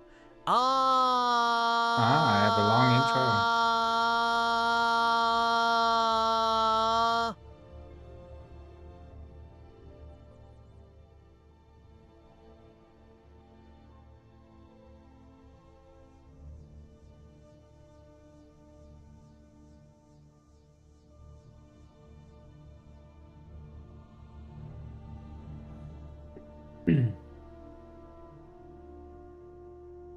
um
yeah, see you tomorrow.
see that I can walk around without errors. No.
Okay, we can spawn in, no errors. We can walk around, no errors. Good.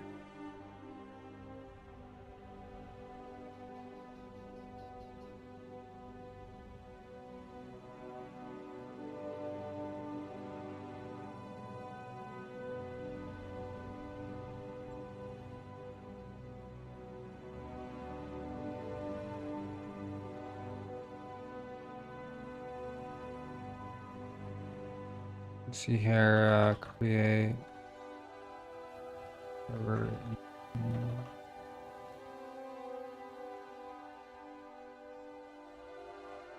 The room name is the server name.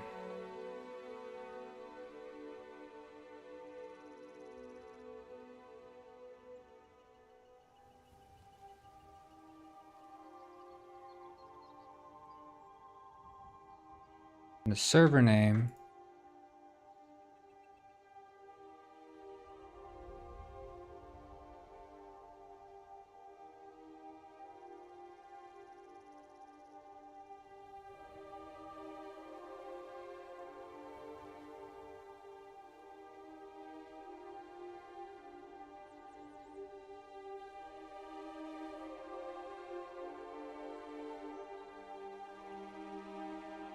right, okay.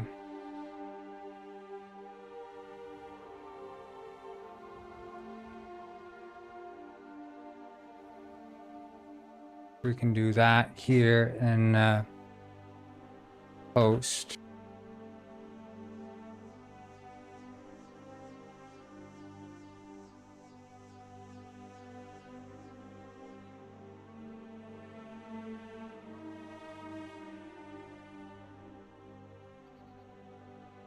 So this should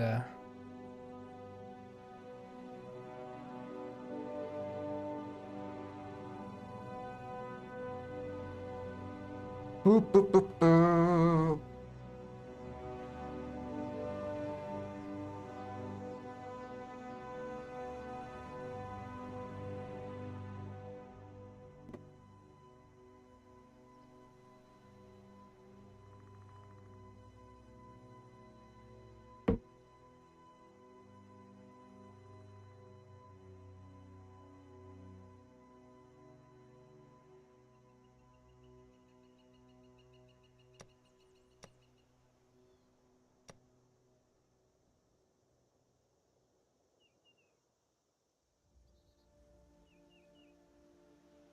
Nice. Now it shows the actual server name.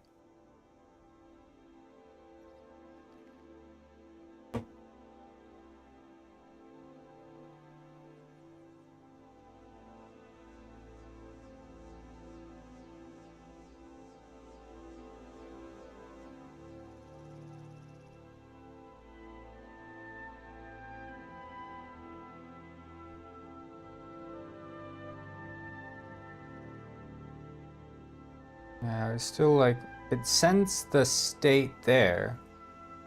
The enemy state is also replicated, but for some reason the...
Right, state network behavior, states enemy state, state network behavior, states penguin state.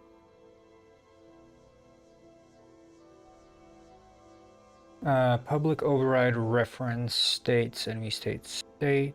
Public override reference states the penguin state. Make reference to the penguin state. Okay, and where states dot penguin state.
Okay, so let's just debug the enemy health.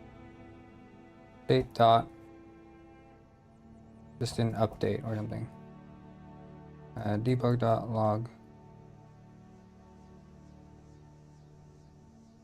Just debug that shit.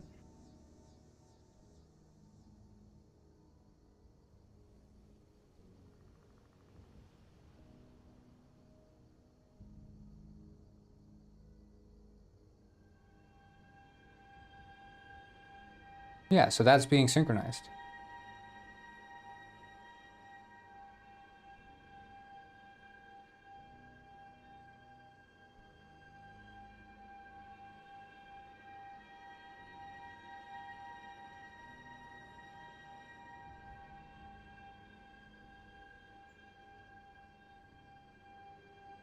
So why is the character controller not?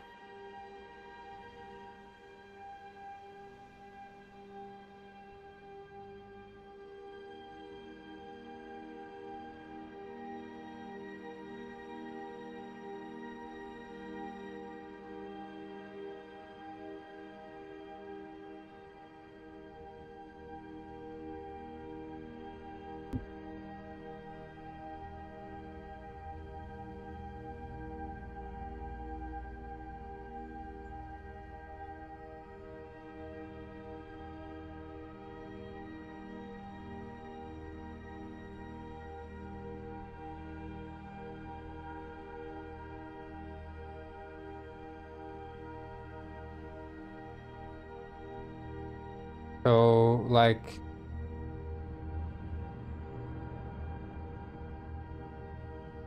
debug.log state dot.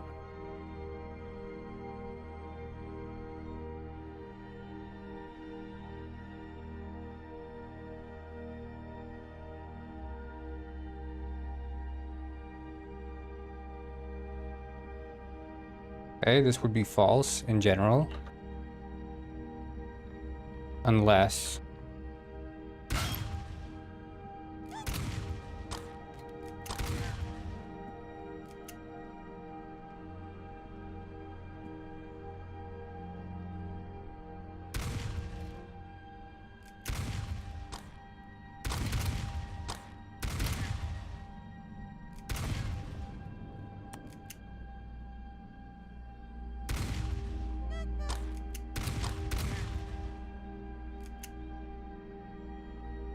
And it's true. Okay, so it is being, like, partially synchronized. That is weird.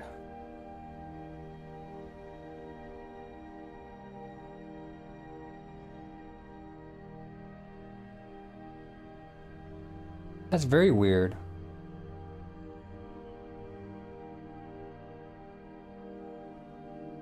It's like the state is not being synchronized at all.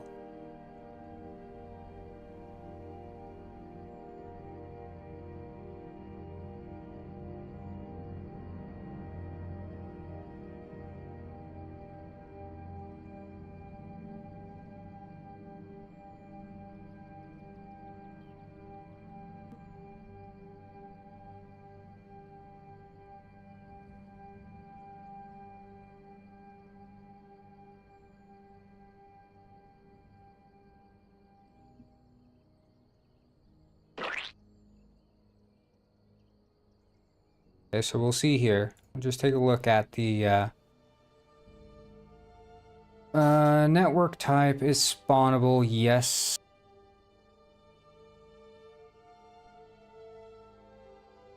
Prefab source. We can do this and do properties and then just keep that there.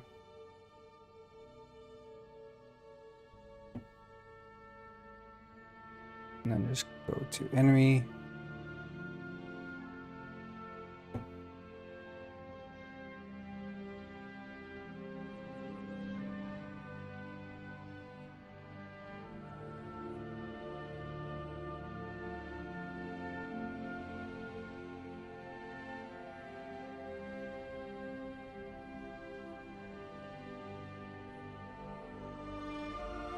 Could it be I'm never trying to get the state changes?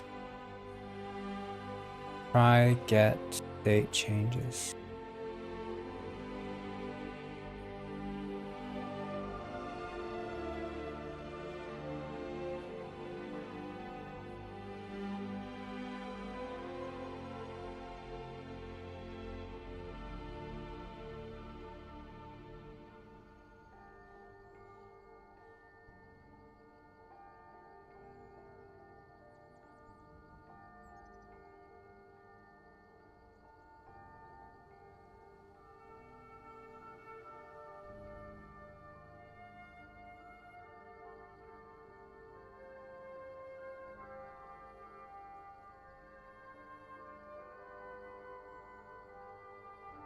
Wait.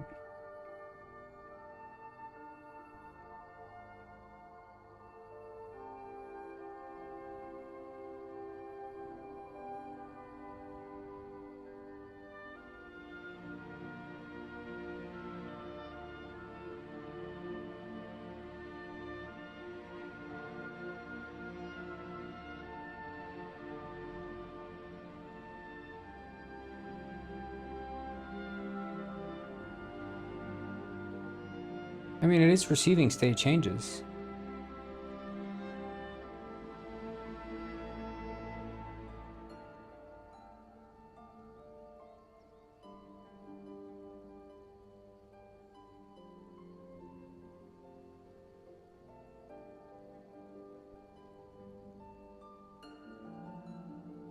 What?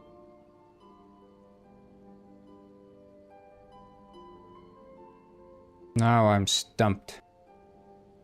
Okay, try get state changes. Do we do this any differently with the enemy? So class enemy. Try get state changes. Okay. Out var old. Out old. Yeah, so that's pretty much identical, right? Mm-hmm.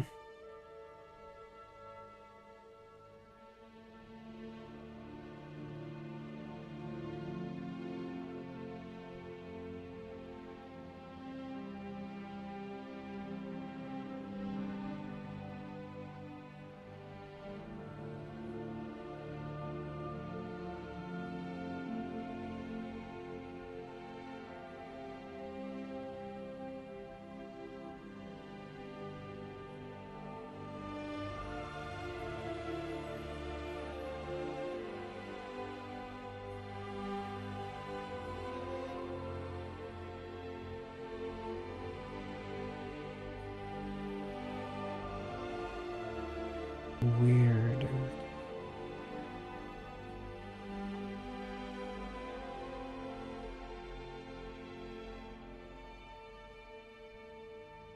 Like the health is obviously not being sent.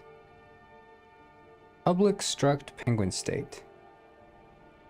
Public struct enemy state.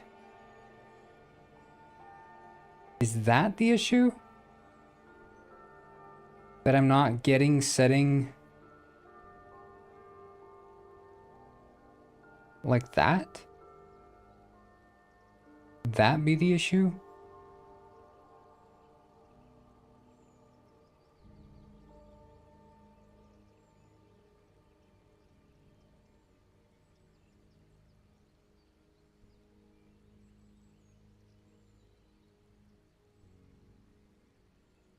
I mean, I should be seeing the left-right punch. I know, we'll give it a try.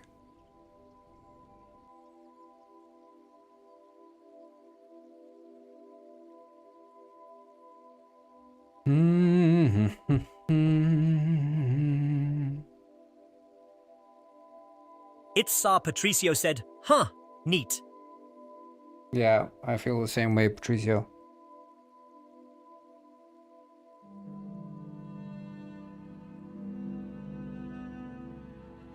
So, I don't know, like this could be the reason, but I don't think it is. The fact that I have it like it wasn't returning the primitive types could be a requirement as part of being a struct. But again, like it's being sent to the server. The server is receiving the input, but of course the input is not the state. I know, we'll see. If this works, then that's good. But again, the enemy is receiving it like that, but they were still receiving the held up. So we'll see.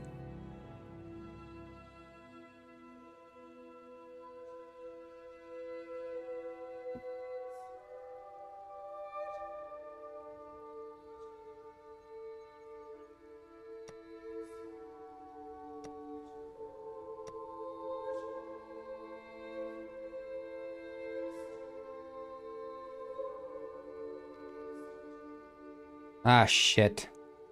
I started too quick.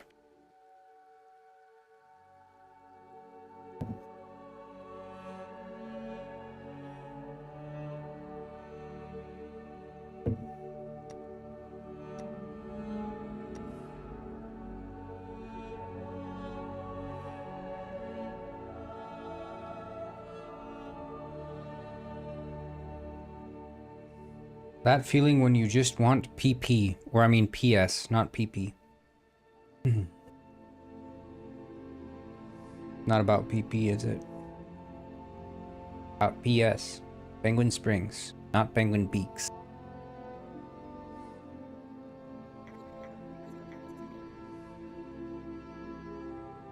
Yeah, it's still not receiving the state.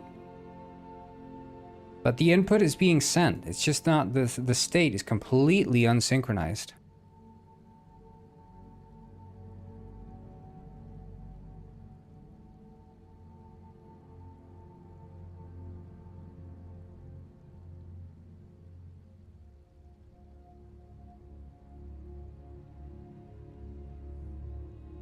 Here's what I'm going to try. Network project config.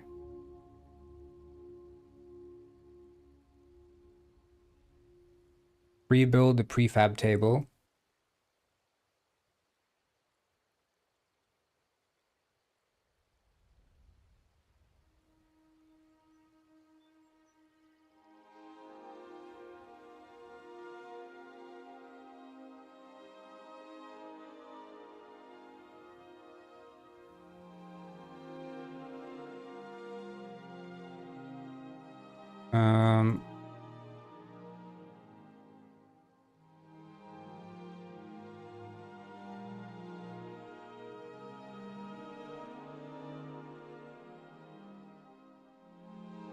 Right, penguin state.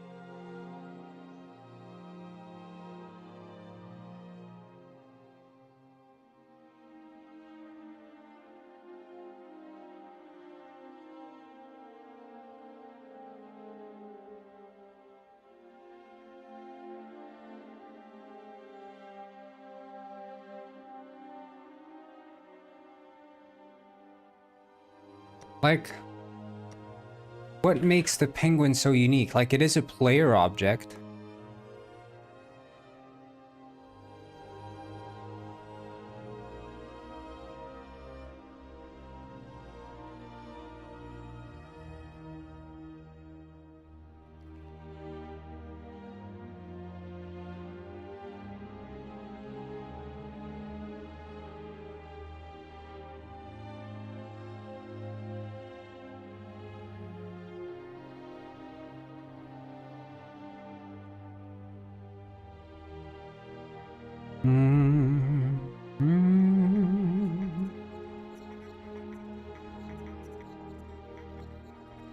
Yeah, it's just not being synchronized at all.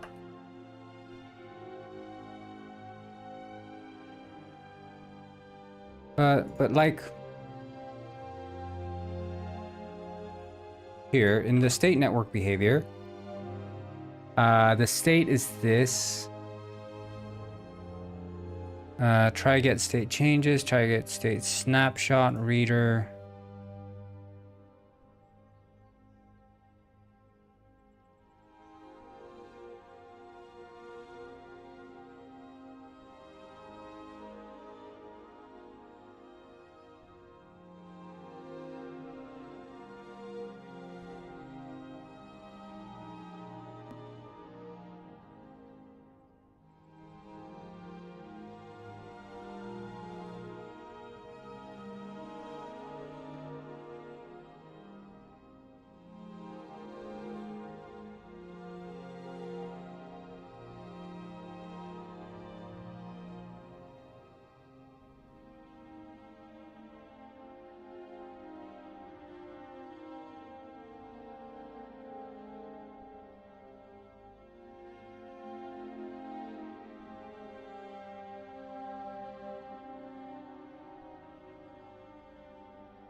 I really don't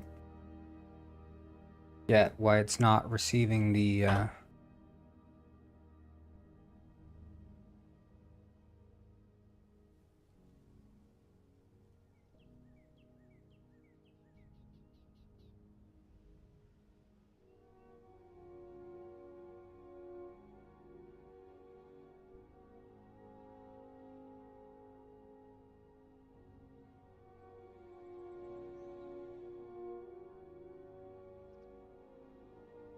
Penguin state data. I remember, like, I was using Fusion one time, and there was a weird error that wasn't even an error. It was just like a bug in the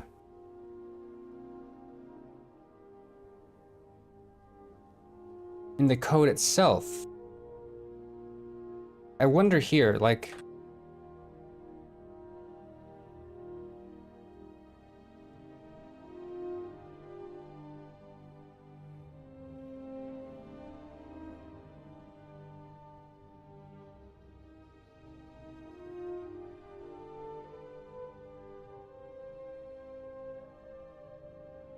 maybe I should change this to not be a uint, but just be an int.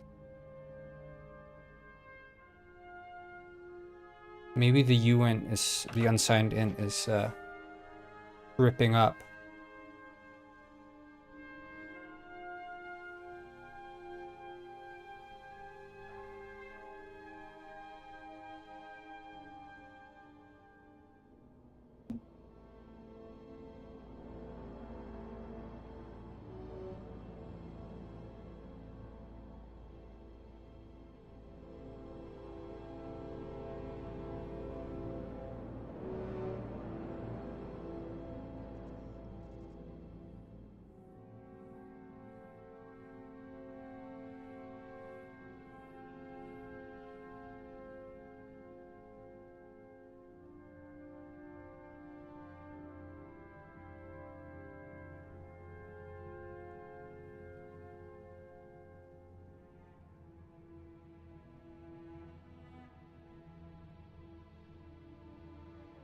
It could be that simple. 'Cause that's like the key difference between the two is the fact that one has a uint. Now, it would be very silly to me if that's the reason why it's freaking going crazy on me, but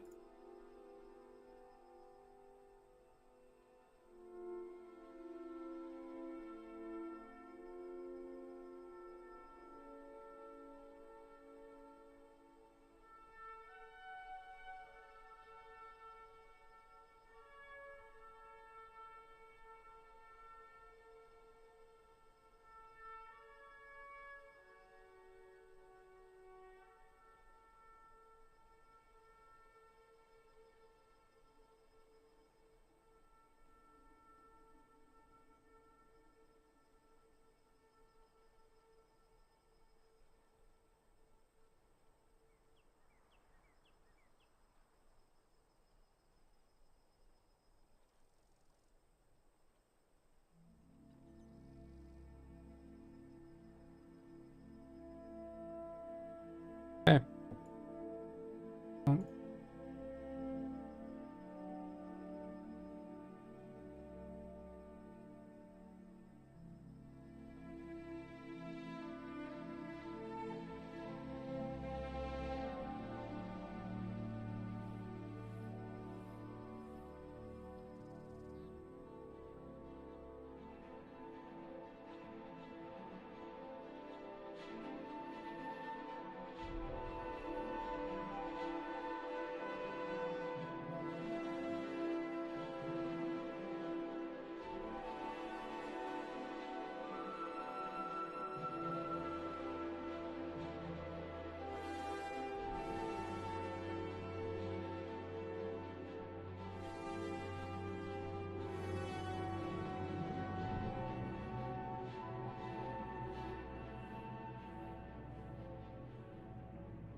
Yeah, sure.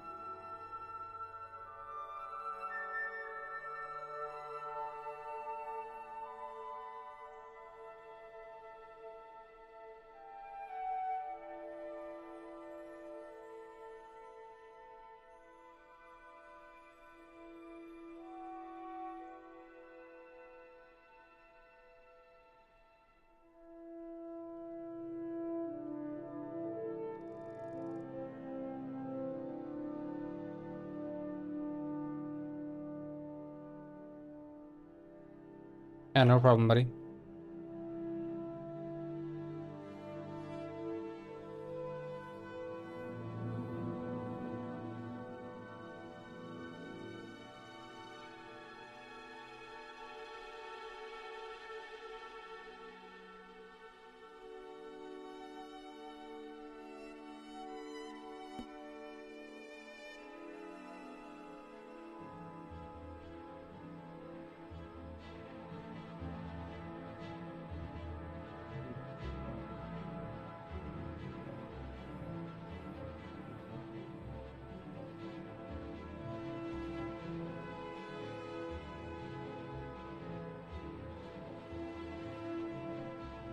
I mean, it does say there, execution order is less.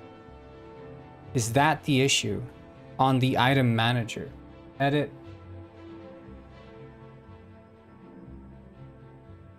So the item manager has...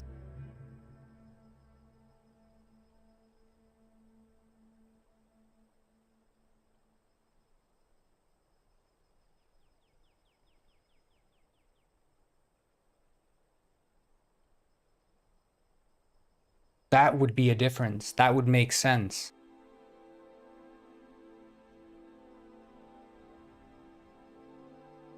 Like, it could be that it's just running out of order.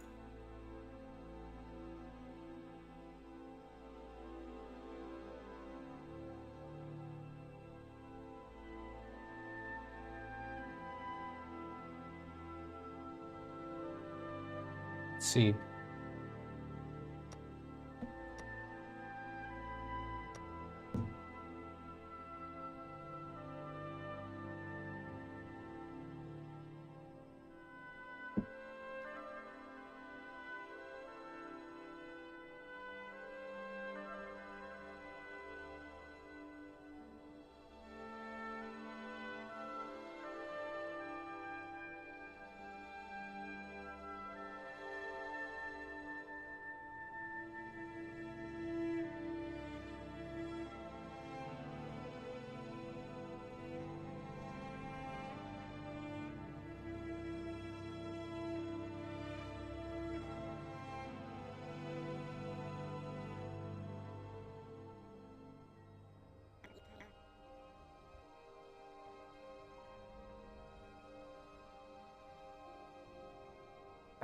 Nope. That wasn't it.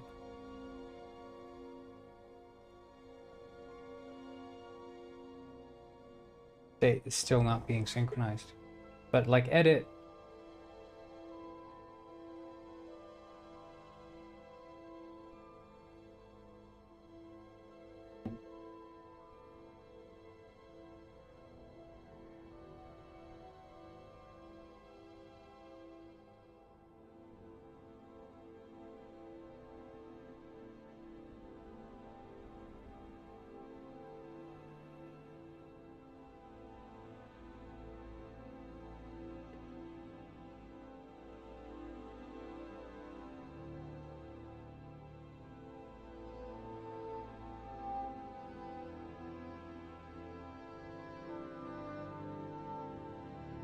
No errors.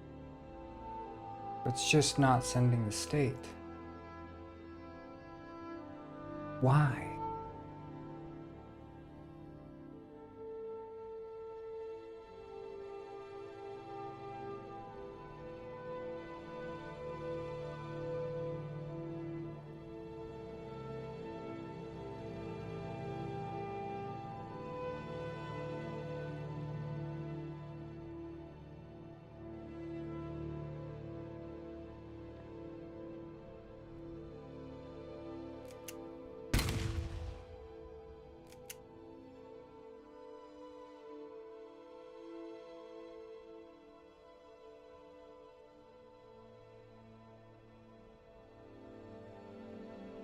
Let's see here. Network transform.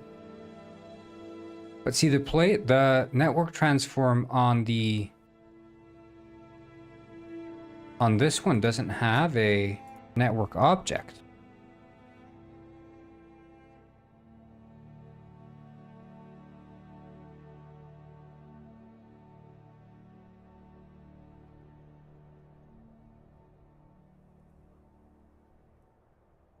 Is that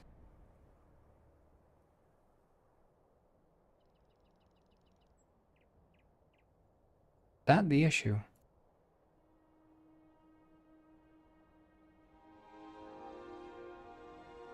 That could prove to be quite the issue. Okay, let's check that in. Still wouldn't necessarily explain why the state isn't being synchronized unless it somehow is struggling to deal with the child network object and reconciling that, but we'll see. See.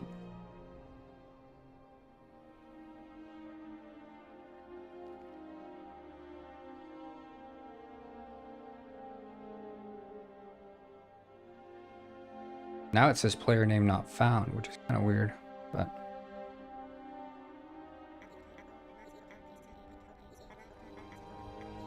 no.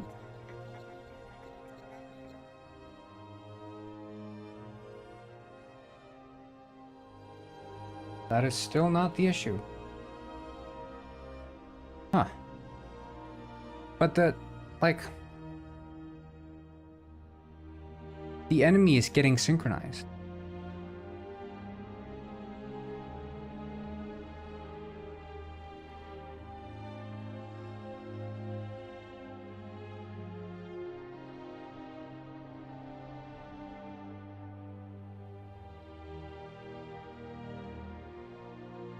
Why is the enemy getting synchronized?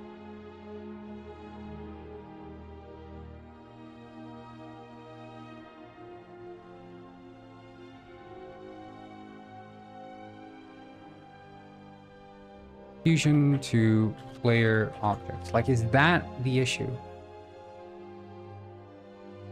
Yeah, the player object is an optional, convenient way. Let's see here.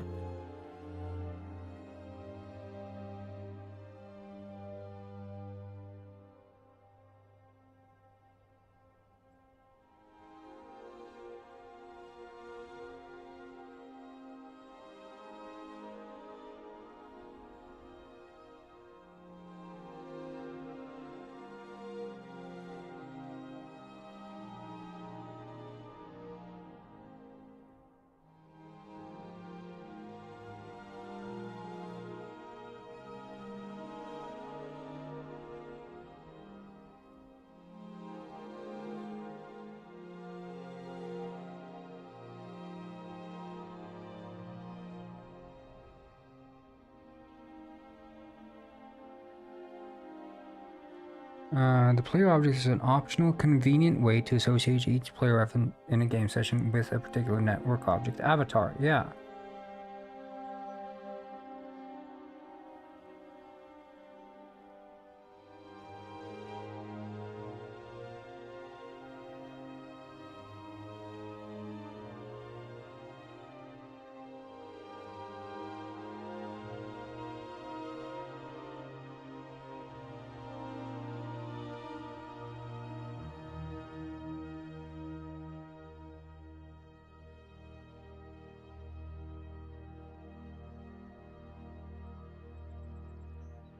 What on earth?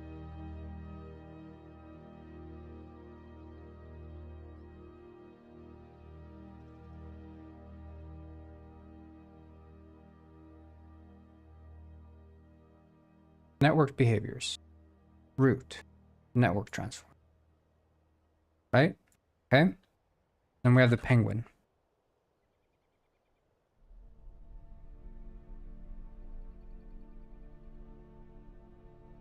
Penguin player events. Penguin newt. Network behavior. Root.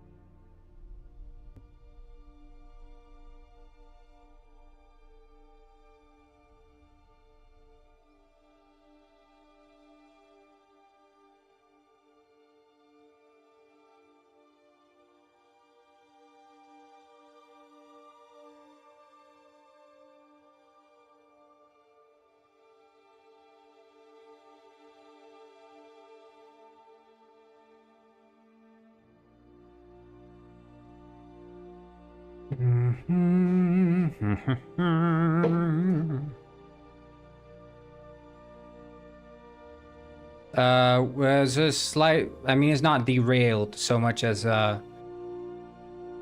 there's one thing that's sort of hanging us up here.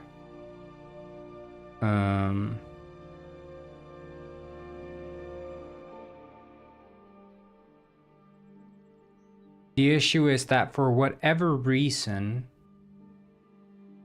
unbeknownst to me, our player's state is not being synchronized.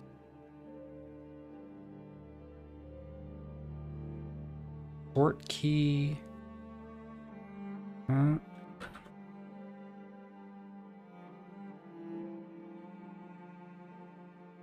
We have a sort key there too. Yeah, I think it's going to be good streaming. We're going to have a lot of fun with it.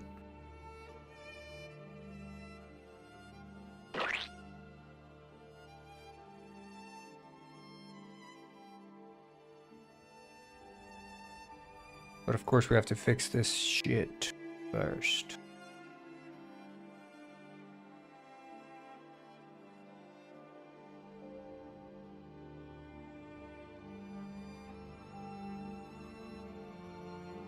Like, there's a prefab source and a file ID.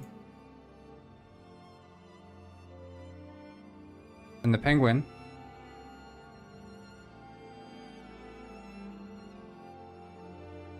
Prefab source and a file ID.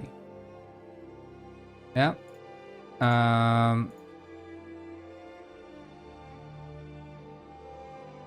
We make reference to a state. We modify that state.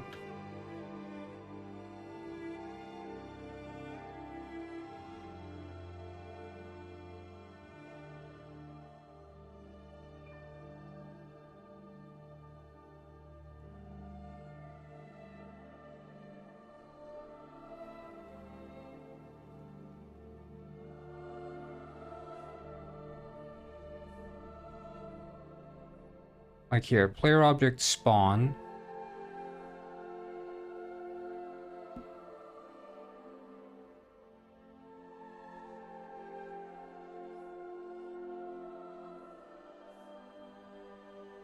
Like, I wonder if the fact that it spawns here means that it spawns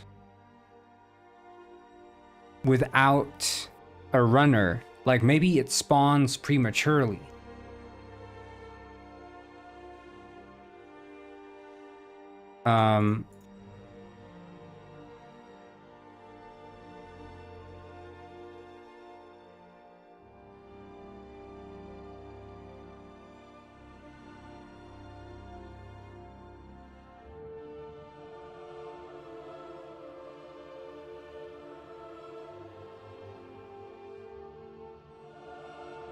And this somehow,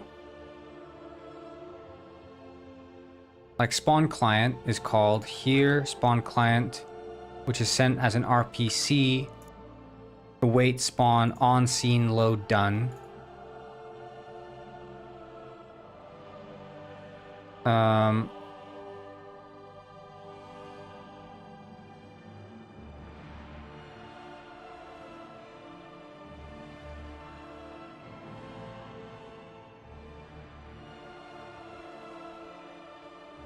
But this is a network behavior. So we could do runner there.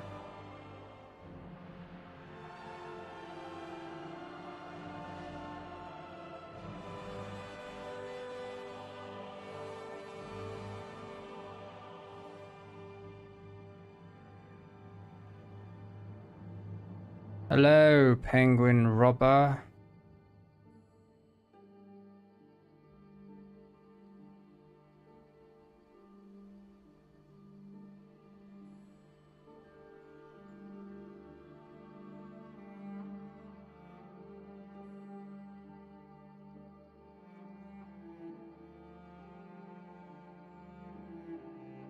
No, this is not Penguin World. Penguin heist and springs.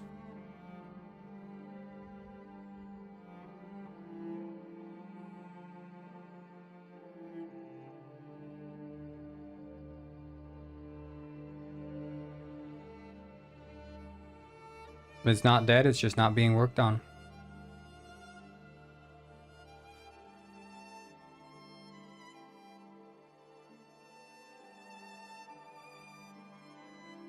People be like, oh, is it dead? It's dead, right? The game is dead. It hasn't received update. It's dead.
Could be that spawning async does not provide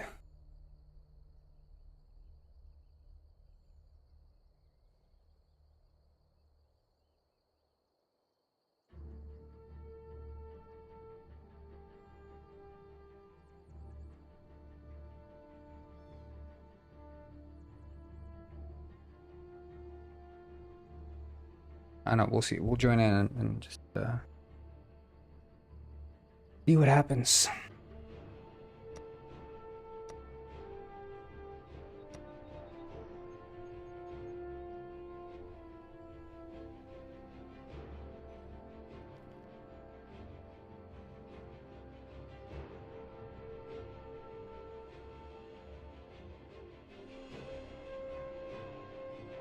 Okay, it spawns the player just fine.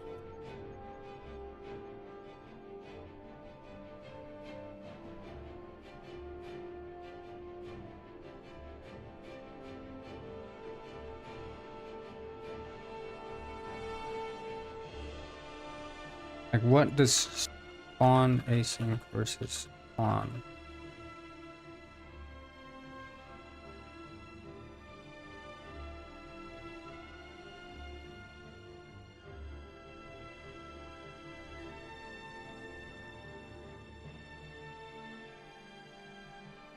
Um,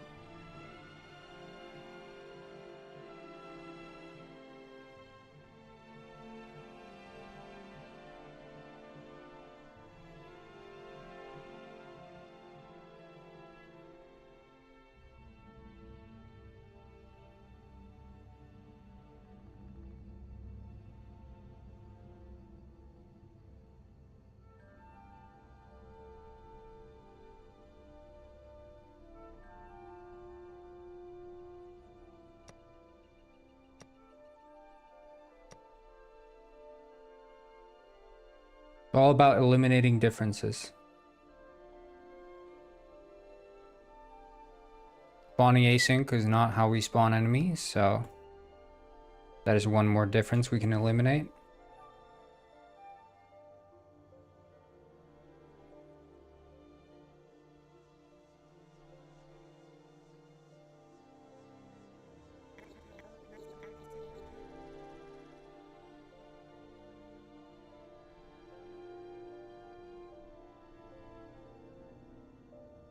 Yet again, we are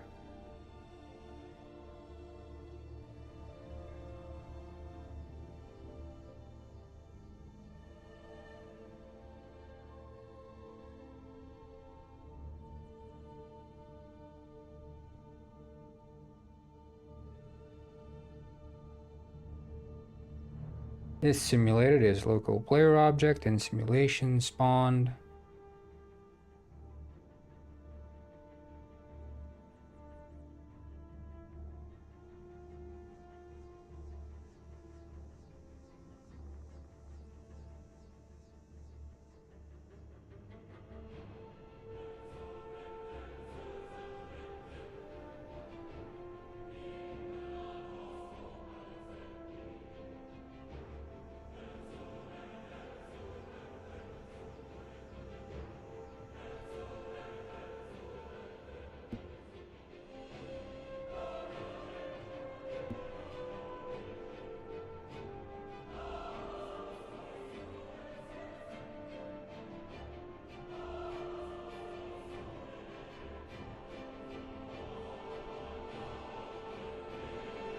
Like the word count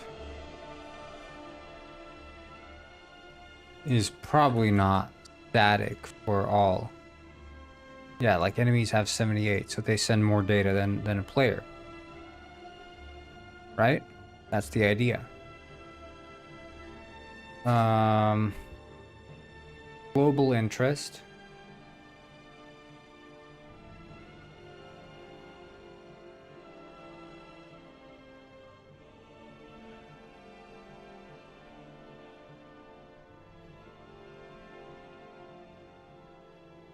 It's a Patricio said.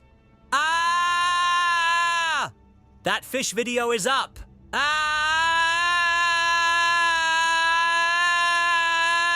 Oh, let's watch it. This is that fish.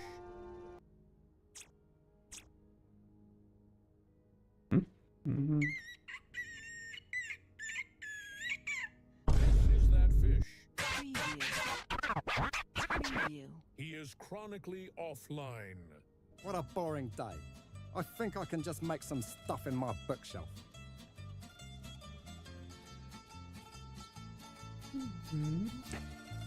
Remember that fish to make a song today, or I'm gonna punish you again. Don't worry, you won't be defrauded. Good. I will be back later. I'm gonna take a snack break. Is this real, actually?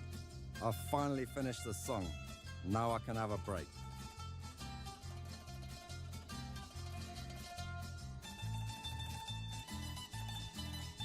You didn't make the 2 songs I asked for. I'm gonna punish you, that fish. No, wait, you just asked for one soon. No, please.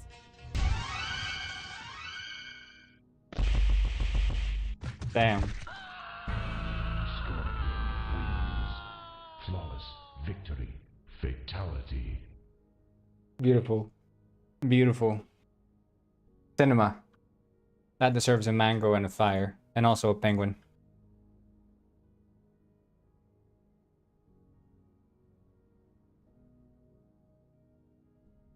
Beautiful.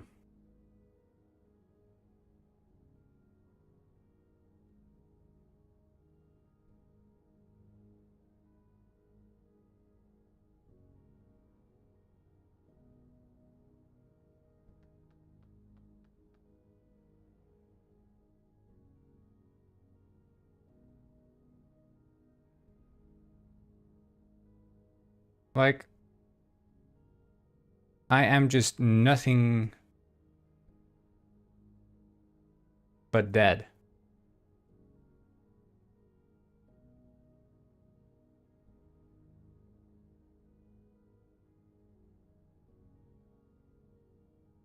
Like, it's weird though. Why would the enemies be synchronized?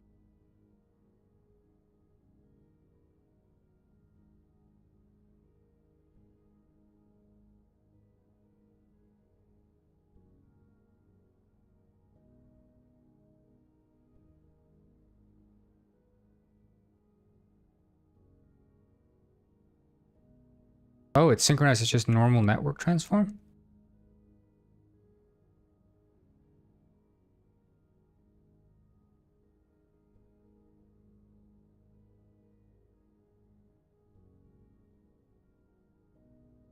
Okay,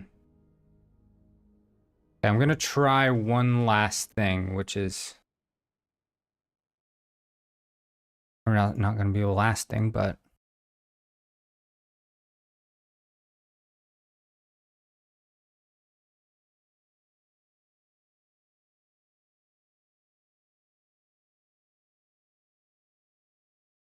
Not the posable penguin, I meant the penguin prefab. So here, just disable this one. And the network trans... No.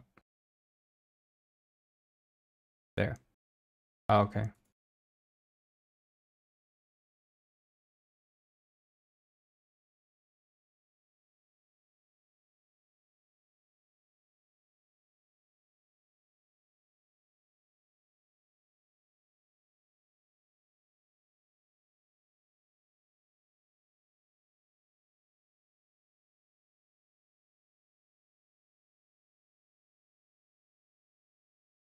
Yeah, you've gotten really good at making videos, Pat, I have to say.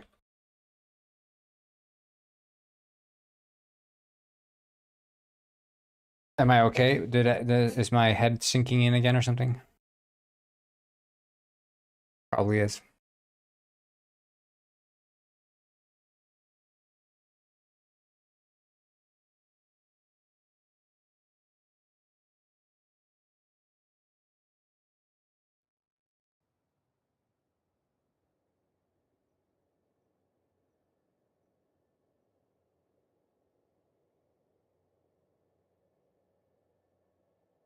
I wonder, I could probably edit the script of the network transform. Make a copy of it that way. If this ends up working.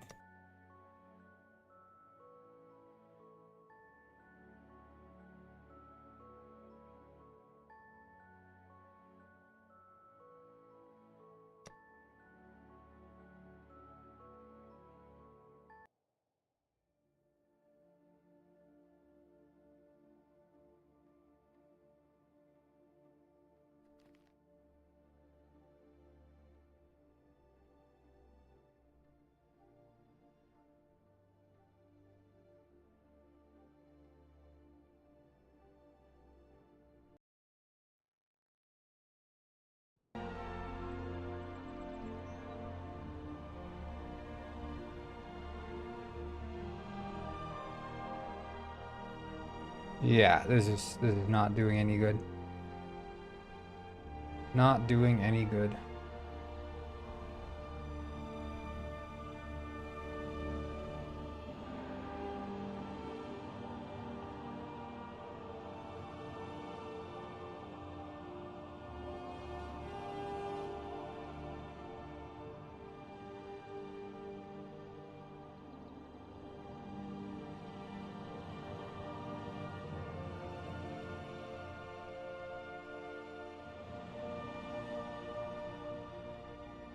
Okay, back to the drawing board. What would cause this penguin to not send its state?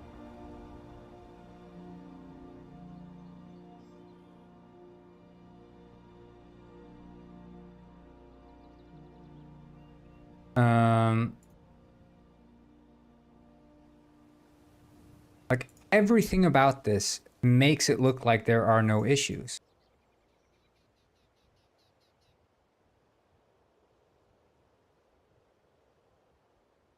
Networked. Public override reference state stop penguin state. And then we'll look at the enemy. The enemy is replicating. For whatever reason, the enemy is replicating. So class enemy. Networked. Public override reference states.enemy state. States.penguin state. State. Arrow. Reference make reference state.enemy state. State.penguin state. All by the book. All fine. All solid. Looks the same.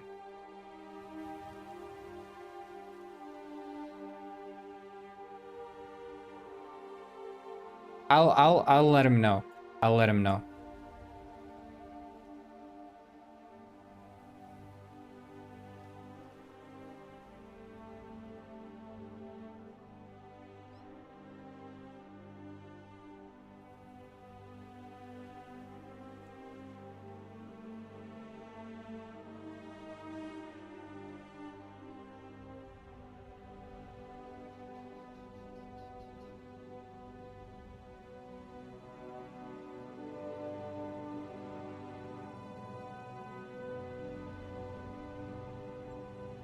Yeah, no problem, dude. So we have the public struct enemy state, which starts and ends there. The struct item state starts and ends there. Penguin state starts and ends there. There's nothing about this that looks off or weird. Strange.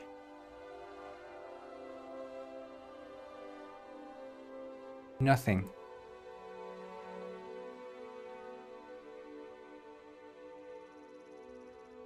It is an iNetwork struct. Yes. Double check that all of these are marked correct.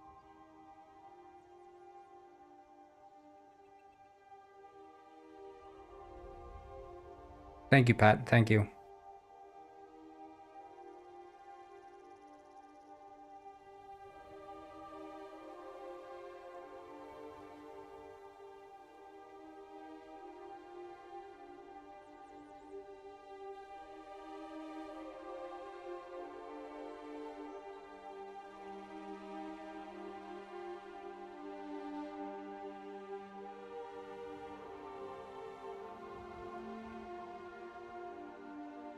Wait, there's nothing like...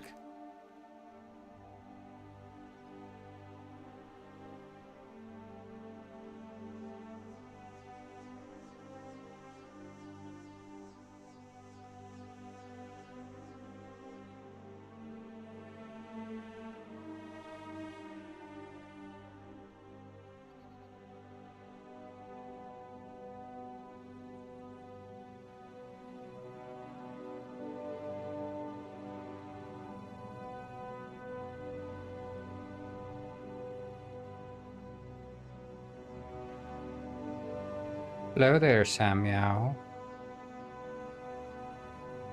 I am absolutely stumped. Entirely, absolutely, unconditionally stumped.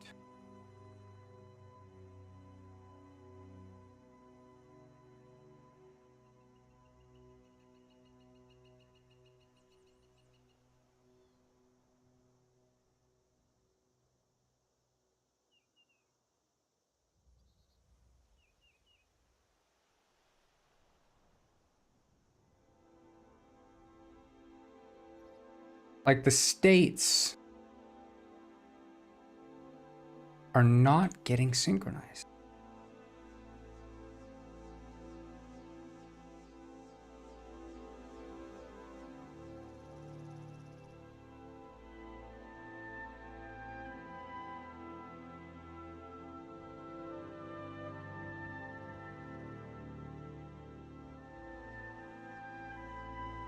Wait, I'm just gonna check something. Just a second.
Well, it's not errors. That I would be happy if there were errors, but there aren't errors.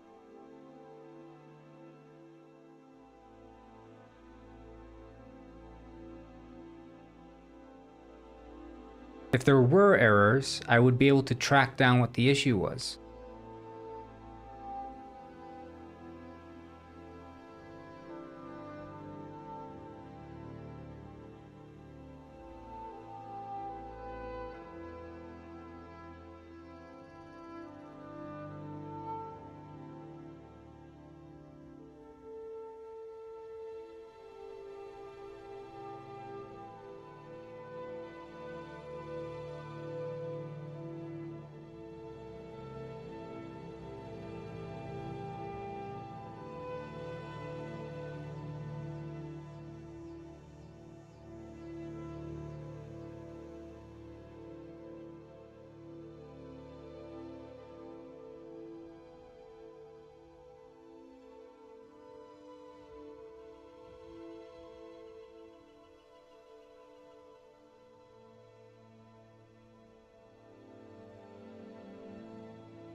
I wonder if the enemy...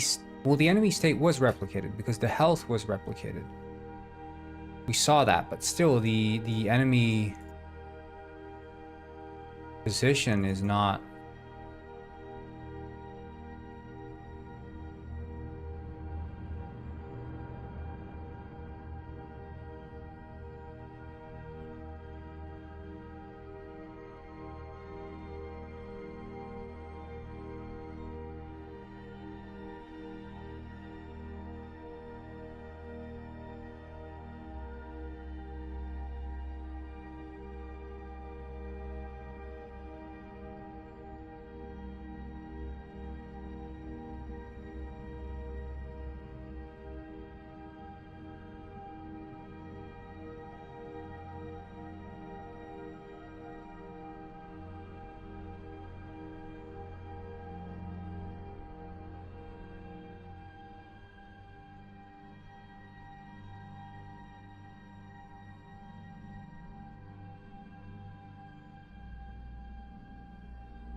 I wonder... Yeah, because that was replicated. That was being replicated. We checked that because the penguin was holding their flippers up.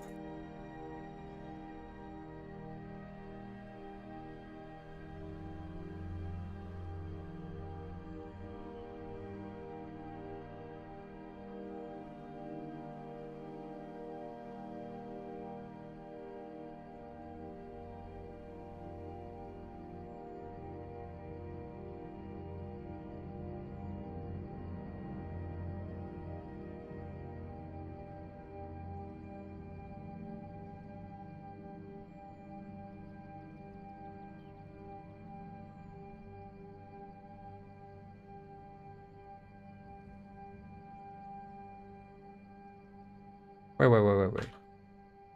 Fixed update.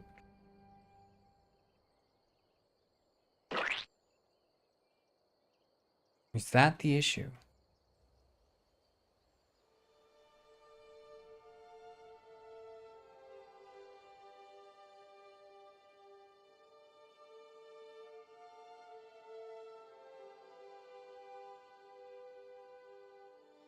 That could be the issue.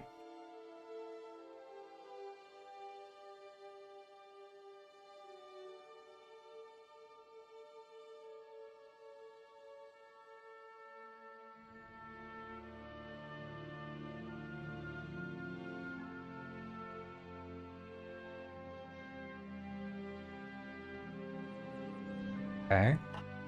We'll give this a try.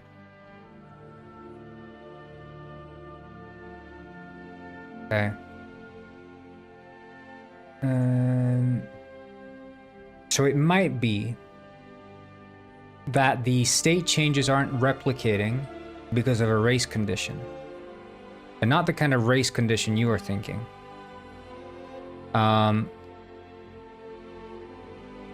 We might have solved it. If we have solved it, I'm a genius. If we didn't solve it, well, I'm still a genius, just not as much as I thought I was.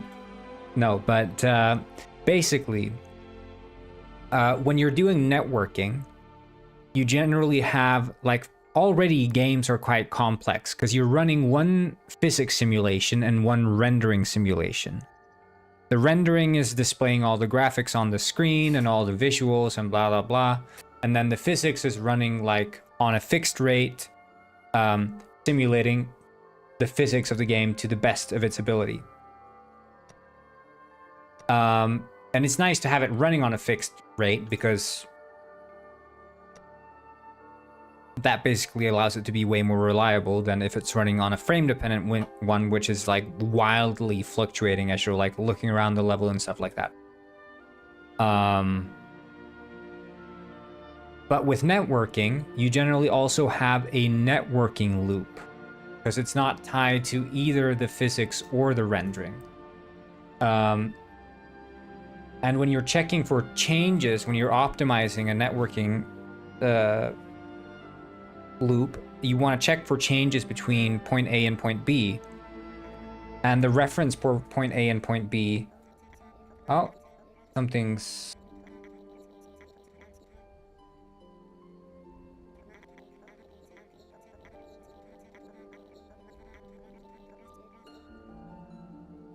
Yeah, I don't think that worked. Hey, I look great though. Look at my flippers. They're broken. Yeah, I wasn't a genius. I thought I was, but...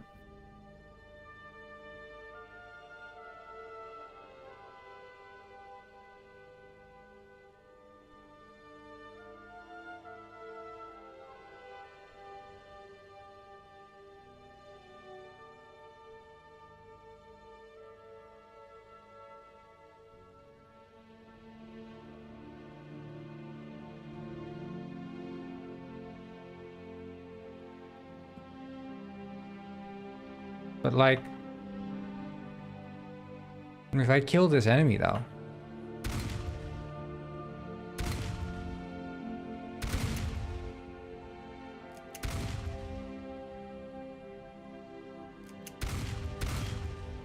The lock falls.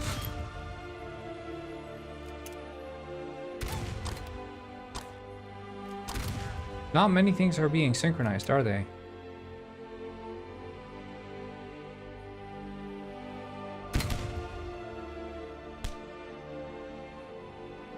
Enemies being synchronized, but that's the only one that's like a network transform.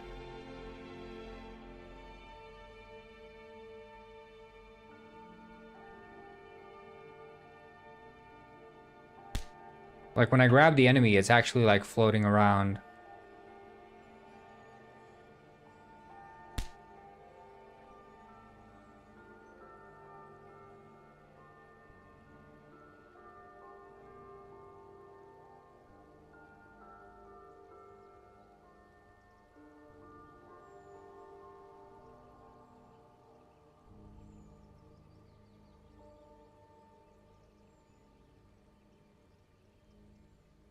Well, I guess they wouldn't be synchronized, but like still.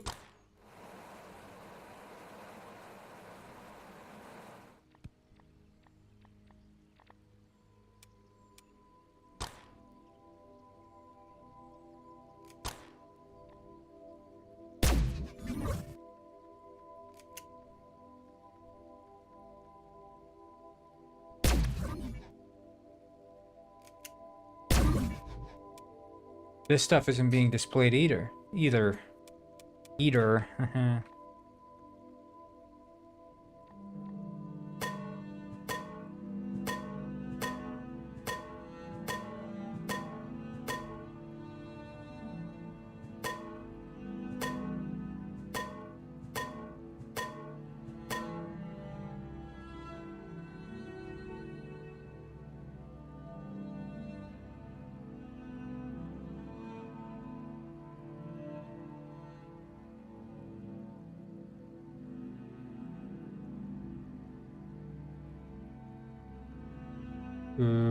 Okay. Back to the drawing board.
Like, what's this? Equals reference to this reinterpret state.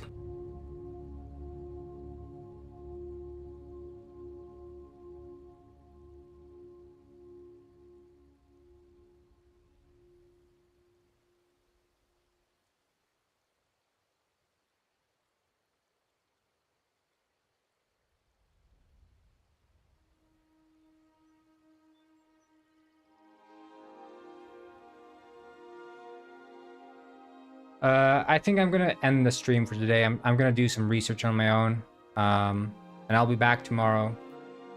So thank you all for tuning in today, and